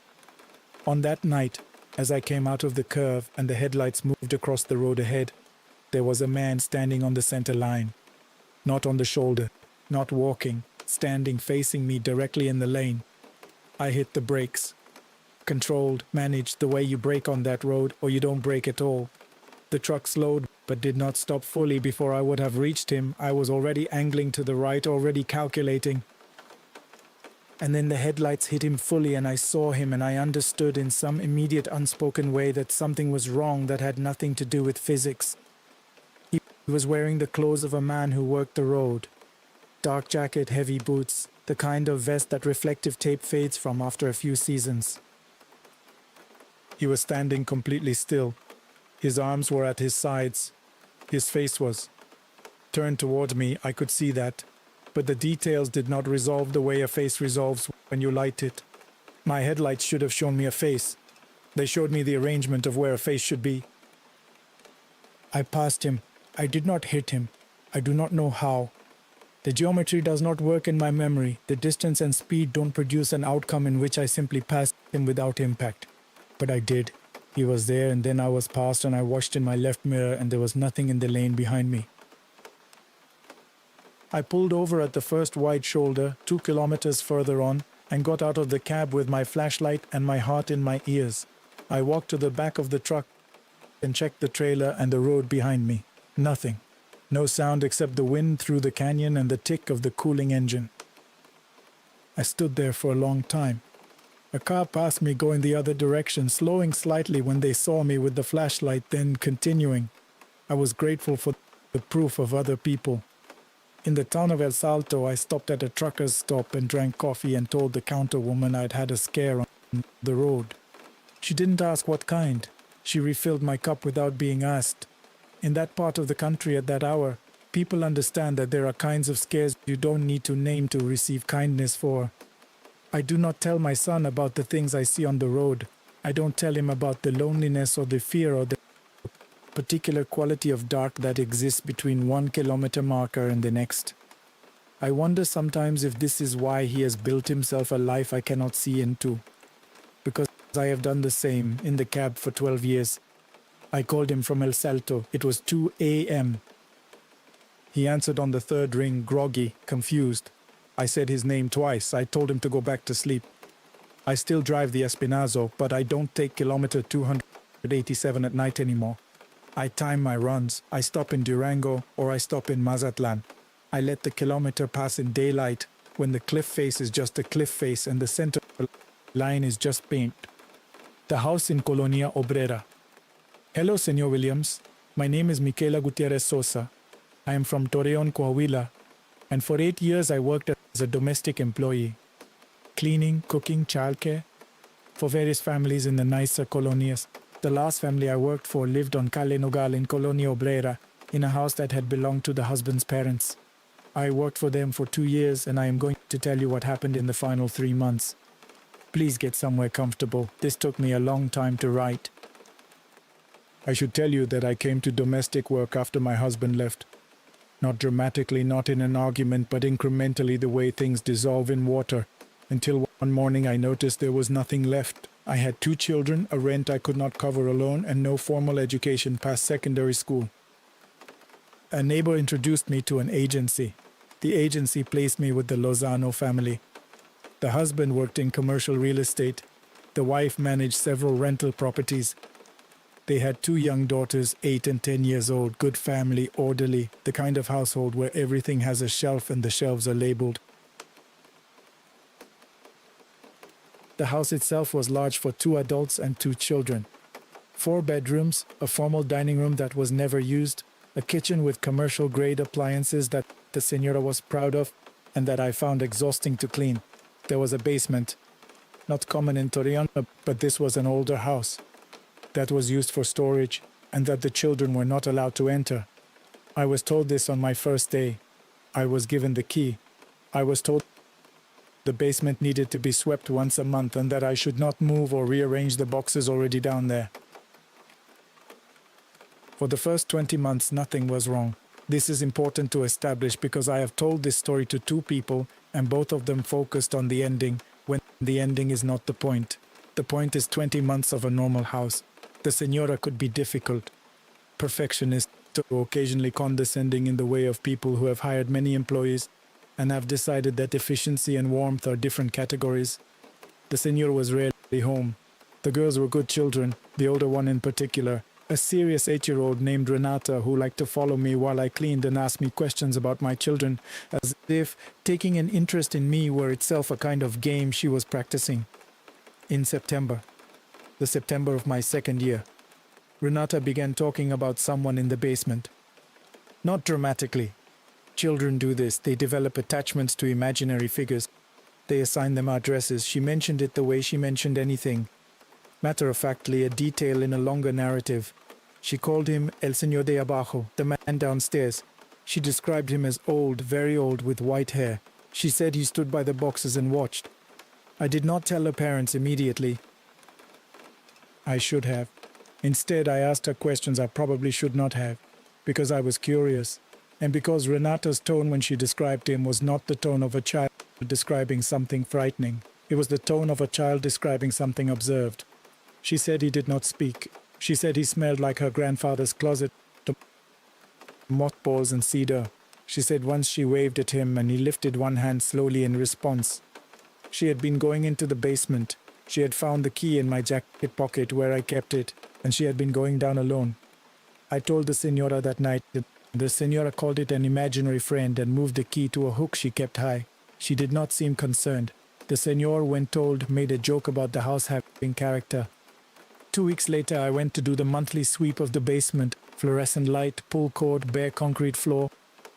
Boxes along two walls, a water heater, a rusted bicycle frame from what looked like the 1970s. The smell Renata had described.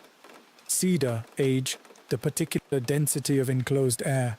I swept efficiently, methodically, the way I do everything in that house, and I was nearly finished when the fluorescent tube flickered. It flickered twice, then steadied, then went dark. I had the pull cord in my hand instinctively, and I pulled it and nothing happened. I had my phone in my apron pocket. I turned on the flashlight and stood in the middle of that basement with the light moving across the stacked boxes. And I noticed on the concrete floor in the corner farthest from the door a mark I had not seen before. Swept there, I thought at first.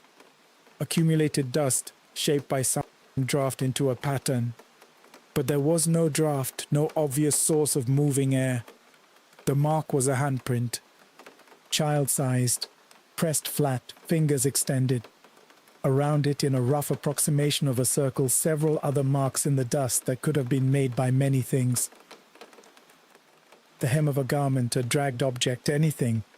But that in the flashlight's angled light resolved into a shape that I do not wish to describe precisely because I am aware that I was frightened, and that frightened people see shapes in random marks. I am not willing to claim certainty. I am willing to say that I did not finish sweeping that corner. I went upstairs, I made lunch, I said nothing. That evening Renata came to find me in the kitchen while I was washing dishes. She stood in the door in her school uniform and said, in the same matter-of-fact voice she used for everything, "El Señor de Abajo says you found where he sits." I want to be very clear. I am not the kind of person who dramatizes. I have worked through funerals and financial emergencies and a husband's departure with practical steadiness. I do not typically drop things. I dropped the dish. I gave my notice the following Monday. The Señora asked why. I told her I had found other work closer to my house. She accepted this. She was not unkind about it. Renata watched me pack my things from the kitchen doorway, and when I said goodbye to her, she said, "He said goodbye too." I have no interpretation for you. I have only the sequence of events, which I have given you as accurately as I can. My advice is this. When children describe what they see with the same voice they use to describe everything else, homework, weather, television, listen carefully.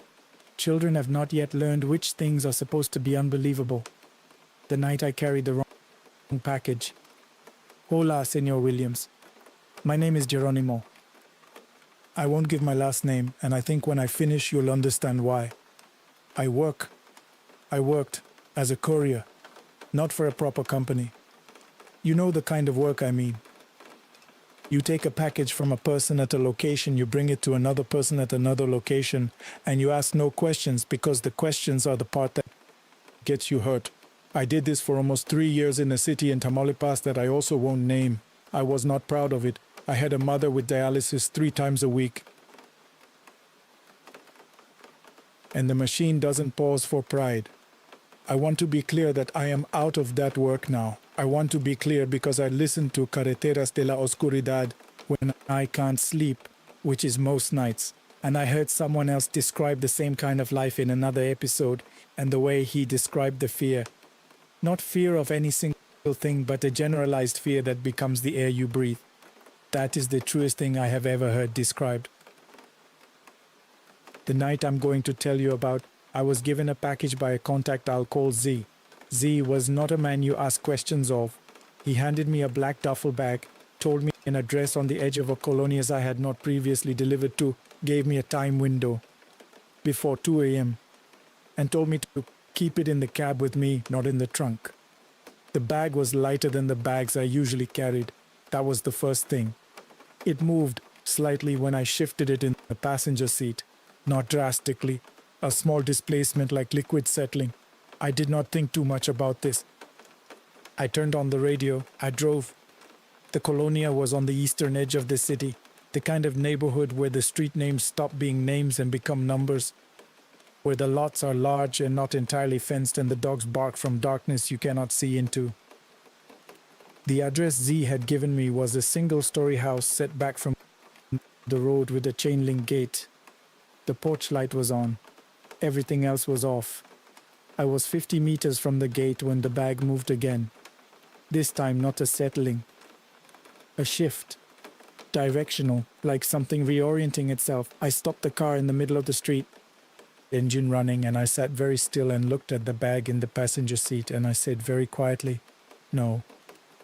As if I were talking to something, as if the bag required instruction. The porch light at the house went off. I reversed. I reversed slowly, in a neighborhood where reversing is the kind of thing that gets noticed, until I was back on the numbered street, and then I turned around and drove back toward the part of the city I knew, and I did not stop until I was at a gas station with a working security camera visible above the register, because I had decided that whatever was in that bag, I was not going to be alone with it without a witness to prove I existed. I called Z from the parking lot. I told him I'd had a vehicle problem. I told him I could not complete the delivery. He was quiet for a long time. The kind of quiet that has weight in it that you feel on your end of the line. And then he told me to leave the bag at the gas station dumpster and drive home. I said nothing. I left the bag at the dumpster. I drove home. I left the city 4 days later. My mother was well enough to travel, and I brought her to an aunt's house in a state I will not name. I cut my phone and bought another. I have not contacted Z or anyone associated with him since. What was in the bag? I have several theories, and all of them are worse than the one before it, and I have decided that living without knowing is a form of mercy that I will not rescind by investigating. The bag moved. That is what I know. It moved like something inside it was adjusting, and I made a decision that I believe on most days was the right one. Do not carry packages for people who tell you not to ask what's inside. I know that's easy advice from someone who is safe. I know the math doesn't always work out that way. But if you are in that life and something in the bag moves, stop the car. That's the only advice I have. Stop the car. The ward at the end of the hall. Good night, Senor Williams. Good night to everyone in the community. My name is Fernanda Osorio Blanco. I am a licensed practical nurse, and for 6 years I worked the night shift at a public hospital in Ciudad Juarez. I will not give the name of the hospital, but anyone in healthcare in Juarez will recognize the building I'm describing. 8 floors, the external stairway that floods in summer, the vending machines on the 3rd floor that have not worked since 2019. I am writing from a different city now, a different hospital, a day shift. I transferred after what I'm about to describe, and the person who processed my transfer asked no questions, which made me think she had questions she'd already answered for herself. I was assigned to the 7th floor. Oncology and long-term care. If you have never worked a night shift in a public hospital in a border city, I will tell you that it is a specific education. You learn that death has preferences, that it arrives most often between 3 and 5 a.m. in that hour when the body's resources are at their lowest and the will's negotiation with them is most strained. You learn the sound of a building when most of its inhabitants are chemically unconscious. You learn to walk a corridor at 4 a.m. in such a way that your shoes don't wake the sleeping patients and don't alert you by their own echo to how alone you are. The 7th floor had 22 patient rooms. 20 of them were in regular use, rooms 718 and 719 at the far end of the corridor. The end nearest the external stairway had been out of service for the duration of my time there, the doors locked, the chart holders outside empty. I was told on my orientation that they were undergoing a maintenance issue with the ventilation. 2 years into my assignment, the doors were still locked and I had stopped thinking about it. In my 4th year, I began working double shifts. My mother had fallen, hip replacement, and my brother who lived with her was unreliable in ways I could not change. And the exhaustion that results from sustained double shifts in a hospital at night is not the normal exhaustion of labor. It is something interior, something that affects depth of perception. You begin to see movement in your peripheral vision that resolves to nothing when you look directly. You begin to assign significance to sequences, the order in which the call lights come on, the pattern of a patient's breathing, that probably have no significance. I say this to contextualize what I'm about to tell you. On a night in November, 4th year, around 2:30 a.m., I was completing medication rounds when I heard a call light from the far end of the corridor. The sound is specific. 2 tones, a pause, 2 tones. And I heard it from the direction of room 718 and 719, which had no patients, which were locked. I stood in the corridor and counted the call lights on the panel at the nurses' station, which were all dark, no active calls. I had heard the sound clearly. I walked to the end of the corridor. Both doors were locked, as always. The chart holders were empty. The call light panels outside each room, small buttons patients press with their thumbs, were dark. I stood there in the stillness of the far corridor at 2:30 in the morning, 11 meters from the external stairway door, which had a small window of reinforced glass. The stairway beyond it was dark. While I stood there, a light came on in the stairway. The emergency lighting that activates with motion and the sensors positioned at each landing. Something on the landing had triggered the sensor. I did not open the door to the stairway. I want to be clear about this. I was alone on the floor at that hour. My supervisor was on her mandated break, the other LPN was covering the other wing.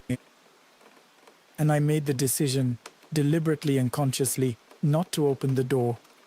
I walked back to the nurses' station. I documented the anomalous call light in my notes in the careful neutral language of medical records. 231, auditory apparent from 718/719 corridor.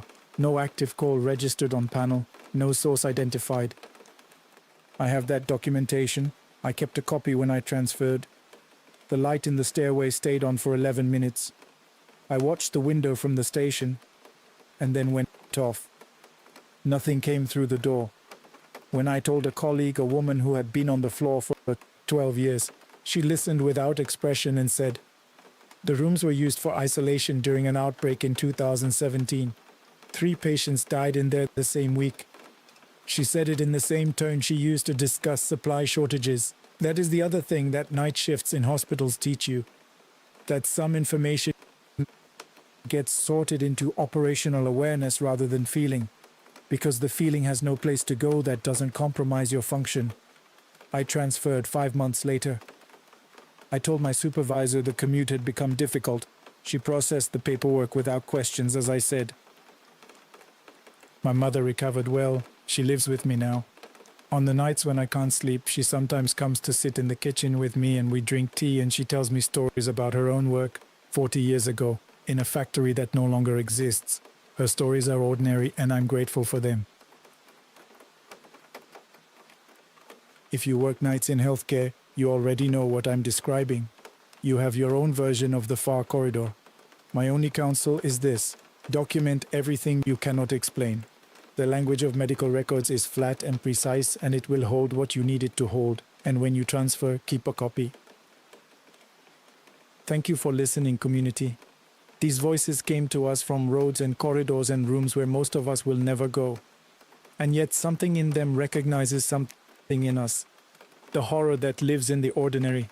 The strangeness that waits in the hours we are least prepared. Until next time, drive carefully, sleep with one ear open, and never, never count the seats twice. Roads of Darkness. The CB that knew my name. Hello, Senor Williams. And hello to everyone listening to Carreteras de la Oscuridad. My name is Ernesto Salas.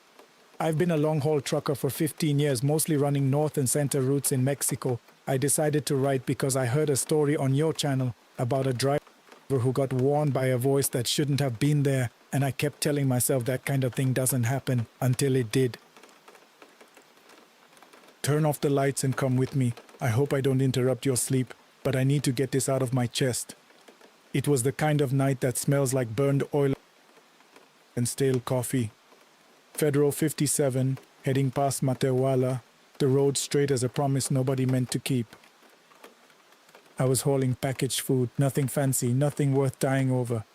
Yet I felt watched anyway, the way you do when bills stack up and your phone stays quiet because you are too ashamed to call anyone back.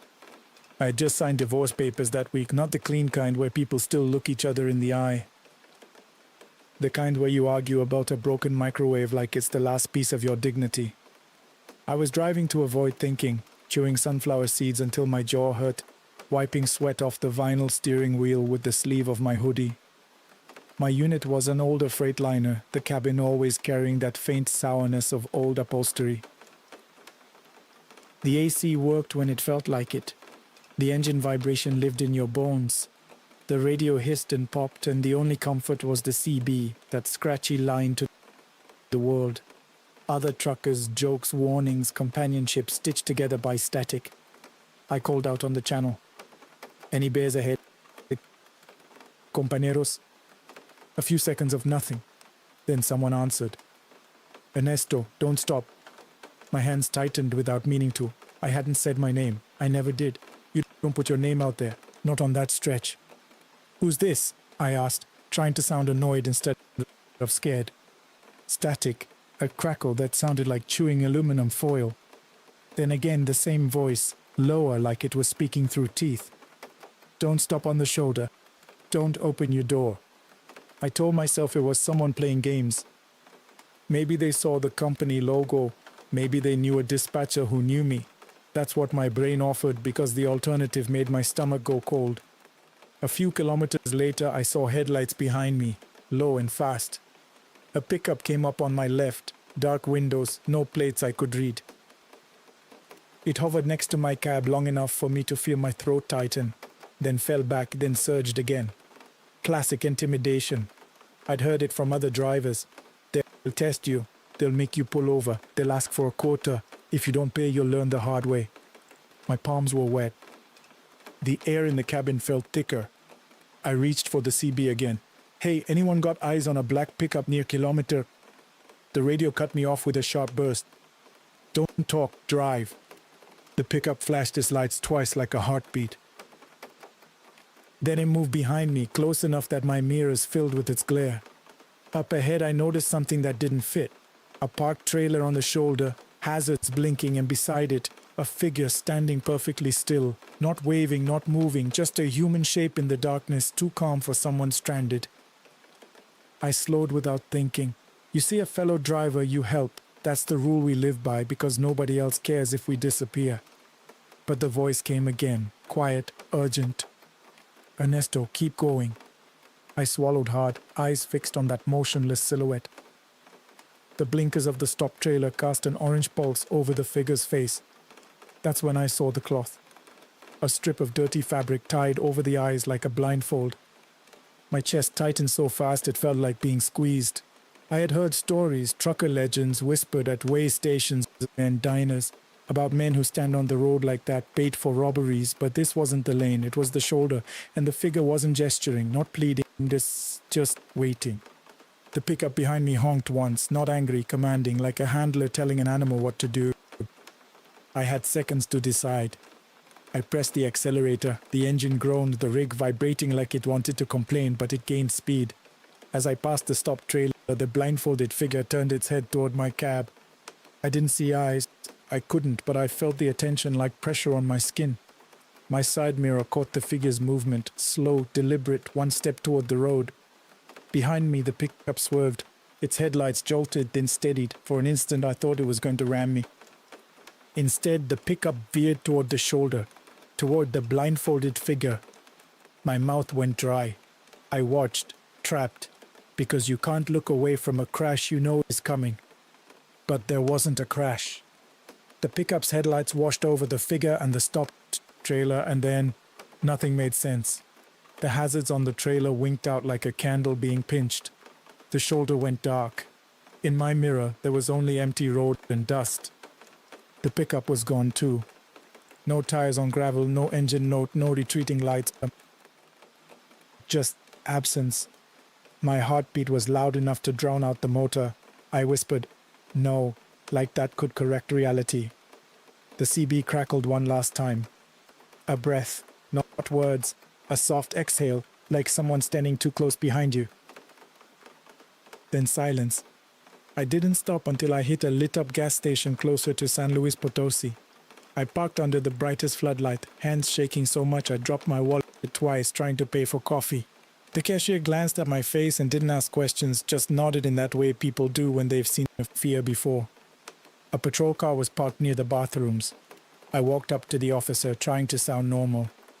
"Buenas noches, jefe. On the 57. There was a trailer on the shoulder near Matahuala, hazards, and a pickup. Something's off. He studied me like he was measuring my story against 100 others. You didn't stop, right? He asked. I shook my head. He looked away for a second, jaw tight. Good. Keep it that way. That was all he said. No report, no questions. Like the road had rules even the police didn't want to touch. I still drive Federal 57, it's my job. But I don't stop for stranded rigs at night anymore. Not unless I can see a face. Not unless someone waves like they're alive and desperate. And if my CB ever says my name again, I won't answer. My advice is simple. On lonely highways, help is sacred, but so is survival. If something feels staged, too still, too silent, keep rolling. And now another story from the streets where night work doesn't forgive mistakes. The market where the lights blinked wrong. Hello, Senor Williams, and greetings to the community of Carreteras de la Oscuridad. My name is Mariela Cortez. I sell food at night markets, tacos, coffee, whatever keeps people warm, mostly around Mercado de Sonora in Mexico City. I'm writing because I heard someone on your channel talk about a place that remembers people, and I realized mine does too. Apaguen la luz and listen. I don't want pity, I want someone to know this happened. Night markets have their own smells, frying oil that clings to your hair, cilantro crushed under shoes, wet cardboard, cheap perfume.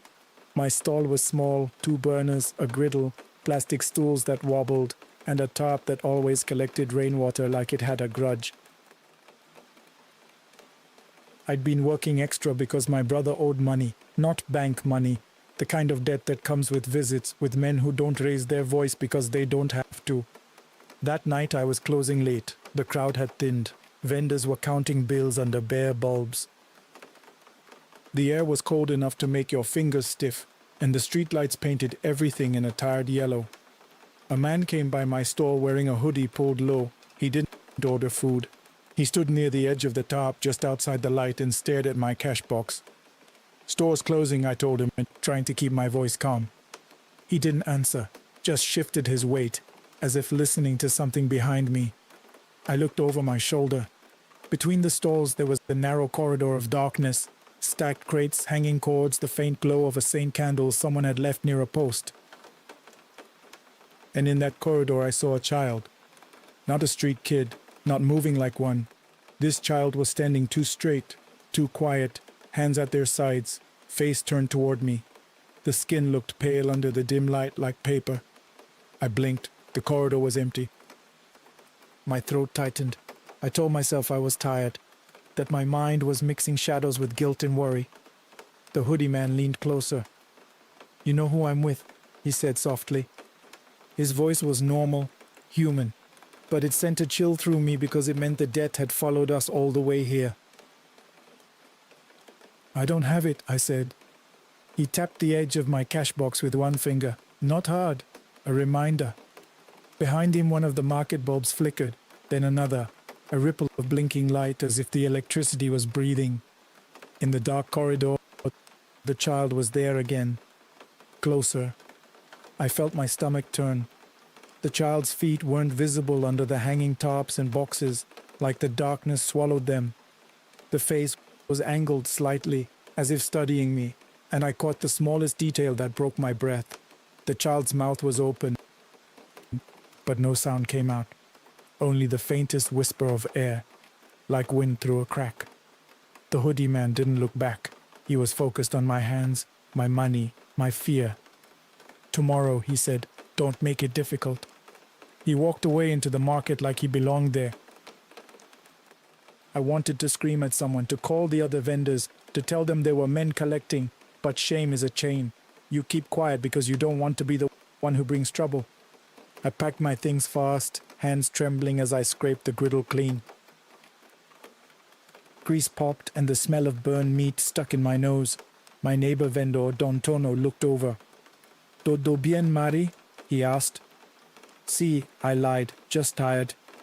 He nodded like he didn't believe me. I lifted my cash box and turned to leave, then my top coat snapped.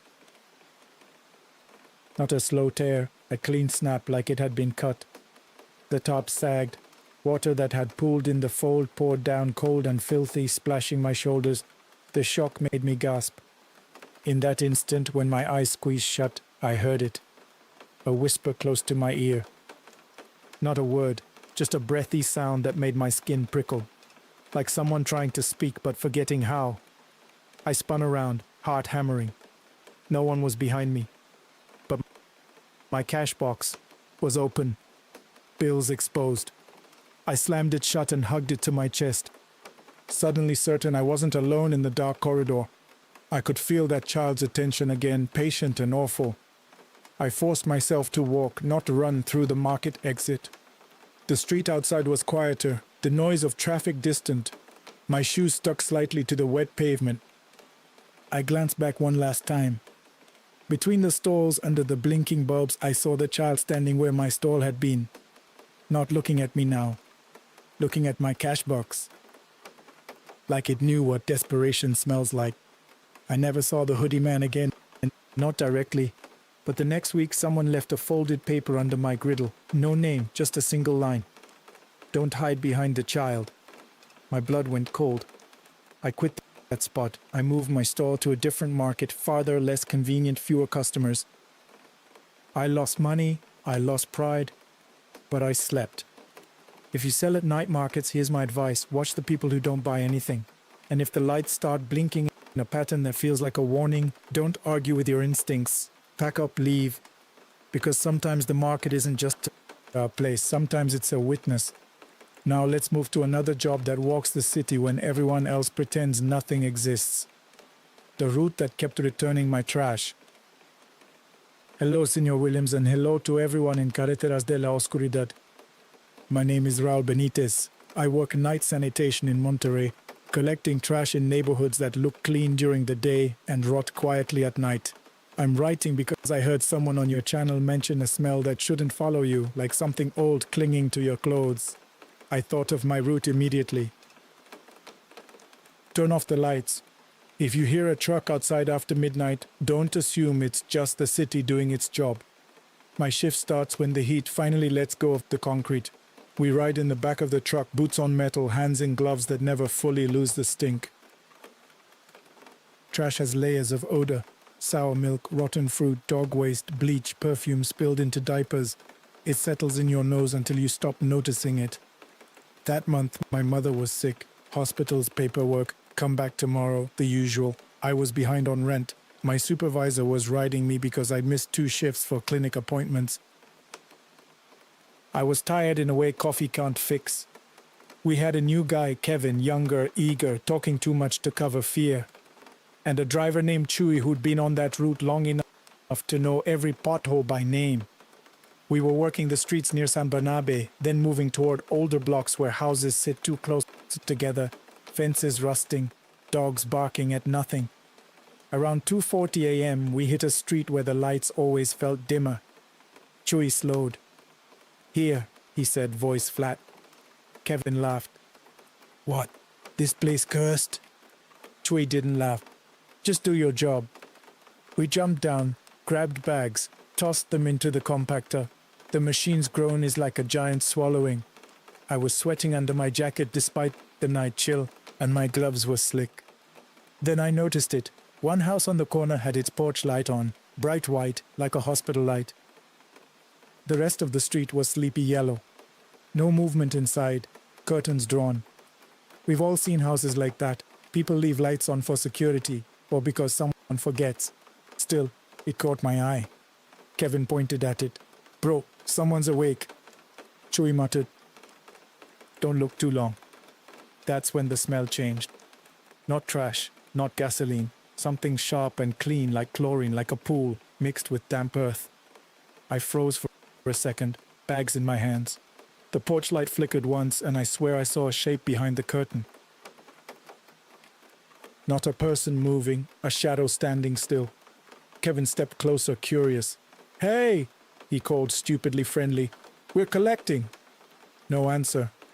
The porch light flickered again, and the curtain shifted just a little, like a hand had brushed it. Kevin laughed, but it sounded forced. Okay.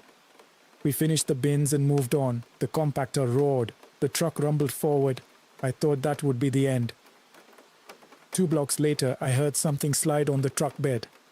I turned. A black trash bag sat in the corner of the platform. I hadn't seen it before. None of us had picked it up. It was tied neatly at the top, the plastic shiny, too new. "Did you grab that?" I asked Kevin. He shook his head. "No, man." Chewie glanced in the mirror, face tightening. He didn't stop. "Throw it in," he said. Kevin leaned down, grabbed the bag. It was heavier than a normal kitchen bag. When he lifted it, the plastic stretched like it was holding something dense. "What the?" he started. And then he dropped it. Not because it ripped, because it was cold. The kind of cold you feel through gloves, immediate, wrong. "Bro," he whispered, suddenly serious. "That's ice." I grabbed it too, just to prove him wrong, and my stomach flipped. It was cold in a way trash shouldn't be, like something that had been in a freezer too long. We shoved it into the compactor and slammed the lever. The machine groaned louder than usual, as if resisting. Chewie sped up. I wanted to ask questions, but the street behind us was empty, and the city noise felt far away. At the next stop, Kevin tried to joke again. Maybe someone pranked us. But his eyes kept flicking to the dark alleyways. 2 more blocks. Another slide on the truck bed. Another bag. Same neat tie. Same shiny plastic. I felt my heartbeat in my throat. "No," I said, more to myself than anyone. Chewie's voice cracked a little. "Don't touch it. Leave it." We drove. The truck bed should have been empty. We were moving. The wind should have kept anything from settling. And yet, when I looked back, there were 3 bags now, lined up like someone had placed them carefully. Kevin's face went pale. "Who's doing that?" he whispered. I didn't answer because I didn't want to speak it into reality. We passed the corner house again. I know we did because the porch light was still that bright white and the chlorine smell came through the air vents like it was waiting for us. Chewie slammed the brakes just enough to jolt us. "We're done," he said. "Route change." "Boss is gonna..." I started. "Let him," Chewie snapped. We drove to the depot, heart still racing. Under the fluorescent yard lights, the truck bed was empty. No bags, nothing. Kevin started laughing, almost crying. "See? Nothing, we're fine." But my gloves still smelled like chlorine and wet earth.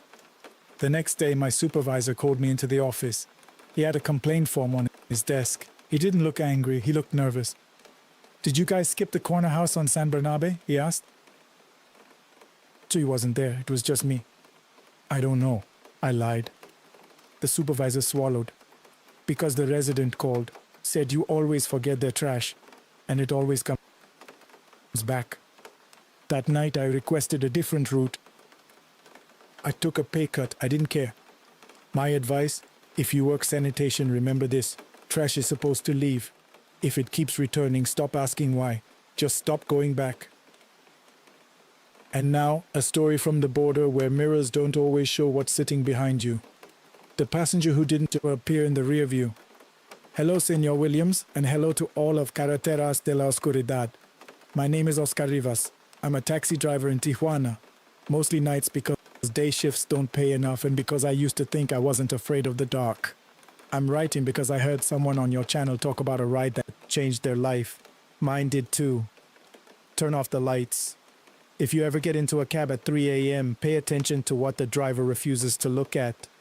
Nights in Tijuana smell like exhaust, fried street food, and ocean air that never fully cleans the city. My cab was a beat-up sedan with cracked leather seats that stuck to your skin in summer. The radio knob was loose. The rearview mirror had a small rosary hanging from it, not because I was holy, but because my mother insisted. That week my cousin had gone missing. He'd been trying to cross north. Just for work, he said. Just a few months. Then nothing. No calls, no messages. The kind of silence that grows teeth. I was driving with that worry in my chest like a stone. Around 3:10 a.m. I got a pickup request near a convenience store not far from Zona Norte. The area was quiet, but quiet in the way that makes you feel like you're being watched. A woman stood under the store's light, long coat, hair loose, one hand holding a small bag. She raised her arm like a normal passenger. I pulled up, unlocked the doors. "Buenas," I said.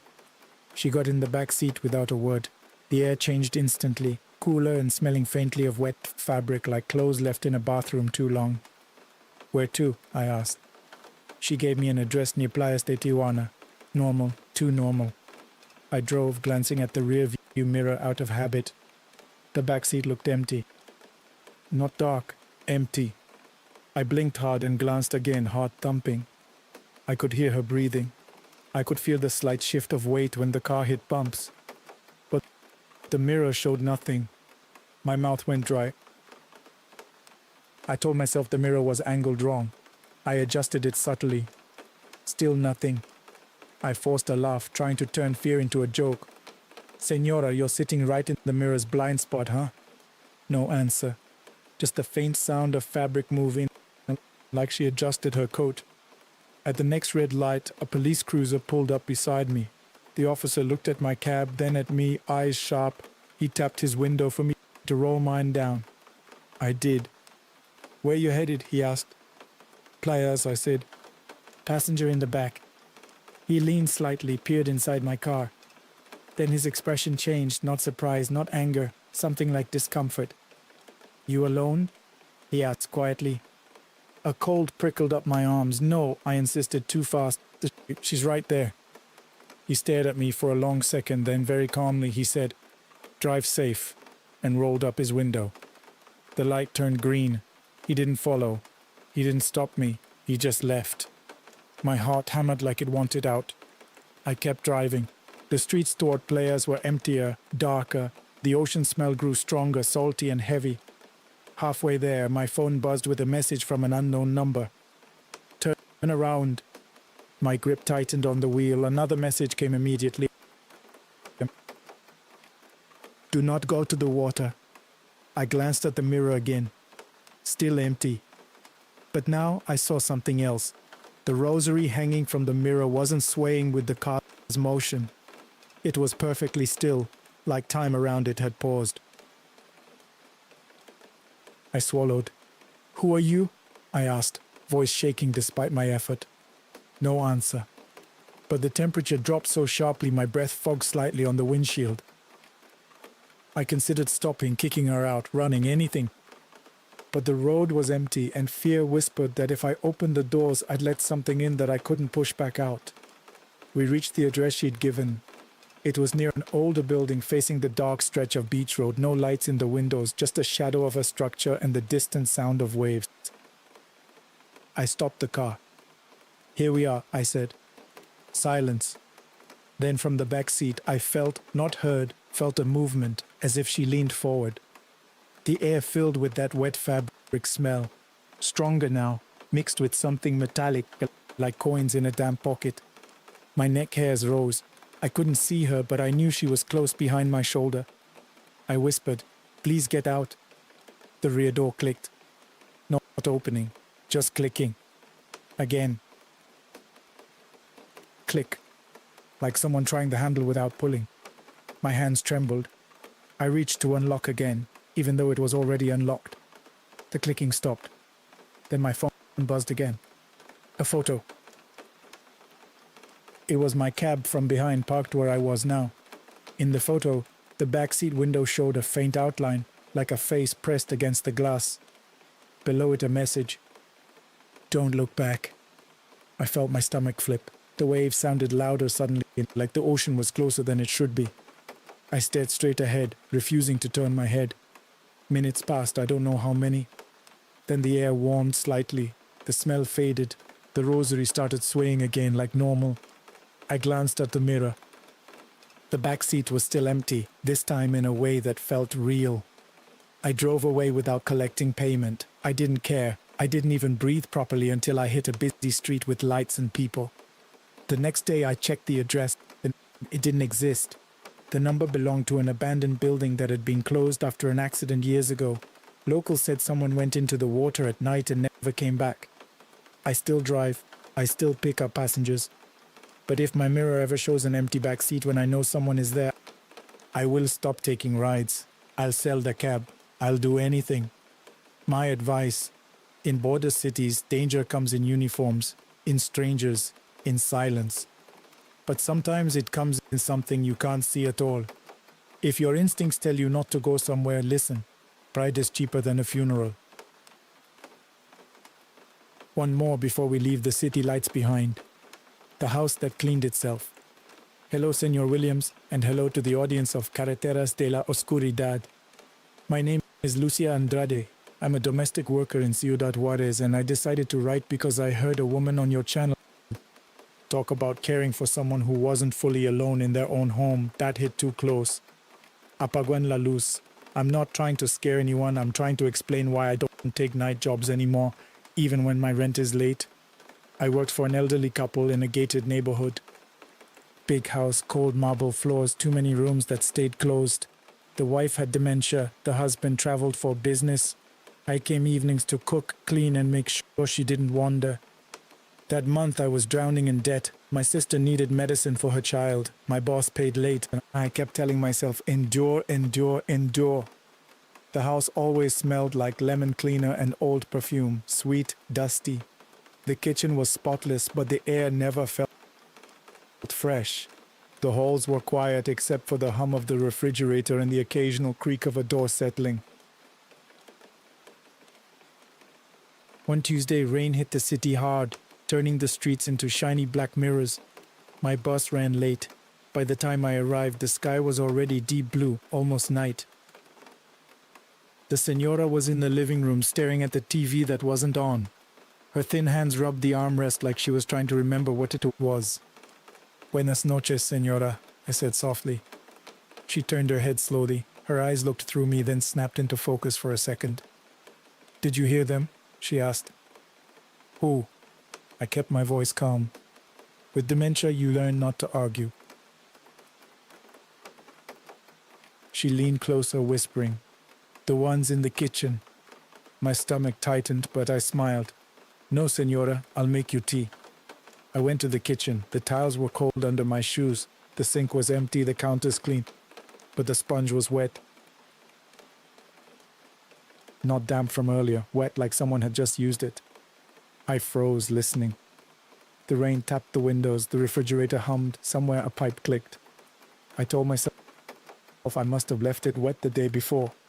Then I saw the dish towel hanging by the stove. It was moving slightly, not swinging, trembling as if a faint breeze touched it. All the windows were closed. I swallowed, forcing my hands to work. I boiled water, the kettle whistling like relief.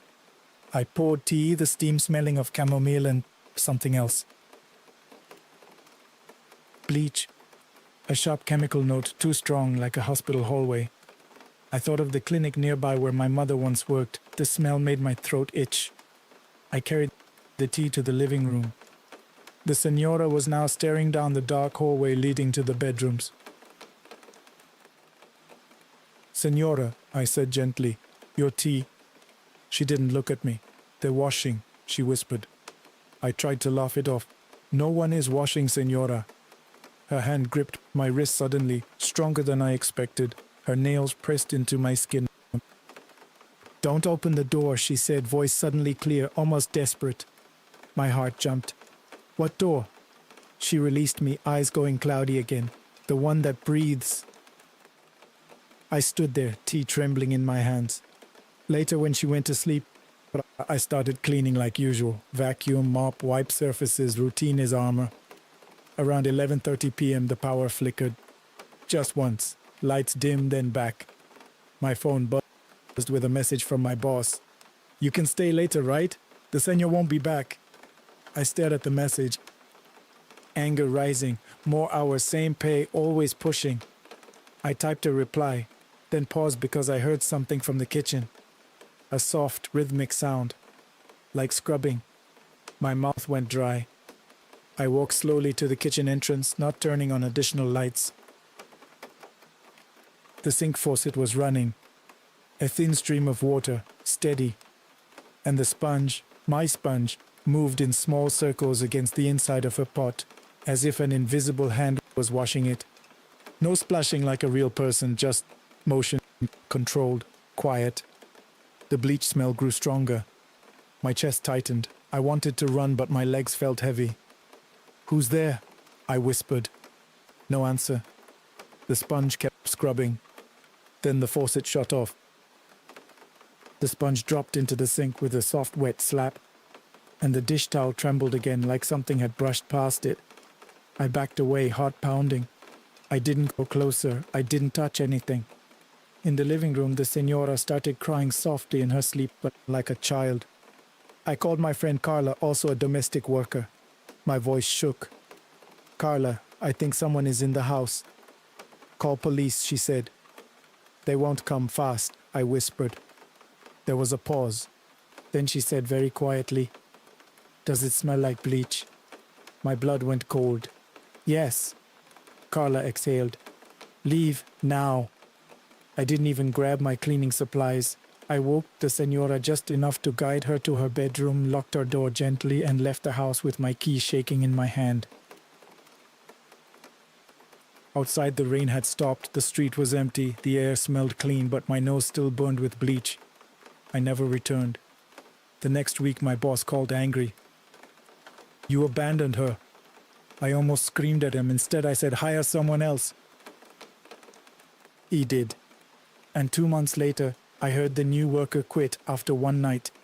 My advice, if you work in other people's homes, remember some houses keep their own routines. If something is cleaning when no one is there, don't try to understand, just leave. Room 12 at the Highway Motel. Hello, Senor Williams, and hello to everyone in Carreteras de la Oscuridad. My name is Ivan Montalvo. I drive freight locally in Sinaloa, and I'm writing because I made a mistake that people make when they think they're smarter than consequences. I stayed at a motel to hide an affair, and I walked into something I still can't explain. Turn off the lights. If you've ever chosen a cheap room for a dirty reason, you'll understand the fear I'm about to describe. It was outside Culiacan, one of those highway motels with neon letters missing, curtains that smell like smoke, and a parking lot full of cars that don't want to be seen. I had told my wife I was working late. I told myself it was harmless. I told myself many things. My chest was heavy with guilt before anything strange happened. That matters because guilt changes how darkness feels. It makes every shadow feel like a witness. Room 12 was small, cracked tile floor, bed spread stiff from too many washes, a C unit rattling like it was full of loose screws. The air smelled like cheap disinfectant layered over old sweat. I washed my hands twice and still felt dirty. My phone buzzed with a message from her. "Are you close?" I answered, "Yes." A lie with teeth.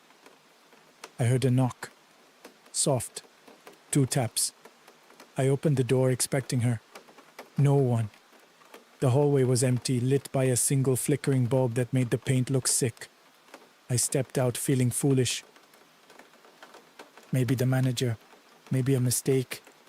Another knock, this time from inside the room. My skin prickled. I turned slowly. The bathroom door was ajar. I hadn't opened it. The AC rattled louder, blowing cold air that smelled faintly of wet earth like rain on dry ground. I backed up, heart pounding. I didn't call out. Something in me knew not to. My phone buzzed again. A message from an unknown number.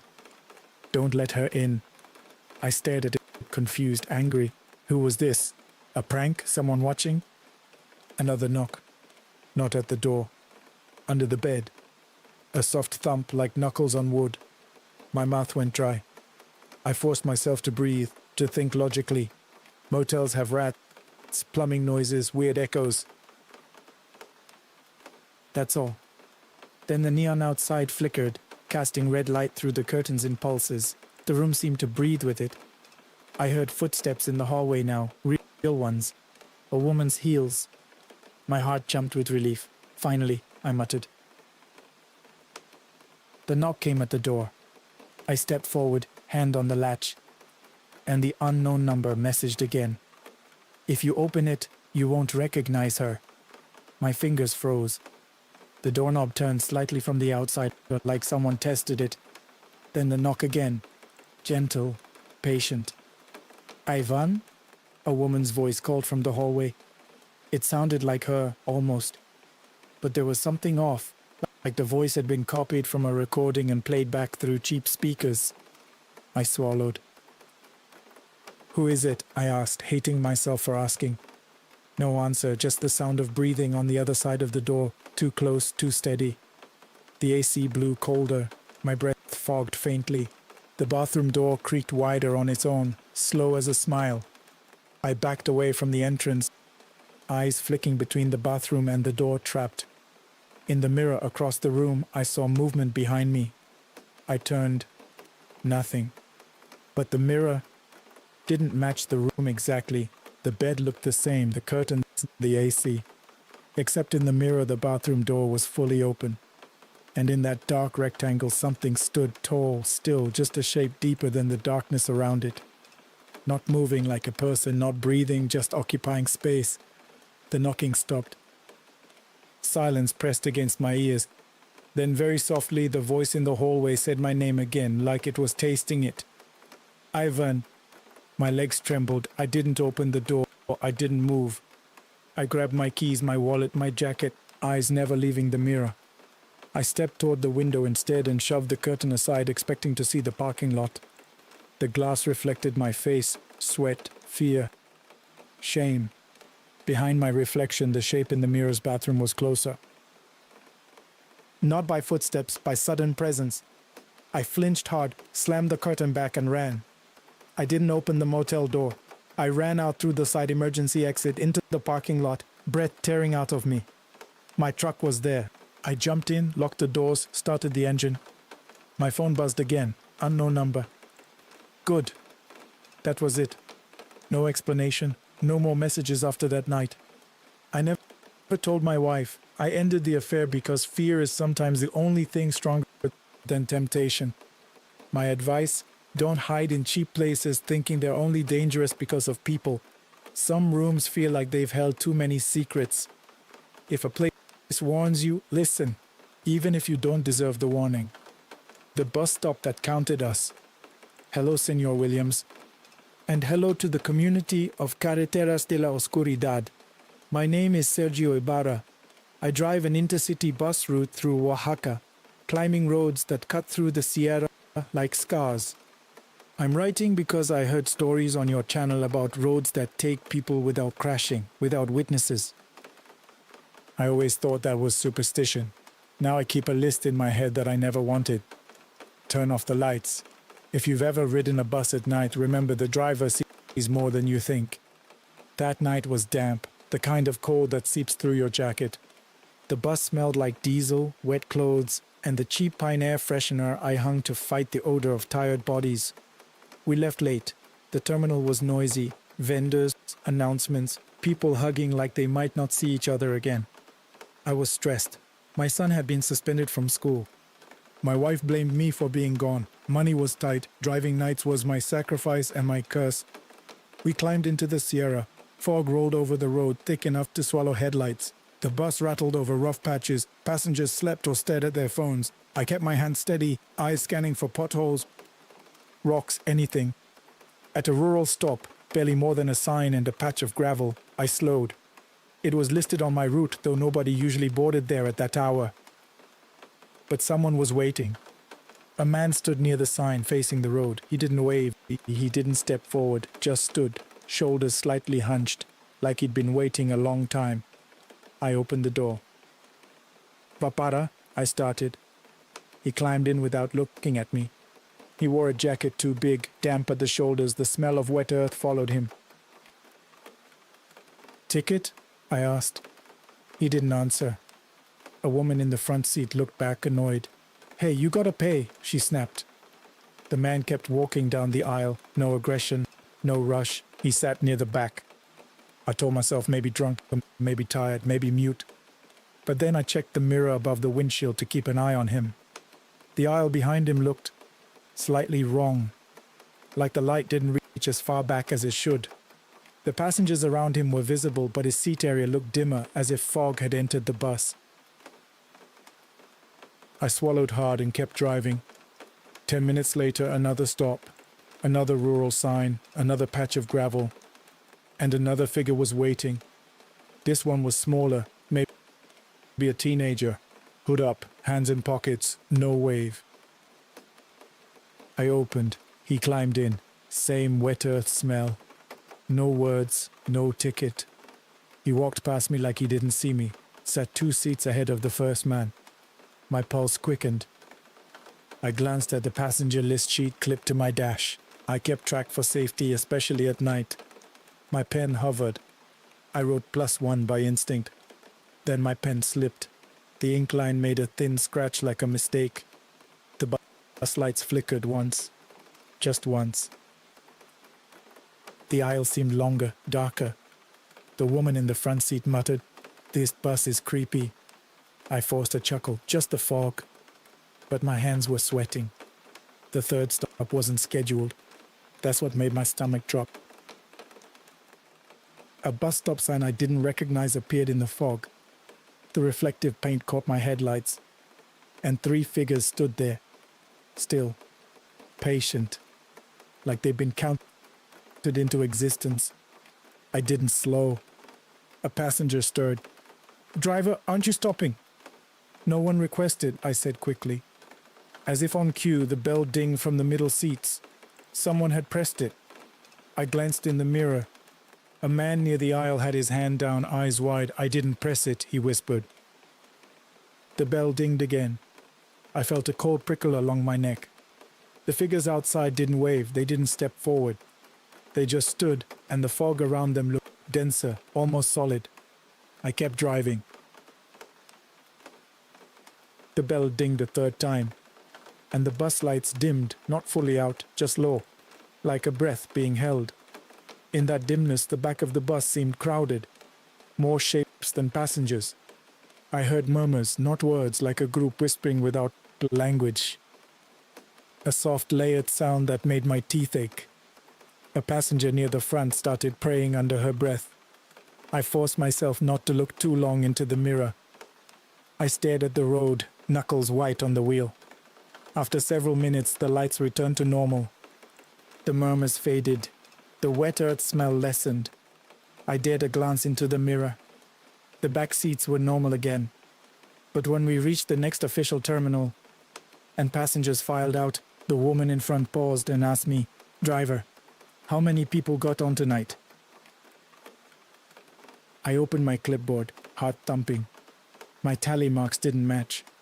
There were more +1 lines than people had boarded at the main station. I asked the terminal staff to review security cameras. They showed passengers boarding at the station. They did not show anyone boarding at the rural stops. The bus door opened on camera, but nobody walked in. My advice: if you drive routes through fog and mountains, keep to your schedule. Don't stop at signs you don't recognize. And if you ever feel like the road is adding passengers you didn't accept, don't try to count them. Just get everyone who's real to the next lighted place. The cleaning crew that never clocked in.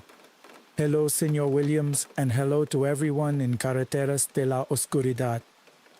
My name is Diana Paredes. I work night cleaning at a small private clinic near Guadalajara. I'm writing because your channel taught me that hospitals don't need blood to be terrifying. Sometimes all it takes is a hallway and the sound of a mop. Apaguen la luz. If you've ever sat in a waiting room at night, you'll recognize the silence I'm about to describe. Night cleaning is routine. Bleach, trash bags, gloves that snap against your wrists, fluorescent lights that make everyone look sick. The clinic always smells like disinfectant and old coffee from the nurse's station. At night, the building feels like it's holding its breath. I was stressed. My father had been diagnosed with something serious and my paycheck wasn't enough. I'd taken extra shifts. My supervisor promised overtime, then forgot. That night, the security guard, Don Alvaro, handed me the keys and said, "Quick run tonight. Fewer patients." He looked tired. His eyes avoided the hallway that led to the closed wing, rooms not used anymore after renovations. I started in the lobby, mop bucket rolling, water sloshing. The floor tiles were cold and slick. Around 1:20 a.m., the overhead lights in the closed wing flickered. I stared. Those lights shouldn't even be on. That wing was sealed, supposedly. I walked to the door. It was locked with a keypad. Yet the seam at the bottom leaked light, thin and pale like moonlight. I called Don Alvaro on the radio. "Hey, the closed wing lights are on." Static, then his voice lower than usual. Don't go there. Why? I asked, annoyed. It's probably a wiring issue. Silence. I grabbed my mop handle tighter and told myself I was being dramatic. Then I heard it, the faint squeak of a mop on tile. From behind the locked door. One slow pass, then another. My skin prickled. I leaned closer, ear near the door. The sound stopped. A second later, the smell changed, strong bleach, fresh like someone had just poured it. I stepped back, heart pounding. My radio crackled with Don Alvaro's voice again. Diana, stay in the lobby. I'm just checking. I lied. Don't, he said. That was all. I returned to cleaning, trying to force my body into routine. Trash bins, wipe counters, don't think. But every few minutes, the mop squeak returned faintly from the closed wing, like someone cleaning in perfect patience, waiting for me to notice. At 2:05 a.m., a patient call button lit up on the nurse station panel. Room 13. That room was in the closed wing.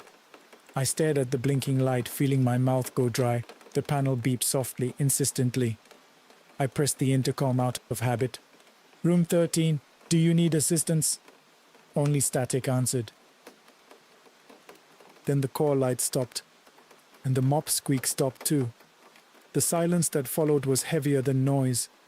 I heard footsteps in the hallway, slow, barely audible, like soft shoes on tile. Don Alvaro appeared at the end of the corridor, face pale. He moved quickly, not running but close. You didn't go in right, he asked. No, I whispered.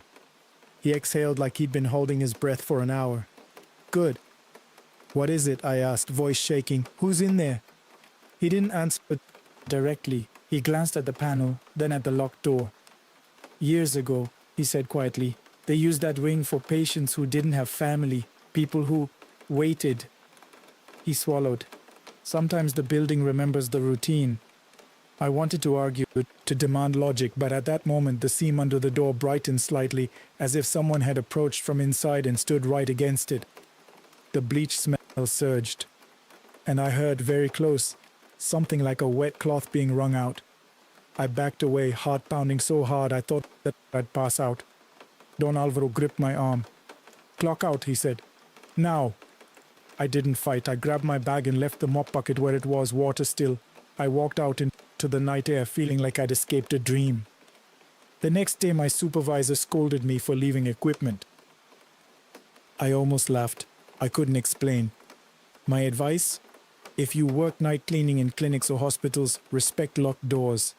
If you hear cleaning where no one is scheduled, don't investigate. Some places don't want you to see what they keep tidy. The desert mile marker that wasn't there yesterday. Hello, Senor Williams, and hello to everyone listening to Carreteras de la Oscuridad. My name is Hector Zuniga. I'm a traveler, sometimes by choice, sometimes because life pushes you, mostly around Sonora and the northern roads. I'm writing because I heard stories on your channel about roads that fold time, and I need you to understand, it's not poetry, it's terror. Turn off the lights. If you ever drive or walk through the desert at night, remember, distance can lie. I had been deported. One day you have a job, a routine, a plan. Next day you're dropped on the wrong side with a plastic bag of your belongings and a head full of shame. I wasn't a criminal. I was just unlucky. But luck doesn't matter to the desert. I was trying to reach a town where I had a cousin. My phone battery was low. My shoes were worn. The air smelled like dust and hot rock even at night, like the land held heat forever. I walked along a highway shoulder, the line of white paint guiding me like a weak promise. Trucks passed sometimes, their wind pushing me sideways. I kept my head down, pretending I was invisible.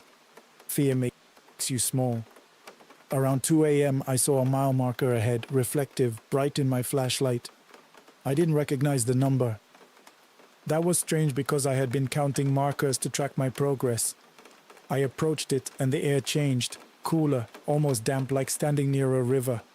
In the desert, that kind of cool feels wrong. The marker didn't look old, it looked freshly installed, clean. But when my light hit it, the reflective surface didn't shine back normally. It seemed to swallow light, like it was absorbing it. I stopped a few steps away, heart pounding. My instinct screamed, "Don't touch it!" Behind me, the road was empty. The desert was a black ocean. The only sounds were my breathing and the distant hum of a far-off truck. Then I heard footsteps, not mine, on gravel. I turned sharply. A man stood several meters behind me, just inside my flashlight's reach, hat low, hands at his sides, not waving, not calling out, just standing like he'd been there longer than me. Human threat was my first thought. Robbery, traffickers, someone who knew I was alone. I forced my voice steady. "Buenas, I'm just passing through." He didn't answer. He tilted his head slightly, like listening. Then he took one slow step toward me. My stomach dropped. I backed away from the mile marker, eyes on him. Another step. I started walking faster, then jogging, trying not to panic.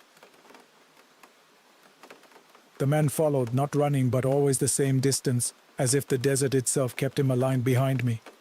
A truck approached in the distance, headlights bright. Relief hit me so hard I almost cried. I waved both arms. The truck passed without slowing, wind slapping my face, the driver never looking down. I shouted, but my voice was swallowed by the engine noise. When the truck's lights faded, the desert felt even darker. I glanced back. The man was gone. I stopped, chest heaving. My mouth tasted like dust. I laughed once, shaky. Then my flashlight beam swept the shoulder, and I saw the mile marker again, ahead of me. The same clean reflective post. Impossible. I had moved away from it and I had run. But there it was, waiting as if I'd never left. My skin crawled. I looked to the side, into the desert, half expecting to see a group of men, a trap, a camp. Nothing. Just darkness and the faint smell of damp earth. I approached the marker again, slower, terrified. My light hit the number. It wasn't a number I recognized because it wasn't in the usual format. It looked smudged, like it had been erased and rewritten by a trembling hand. I didn't touch it. I stepped around it, refusing to acknowledge it. Behind me, gravel crunched again. I turned. The man was back, closer now, his face still hidden by shadow. He didn't raise a weapon. He didn't speak. He just stood, and the air around him felt cooler, heavier. In my panic, I prayed, not for miracles, just for a moment of clarity. My phone buzzed, somehow, despite low battery. A notification. No service. Then another. A location pin appeared on my screen. It showed me standing miles away from where I knew I was. I stared, confused, and in that moment my flashlight flickered. When it steadied, the man was no longer behind me. He was reflected in the mile marker's surface, like a faint shape trapped in the reflective film, standing where I stood, facing me. My breath caught. I stepped back so hard I almost fell. The reflection didn't move like a normal reflection. It lagged, like it was delayed by a second. I ran then, not jogging, running like my life depended on it because my body decided it did. I didn't stop until I saw lights far ahead, an all-night gas station like a tiny island.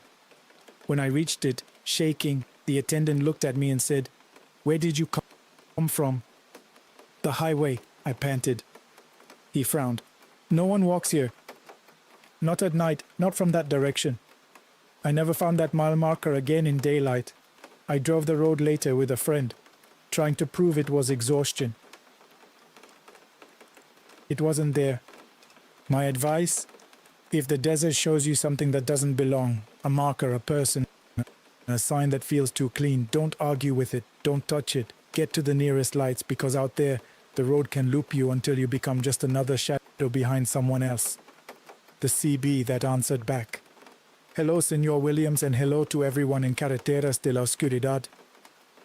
My name is Adrian Salgado. I've been a long-haul trucker for almost 15 years, and I'm writing because I heard a story on your channel about a voice on the radio that didn't belong to anyone living. I told myself I'd never be the guy sending a testimony until the night the highway started talking back. Apaguen la luz y prepárense para escuchar mi historia. I still smell that night sometimes like burnt oil and stale coffee that's been sitting in a thermos too long. It was Federal 57, northbound, the stretch between San Luis Potosi and Saltillo that always feels longer than the map says. I was hauling boxed appliance parts, nothing fancy, but it was urgent. My dispatcher had called me twice that afternoon with the same line. Don't miss the window, Adrian. If we miss it, they fine us. Fines meant more debt, and debt meant my ex-wife's voice in my ear asking why my son's school payment was late again. I'd been living on road food and broken sleep for weeks. The cab smelled like diesel on my boots, vinyl warmed by the sun, and the cheap Pioneer freshener I kept hanging off the mirror like a superstition. I drove with the window cracked because I was fighting that heavy syrupy tiredness that makes your eyes blink too long. Around midnight, the highway got quiet in a way that always makes you sit up straighter. No passing cars, no buses, just my engine and the tires eating asphalt. The sky was black glass. Even the stars looked shy. I turned on the CB for company. Most nights is pure noise, guys arguing, jokes, warnings about patrols. That night it was almost empty. Then in the middle of static, someone said my nickname like they knew me. El Flaco, you got a copy? My grip tightened. Only a few guys called me that and none of them were on this run with me. I answered anyway. Who's this? Static. Then a voice again, low and dry like it had been dragged through dust. Don't take the shoulder after the next curve. I laughed once, the kind of laugh you do to prove you're not scared. Yeah, why not? No explanation, just a sound like breathing too close to the mic. Then, you'll see the lights. I told myself it was some bored driver messing with me, but my shoulders wouldn't relax. I watched the road like it was a test. The curve came up, one of those long, lazy bends where the dark feels thicker. And there they were, lights on the shoulder, bright and white, pulsing like hazard lights. A vehicle, maybe two, a shape that looked like a small checkpoint. Out here, you see real checkpoints and you see the fake ones too. The fake ones don't have official markings. The fake ones don't wave you through. I eased off the gas. My heart started beating in my throat. I scanned for reflective vests, for patrol units, for anything that looked legitimate. The lights didn't make sense. They were too clean, too bright like LED strips, and they didn't throw shadows the way they should. Then I saw silhouettes. 3 of them standing still facing the road. No gestures, no waving, just waiting. I reached for my phone without taking my eyes off the shoulder. No signal, of course. The CB hissed again, the same dry voice. Keep rolling, don't look at them too long. Who are you? I whispered like the cab could hear me. My mouth tasted like old coffee. Static, then softer. I used to stop. That sentence hit me wrong. Not I stopped once. Not I stopped there. Past tense like a grave. My headlights swept the figures as I approached.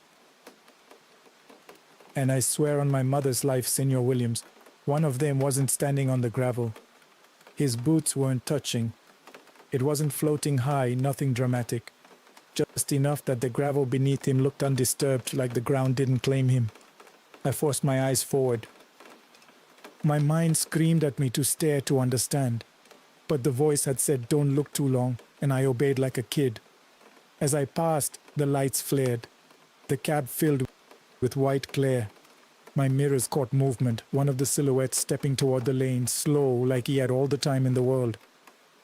My stomach dropped, I kept rolling. Then the CB popped again, louder, closer. Good, don't brake. A handprint appeared on the inside of my passenger window. Not wet, not bloody. Just a fog shape like the glass had breathed. My skin went cold. I didn't move. I didn't shout. I kept both hands on the wheel and drove like my life depended on staying boring.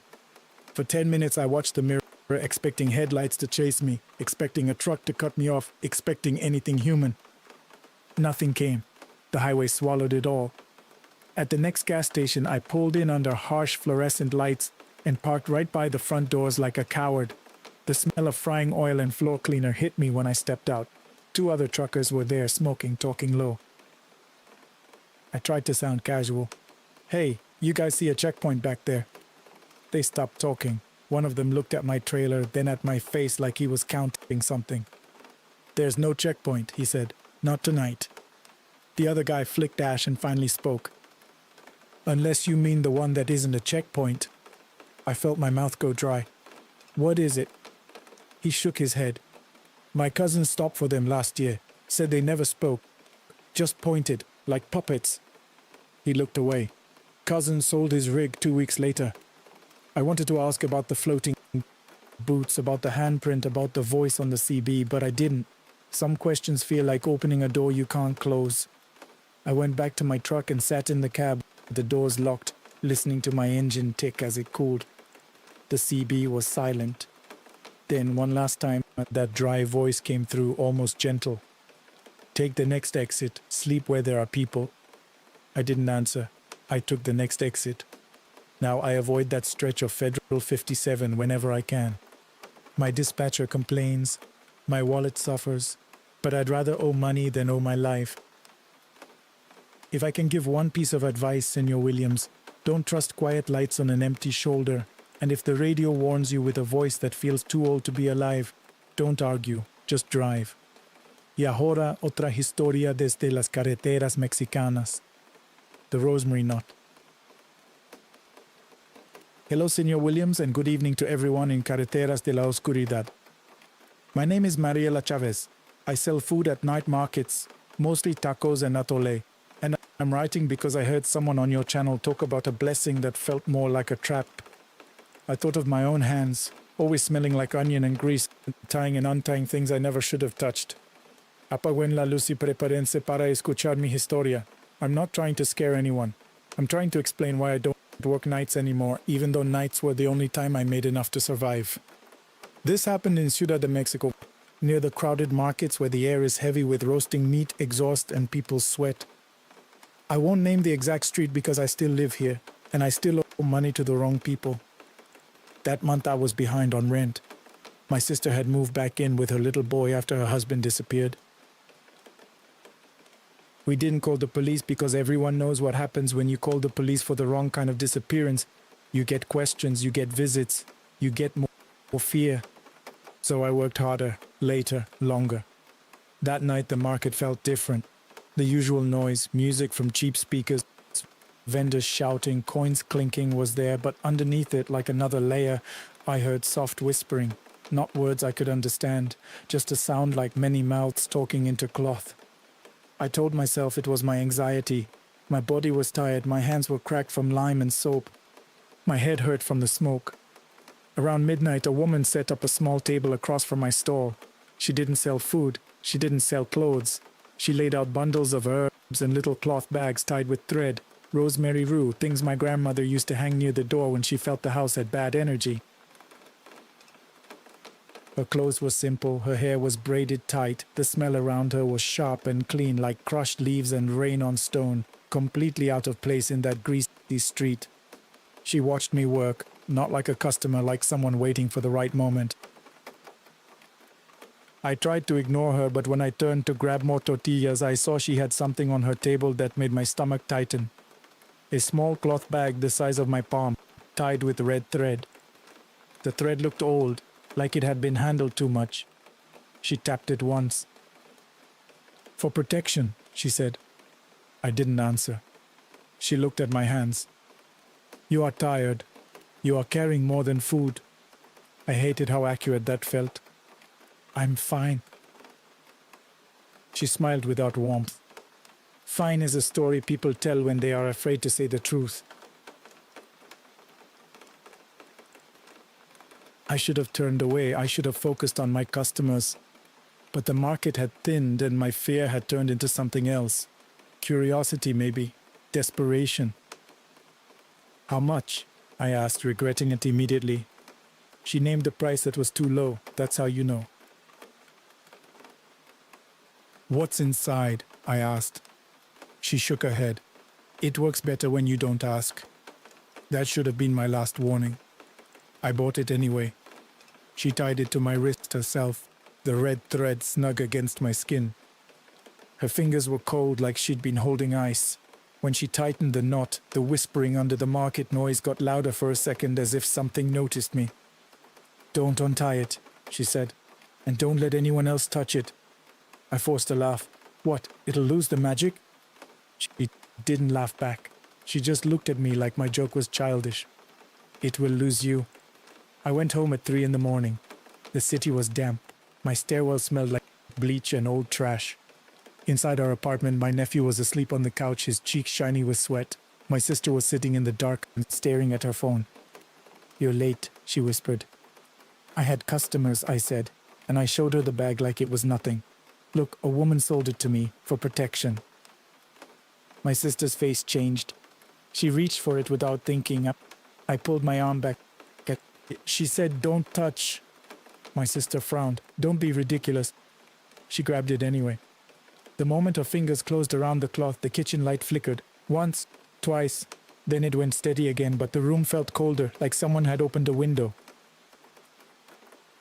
My nephew stirred on the couch and sat up, eyes half open, staring past us. He pointed toward the hallway. "Who's that?" he whispered. There was nobody. My sister's hand tightened around the bag. "Stop it!" she hissed at him, but her voice shook. Then my phone buzzed. Unknown number, no name. I answered because I was tired and stupid. A man's voice, calm, too calm. "Mariela Chavez." My throat tightened. "Who is this?" He didn't answer that. He said, "We know where you work." My skin went hot. My mind went to my nephew, to my sister, to our door that never closed right. "I don't know what you want," I said. He chuckled softly. "You owe.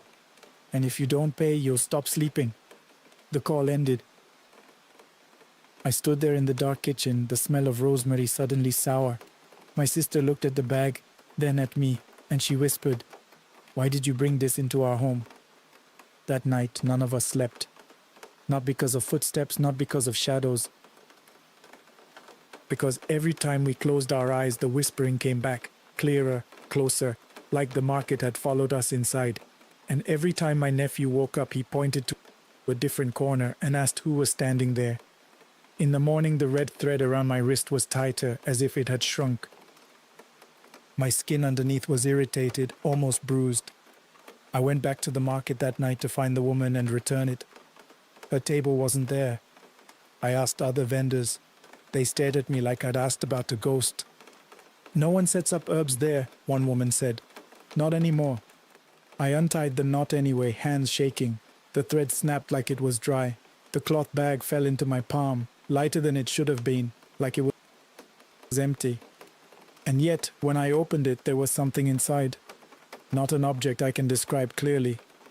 Just a smell, old breath, damp cloth, and something metallic that made my stomach turn.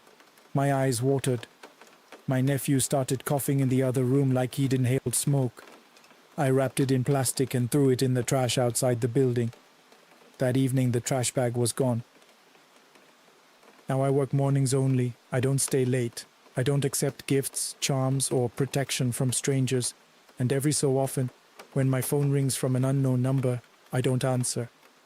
Because sometimes late at night I still hear whispering under the city noise, and I swear it's saying my name like it's practicing.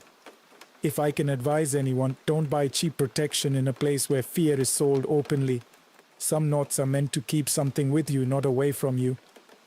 Pasemos a una experiencia vivida por alguien que trabaja cuando la ciudad duerme. The child at the transfer station.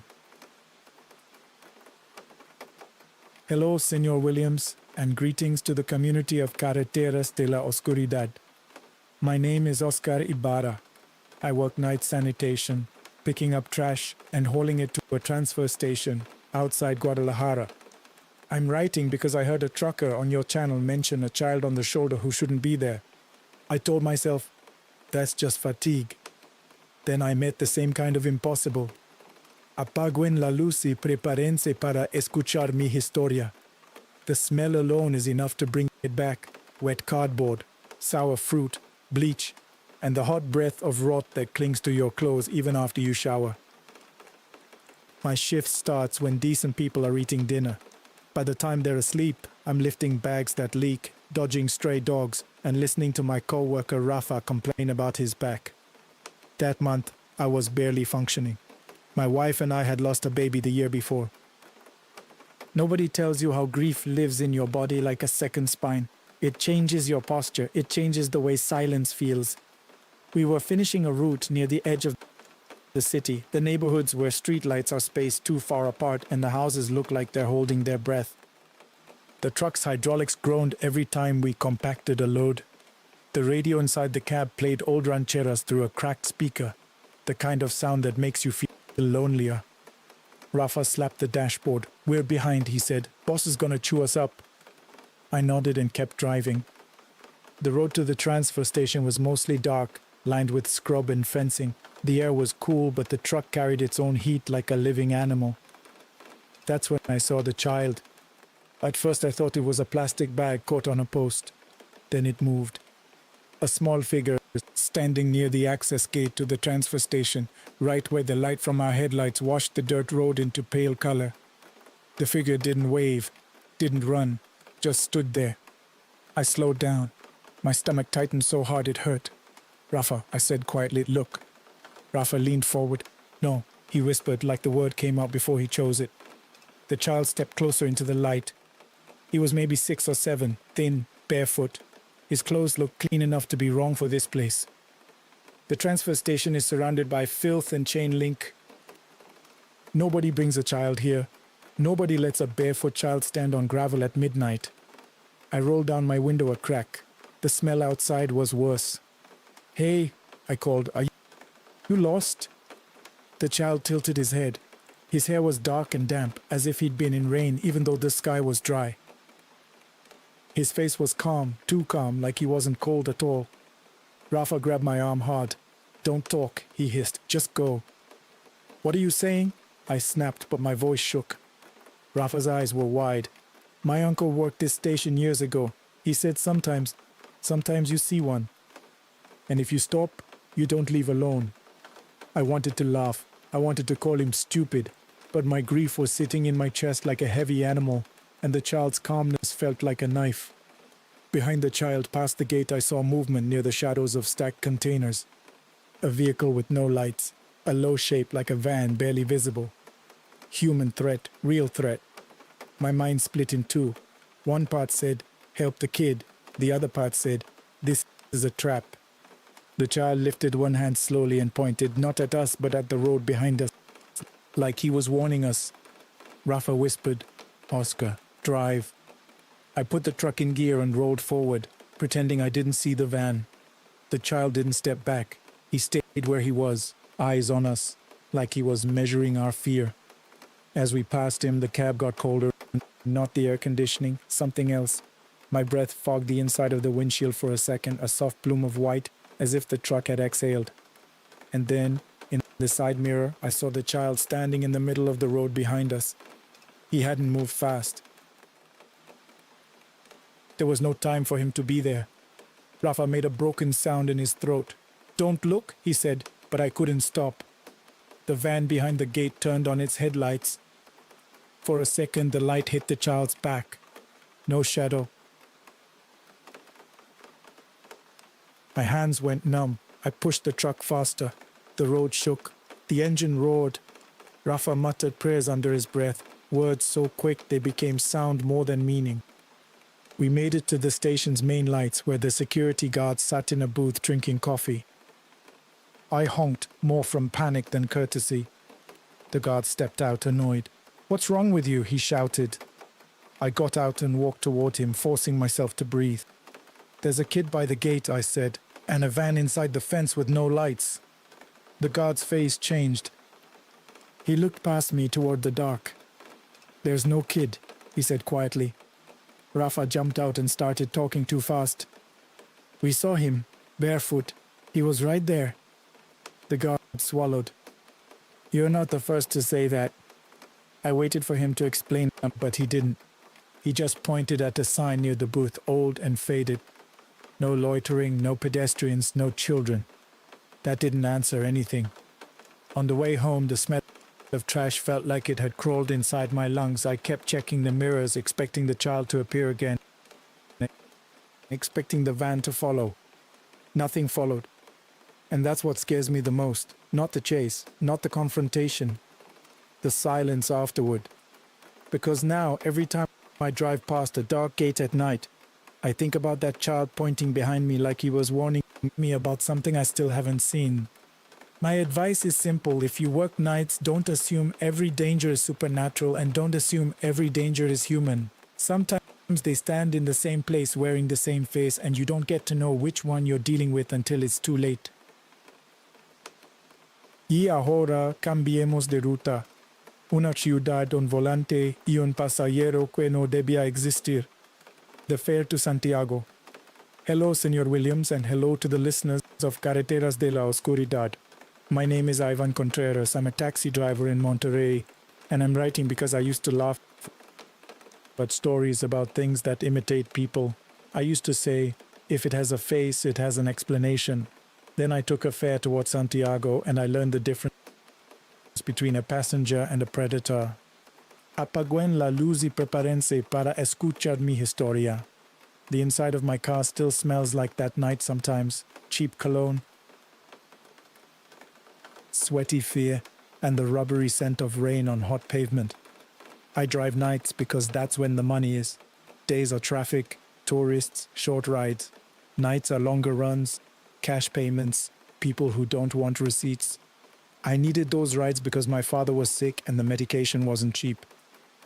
I kept telling myself I'd stop doing late fares once we got ahead. We never got ahead. It was past 1 in the morning when I got the request. The pickup point was near the edge of the city, where the streetlights start to thin and the houses turn into lots and brush. The message said, to Santiago, pay cash. I almost ignored it. Santiago is beautiful in daylight, but at night the road winds through dark stretches where you can lose yourself without leaving a trace. But I needed the money. I pulled up and saw him standing under a weak light. Tall, thin, wearing a jacket even though the air was warm.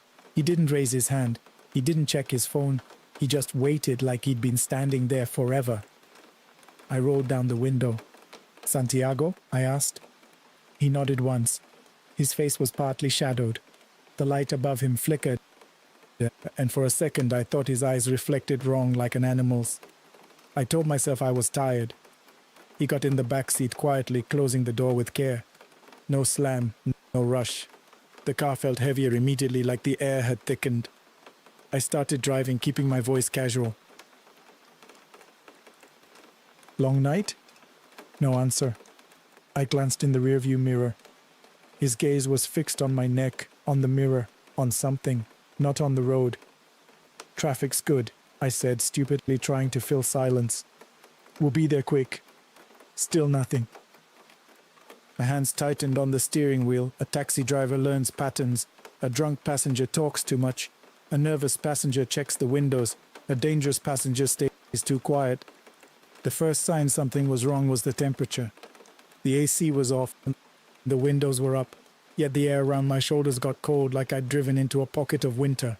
I rubbed my arm and kept driving. Then my phone buzzed in the cup holder. A text from my friend Chewy, another driver. Bro, careful tonight, there's been fake rides. Guys disappear. My stomach dropped. I answered without looking away from the road. Where? Carretera a Santiago, he wrote. Don't stop for anyone, don't take loan fares. My throat tightened. I glanced in the mirror again. The passenger's face was clearer now because we'd passed under brighter lights. His features looked normal at first, sharp cheekbones, dark hair, a mouth that didn't smile. But his skin looked wrong, like it was stretched too smooth as if it didn't belong to the skull underneath. He caught me looking and tilted his head. In that moment, the road signs ahead looked slightly unfamiliar, like the names had changed, like I'd missed an exit that wasn't there before. I forced my voice steady. Hey, which part of Santiago? He leaned forward just a little, not close enough to touch me, but close enough that I smelled him. Wet earth, not perfume, not sweat. Wet earth like a ditch after rain. He spoke finally, one word. Further. My heart started pounding hard enough that I felt it in my teeth. I thought of my father asleep at home, of my mother's tired face, of how stupid it would be to vanish for a few thousand pesos. I decided to do what drivers do when they feel danger, bring it into the light. Up ahead, I saw a small police checkpoint, 2 patrol cars, reflective vests, real light, real people. Relief hit me so fast it almost made me laugh. I slowed down and signaled. I planned to pull over, pretend I had car trouble, ask for help. In the mirror, the passenger's expression didn't change. But the way he looked at the checkpoint made my skin prickle, like a predator watching a fence. As we approached, the patrol car's lights flickered, not normal, like someone was turning them on and off quickly. Then my dashboard lights dimmed. My radio hissed with static. And the checkpoint wasn't where it should have been. It was still ahead, but it looked farther now, as if the road had stretched. The distance between me and those lights refused to close. I pressed the gas. The engine responded, but the checkpoint stayed the same size, the same distance. My mouth went dry. I whispered without thinking, "What are you?" He didn't answer. He leaned forward again. In the mirror, I saw his eyes clearly. They weren't reflecting light like a human's. They were reflecting like an animal's, but not bright. More like 2 dark pools catching a weak moon. I turned on the interior light in a panic, flooding the back seat with cheap yellow illumination. The seat was empty. I almost swerved. My hands shook. I looked back anyway, against every instinct. No passenger. But the indentation on the seat was there, as if someone invisible was sitting. And the smell of wet earth filled the car. The road sign for Santiago passed, and I realized I was nowhere near Santiago anymore. The highway markers didn't match. The trees looked thicker. The road felt narrower. I pulled over at the first place with people, a 24-hour OXXO with 2 guys drinking coffee outside. I stumbled out of the car, heart racing, trying to look normal. One of the men eyed me. "You okay?" I couldn't explain. I just said, "Did you see someone in my back seat?" He looked into the car. His face went pale. He took a step back. "There's a wet footprint," he said, voice low. I looked. On the back floor mat, there was a footprint, dark and damp like mud water. Then another, leading to my driver's seat. And then nothing, like the feet had climbed into me. I drove home at sunrise with the windows down, trying to breathe. I never got sick. I never saw claws or teeth, nothing dramatic. But sometimes when I stop at a red light and look into the mirror, I catch a shape behind my eyes, like something is sitting just out of view, waiting for the next road to turn unfamiliar. My advice is simple. If you drive nights, don't assume the danger always holds a weapon. Some things don't need one. And if your passenger smells like wet earth on a dry night, don't take them anywhere, not even into conversation. Y ahora una historia más. Un motel de carretera, una noche de culpa, y un cuarto que no quería reflejar la verdad. Room 12, no mirror. Hello, Senor Williams, and hello to everyone listening to Carreteras de la Oscuridad. My name is Renato Galvez. I'm not proud of my job or my choices. I work deliveries across Sinaloa, and I'm writing because I heard a story on your channel about a motel room that felt like it was watching. I ignored that story the way I ignored warnings my whole life. Then I stayed in a room that refused to show me my own face. Espero no interrumpir su sueño, pero necesito compartir esto. The details still sit under my skin like sand you can't wash out. I was driving late, hauling a small load for a boss who paid in cash and asked no questions. That's the truth. I was also meeting someone I shouldn't have been meeting, a woman who made me feel like my life wasn't already decided. We met at a roadside motel outside Culiacan, one of those places with neon lights that buzz, curtains that don't close right, and a smell that hits you before you even open the door. Bleach over something older, damp sheets, smoke trapped in paint. The clerk barely looked at us. He slid the key across the counter with 2 fingers like he didn't want to touch anything. Room 12, he said. I laughed, trying to act normal. 12's fine, I said. You're not 13. The clerk's eyes lifted just once. He didn't smile. 12 is the one people ask for, he said quietly, and then he looked away. That should have been the moment I grabbed my stuff and left. But guilt makes you stubborn. It tells you you've already crossed the line. So what's one more step? Room 12 was at the end of the row. The air outside was hot, heavy, smelling of dust and gasoline. Somewhere far off, a dog barked like it was warning nobody. Inside, the AC rattled like it might give up any second. The bedspread felt slightly damp. The bathroom smelled strongly of chlorine. There was a TV bolted to the wall playing static when I turned it on. And there was no mirror. Not in the bathroom, not above the dresser, not even a cheap reflective panel like some places have. My companion noticed too. "That's weird," she said, trying to laugh. "Maybe they got stolen," I joked, but my voice sounded thin. We tried to ignore it. We talked low. We kept the lights dim. We pretended we were just two people in a room, not two lies sharing the same air.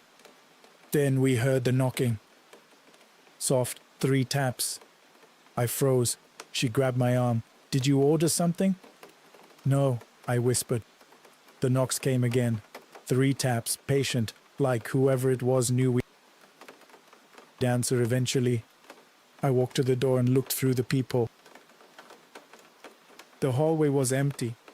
No shadow, no shape, nothing.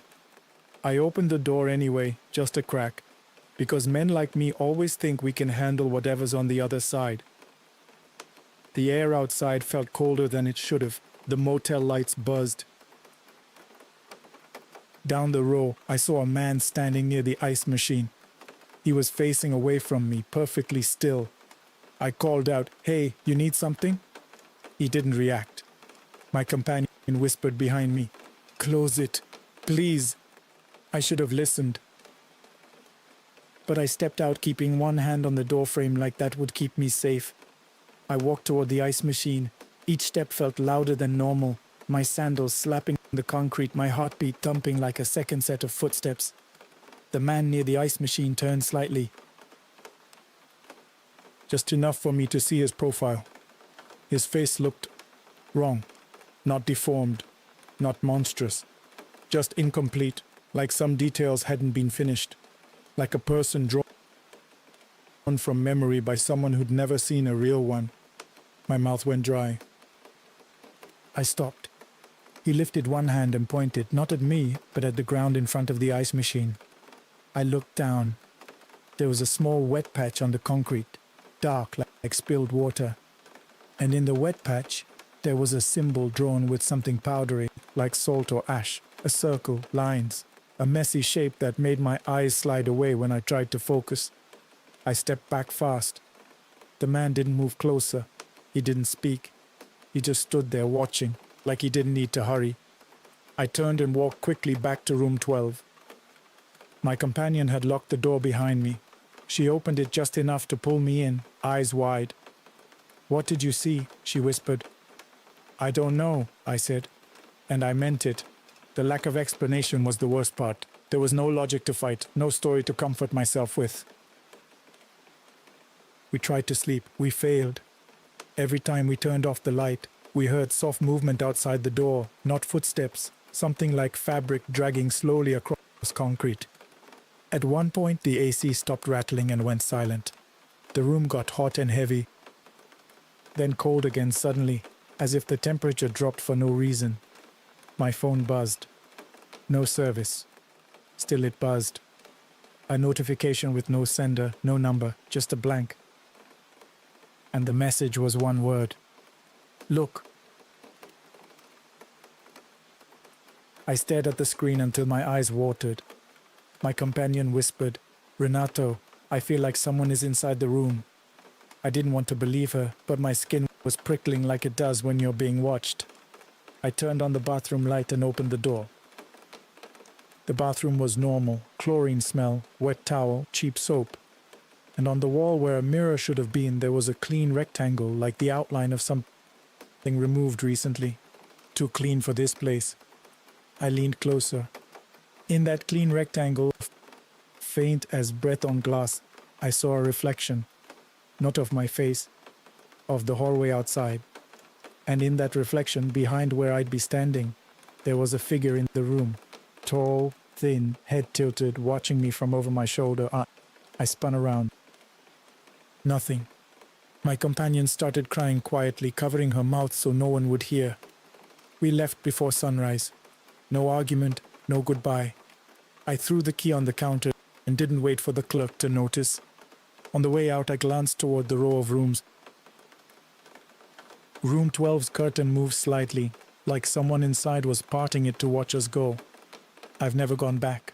I don't talk about it in my neighborhood. I don't tell my boss. I don't tell my wife the real reason I stopped taking certain deliveries.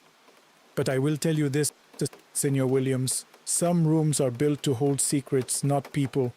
And if you walk into a place that refuses to show you your own reflection, maybe it's because the place already knows you're not proud of what it would reveal. My advice? Don't pick motels for convenience when your gut feels wrong. And if a clerk acts like your room is a request people make, don't ask why. Just leave.